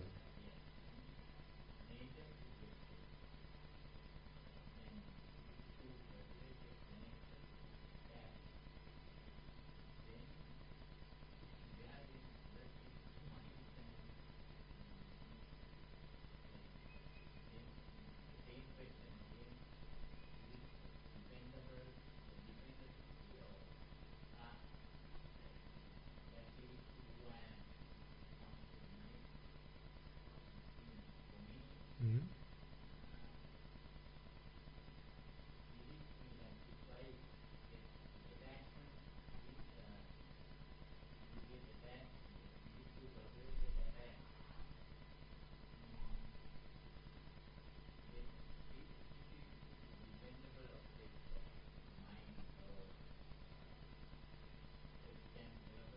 Let me give you this. I think I know what you're trying to get at, sir, and I'll give you this analogy just to help make sense. Let's say you got a car, okay? You have a car and you want to go places. To go places, you have to put fuel into a car, right? For as long as you want to go places in your car, you're dependent on fuel. So you have to take it to a station and get fuel. There comes a day when you don't really want to go anywhere. You don't have any interest in traveling anywhere. But the car is still on, switched on. So whatever fuel's in the car, it will keep consuming until all the fuels run out and the car comes to a stop. Not because you've turned off the ignition, but because the engine can no longer run without fuel. You got to that state because you no longer wanted to go places. But if you're someone who wants to go places, you will always keep driving your car to the petrol station. Get it fueled up. Right? But when the day comes where I have nowhere to go, but what's the point? There's not a waterfall I like to see anymore. There's not a concert that I want to go to, not a gig I want to go and have fun, not a restaurant I want to go to travel to. I'm just happy being where I am. Because then you have lost the attachment to go to and travel places. The engine will still keep running until the fuel has been exhausted. The dependability that you're talking about is something like that. The mind needs this input of Rupa Vedana Sanya Sankara Vijnana to keep going. But an arahant is someone who is content. So just keep going, keeping on going is okay with. He doesn't need to go places, he doesn't need to think about other things or go and see sights or watch movies or all those things that we talked about earlier. The what's. An arahant has no desire to do all those things. So he's like a car with no purpose. So the car will still keep running until the fuel has been exhausted. So this mind will still keep going until the causes that keep it alive. And the fuel in the car will keep the engine going, but because I have no place that I want to go, I don't really care when the engine stops. But if I have somewhere to go, now I'm not happy with the engine coming to a stop. So therefore, when I see that the fuel meter is starting to drop, I'll have to drive my car to the station and get some fuel in my car. That's only when I want to go places. But if I have no place I really want to go, I'm not fussed, I'm happy just where I am, then I'm not necessarily going to switch the engine off. That's like chopping my head off. But if someone comes and says, right, I'm going to switch your engine off. Okay. Because I have I don't have any purpose of traveling, so if you want to switch my engine off, you can switch my engine off. But an arahant, you're not going to switch your engine off yourself. Let the engine go off when the fuel runs out. This is a similar sort of story. The mind will keep functioning. But when an arahant has no desire to go and see things and smell things and taste things and listen to things, the purpose of the mind arising is not for the purpose of seeking Rupa Vedana Sanya Sankara Vijnana. Whether you seek it or not, they'll come. Whether you seek it or not, Rupa Vedana Sanya Sankara will come. That is also as a vipaka. They'll still keep coming. But a mind that wants to experience them will go looking for it, will go begging for it. Okay?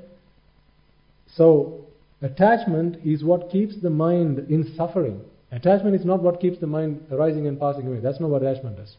Attachment keeps the mind in suffering. The vipakas of karmas you've done in the past is what keeps bringing Rupa Vedana Sanya Sankara Vijnana. It's also what keeps the mind going.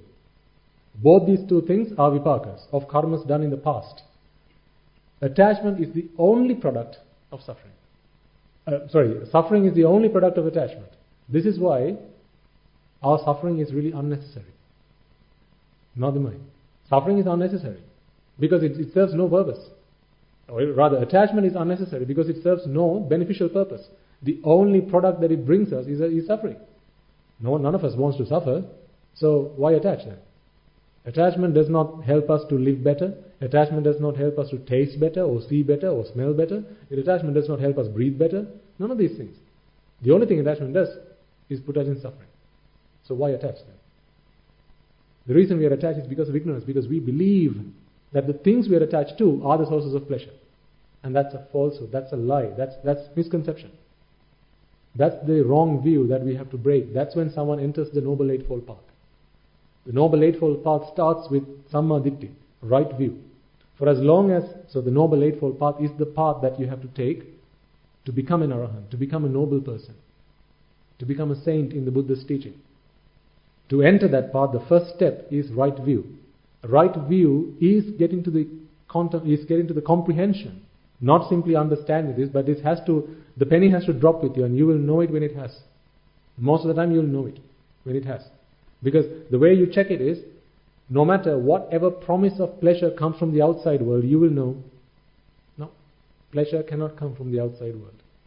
So someone might come and say, hey, honey, I like to go out with you.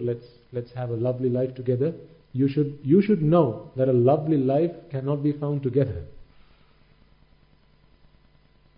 A guy comes and says, shall I hook you up with a really pretty girl? You should be able to say, there is no such thing as a pretty girl.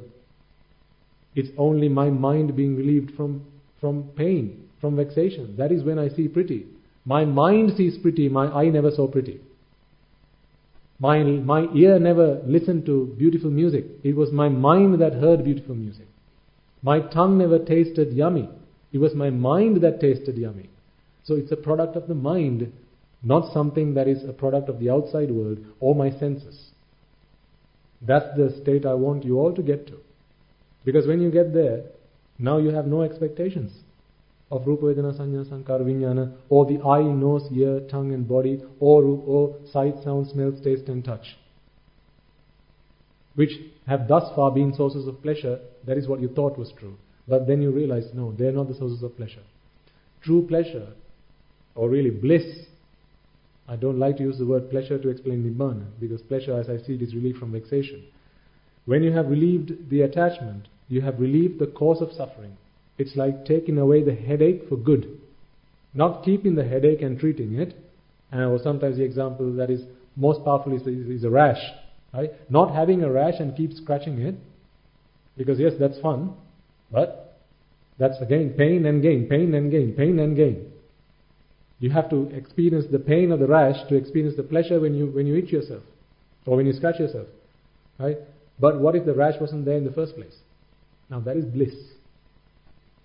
So when there's no suffering, zero suffering, now there's no suffering to relieve yourself from. Is that a bad thing? No, that's the best you can hope for.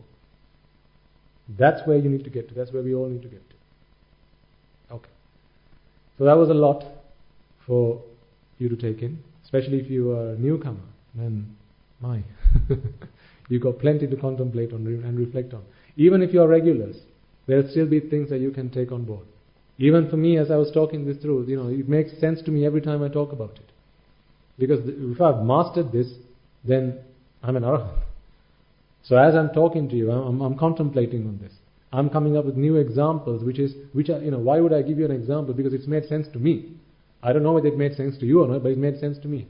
So every example, every metaphor, every analogy I come up with, it's helping me better apply this theory, apply this teaching to my own life, and helping me just take me 1 inch closer to my end goal. So this is what we all need to contemplate on. This is what we all need to reflect on. Pleasure never came from the outside world. Pleasure is simply the relief from mental frustration, mental vexation. To expect something that is not there in the outside world and to go looking for it is only going to keep you in a constant state of misery. This is why I ask you, what good is there in walking to a saloon and asking for a loaf of bread? It's madness and it makes you laugh. Why? Because they don't sell bread there, that's why. It's okay to go to a bakery and ask for bread, and it's okay to go to a saloon and ask for a haircut. But if you do the opposite way around, walking to a saloon and asking for a haircut is as mad as walking to a bakery, or walking to a saloon and asking for a haircut is as mad as walking to a saloon and asking for a loaf of bread. Similarly, walking up to a sight, a sound, a smell, a taste or a touch, or a physical object, a girl or boy or a child or a flower or a song or a bird or a bee or whatever, picture, Michelangelo, Leonardo, whatever, you walk up to them and say, give me beauty, give me pleasure, give me fun. Mad. That is madness, that's insanity. Because they don't have the power to give you happiness. They don't have the power to give you pleasure. Because pleasure is simply relief from your own mental pain.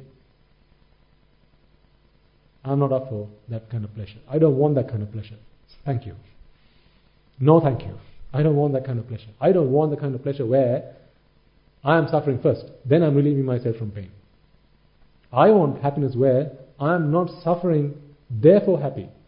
Not suffering, then relief from suffering, then happy. I don't want to walk that way. I want no suffering, therefore don't have to relieve myself from suffering, therefore happy.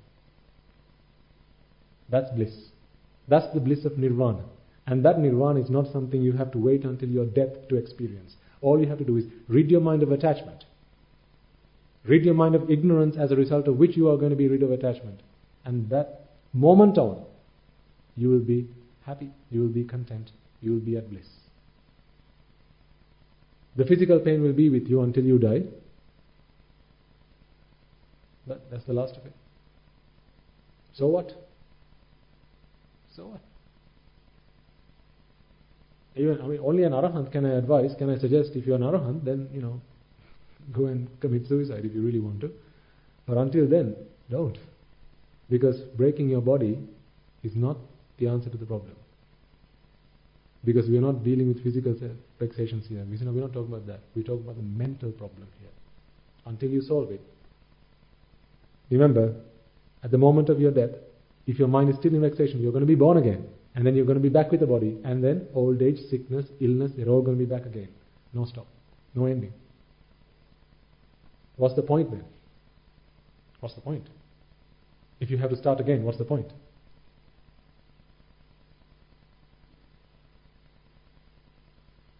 Right.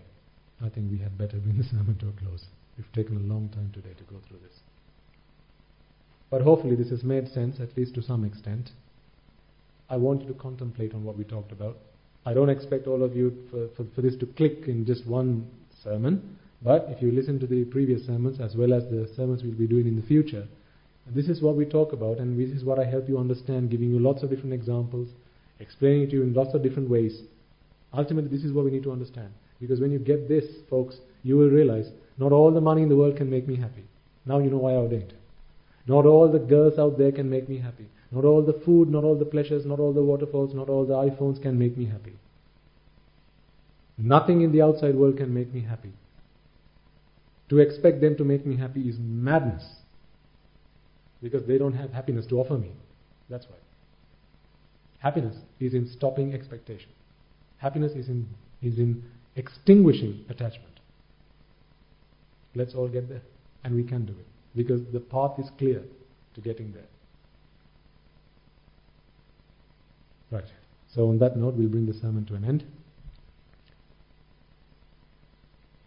Is it English or Sinhala today? English? Okay. So we're going to be contemplating or chanting the Arya Maitreya. I'll be doing the chanting, and you can contemplate on the meanings of the stanzas.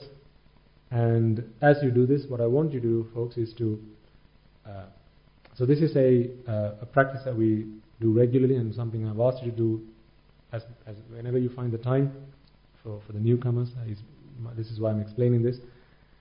This is compassion that we want to spread to all living beings, starting from yourself, to your parents, to your children, to your friends, to your family, and then distant family who's passed away, teachers, anyone and everyone who will have been some part of your life, not just in this birth but also in previous births. This is a way of passing on our compassion to all of them, all beings out there, in the hope that may they find the same bliss that we have today embarked upon. Okay? So we will do that, and we will bring the sermon to an end after we have transferred the merits.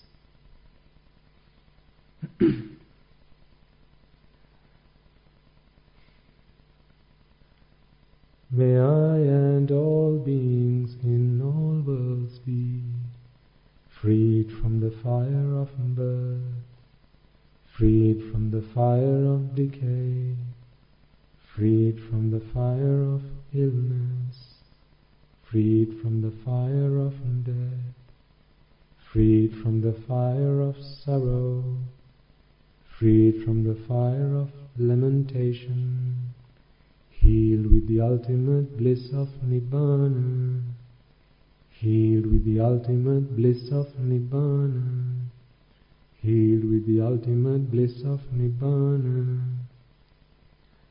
May I and all beings in all worlds be freed from the fire of suffering, freed from the fire of discontentment, freed from the fire of exhaustion, freed from the fire of disappointment, freed from the fire of clinging on to the five aggregates, healed with the ultimate bliss of Nibbana, healed with the ultimate bliss of Nibbana, healed with the ultimate bliss of Nibbana. May I and all beings in all worlds be freed from the suffering of samsara, freed from the disease of samsara, freed from the fear of samsara, freed from the fire of samsara, freed from the burning of samsara, freed from the sorrow of samsara, freed from the lust of samsara, freed from the clutches of samsara, freed from the flames of samsara, healed with the ultimate bliss of Nibbana, healed with the ultimate bliss of Nibbana, healed with the ultimate bliss of Nibbana. The karma worlds are in despair. May I and all beings be freed from the karma worlds. The rupa worlds are in despair. May I and all beings be freed from the rupa worlds. The arupa worlds are in despair. May I and all beings be freed from the arupa worlds. All worlds are in despair. May I and all beings be freed from all the worlds. Nibbana is the only salvation. May I and all beings attain Nibbana. Nibbana is the only salvation. May I and all beings attain Nibbana. Nibbana is the only salvation. May I and all beings attain Nibbana.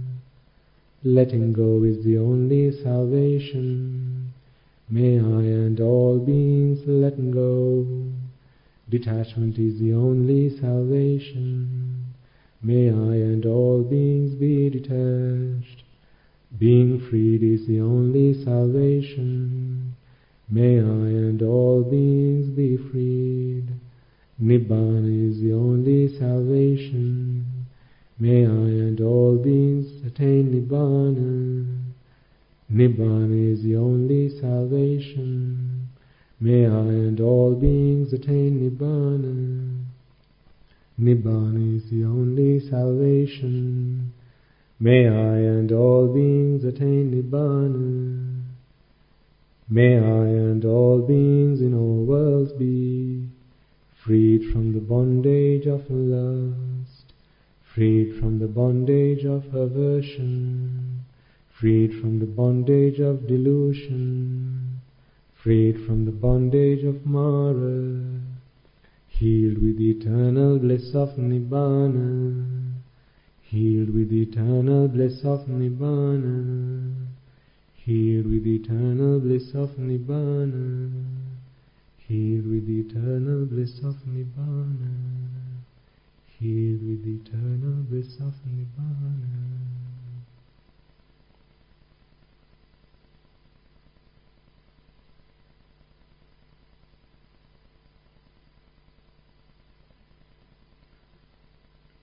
Okay.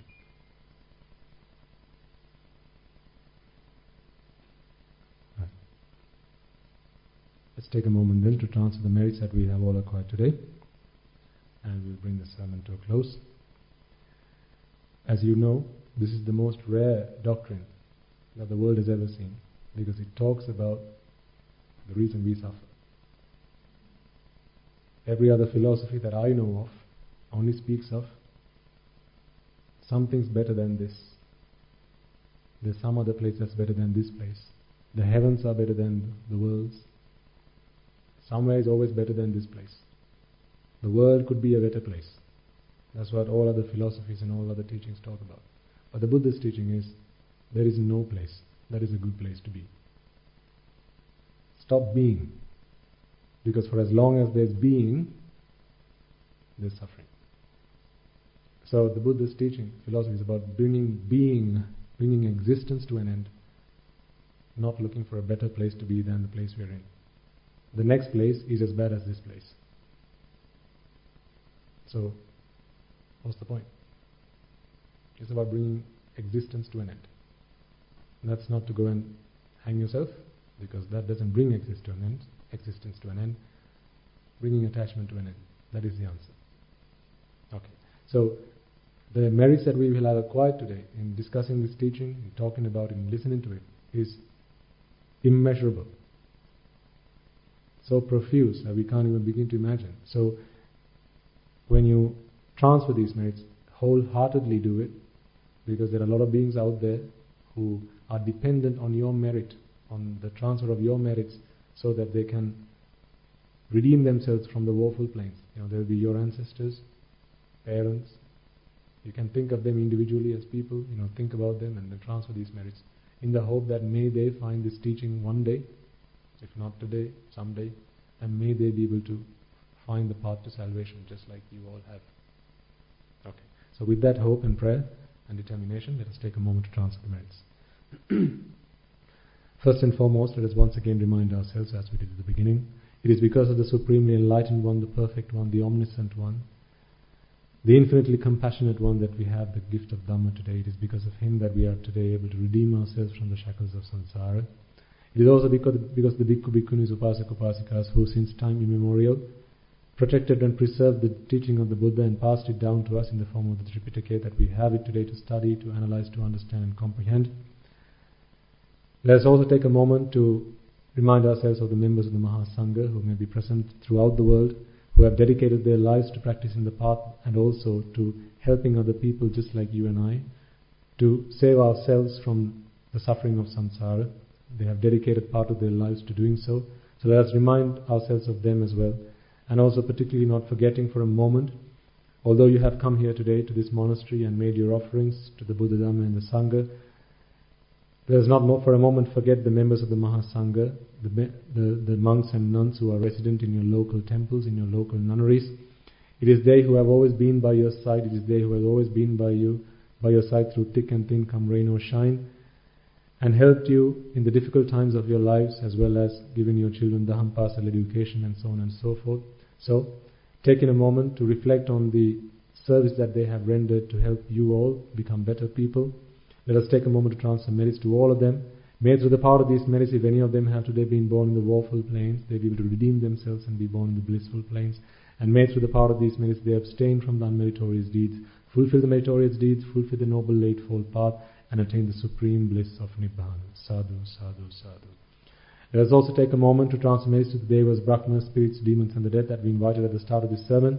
Anyone and everyone who you might have come across in this infinitely long journey in samsara, anyone and everyone who might have helped you, supported you, assisted you to become better people, to find happiness in life in whatever form. It is a moment for us to repay the debts that we owe them, to give them transfer the merits that we have all acquired today. And in transferring these merits, may they be able to redeem themselves from any woeful planes that they might have been born in, to be born in the blissful planes. May through the power of these merits, they abstain from the unmeritorious deeds, fulfill the meritorious deeds, fulfill the noble eightfold path, and attain the supreme bliss of Nibbana. Sadhu, sadhu, sadhu.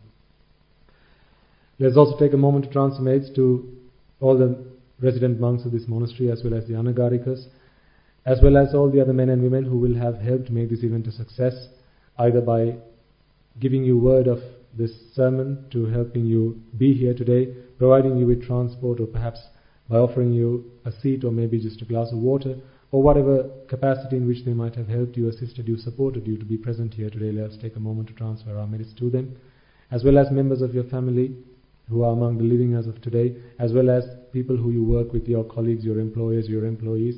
It is they who have today relieved you of some of your duties and given you the freedom to be here today, such that you are able to listen to the teaching and able to redeem yourselves from samsara. It is they who have taken on that burden of enabling you to be here today. So may they all be able to rejoice in the merits that we have all acquired today. And may through the power of these merits they be able to abstain themselves from the unmeritorious deeds, fulfill the meritorious deeds, fulfill the noble eightfold path, and attain the supreme bliss of Nibbana. Sadhu, sadhu, sadhu. Let us also take a moment to transfer merits to the members of the armed forces who have fought a 30-year-long war in Sri Lanka, as well as in the recent disastrous times where they have dedicated themselves, sometimes with their own lives, to protecting the peace and harmony of this country, as well as those who will have fought in the battles and perhaps died in the battles, be their friend or foe.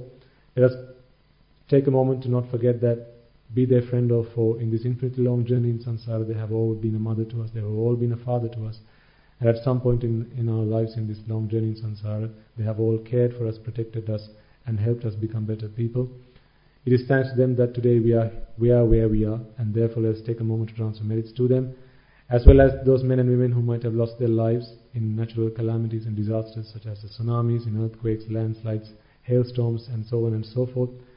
May they all be able to rejoice in the merits that we have all acquired today. Let's also take a moment to transmit to all those men and women who have dedicated themselves to protecting this country, to leading our country, to developing our country. It is thanks to them that you and I are today able to free ourselves of such duties and responsibilities, to be here today, to practice the path, to seek enlightenment. May they all be able to rejoice in the merits that we have all acquired today. May through the power of these merits, if any of them have been born in the woeful planes, be able to redeem themselves and be born in the blissful planes. May through the power of these merits they abstain from non-meritorious deeds, fulfill the meritorious deeds, fulfill the noble eightfold path, and attain the supreme bliss of Nibbana. Sadhu, sadhu, sadhu. And finally, may through the course of all the merits that we have all dedicated ourselves and conducted throughout the course of the day, through speech, body and mind, empower and energize all those men and women just like yourselves throughout the world who are aspiring to attain the bliss of Nibbana, to be able to do so, and may through them we be able to witness the advent of many hundreds of thousands of Arahants and Arahat Mehenin Vahanses in this blessed land, in our very lives itself. Sadhu, sadhu, sadhu. And finally, may you and I and everyone who has taken part, contributed and gotten involved in any way, shape or form be able to become one of those Arahat Vahanses, be able to become one of those Arahat Mehenin Vahanses in this very lives itself, in the era of the Gautama Supreme Buddha itself. Sadhu, sadhu, sadhu. The members of the Mahasangha will now transfer their blessings to you.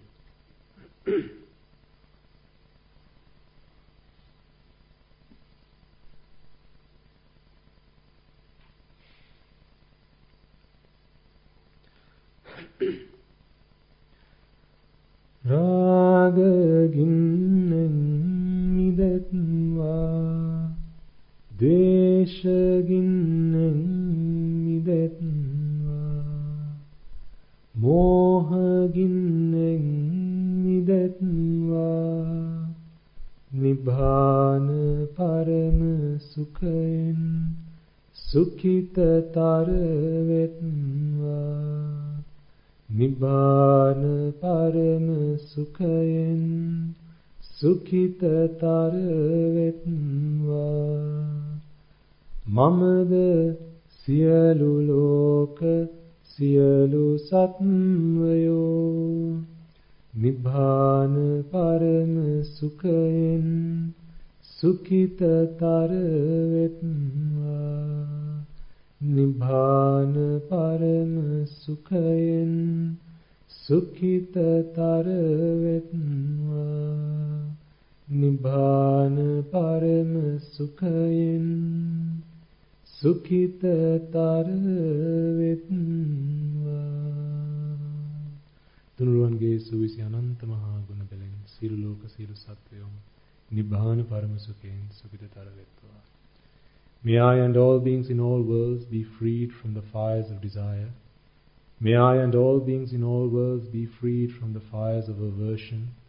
May I and all beings in all worlds be freed from the fires of delusion. And may I and all beings in all worlds attain the supreme bliss of Nibbana. May the Noble Triple Gem be with you all forever. Sadhu, sadhu, sadhu.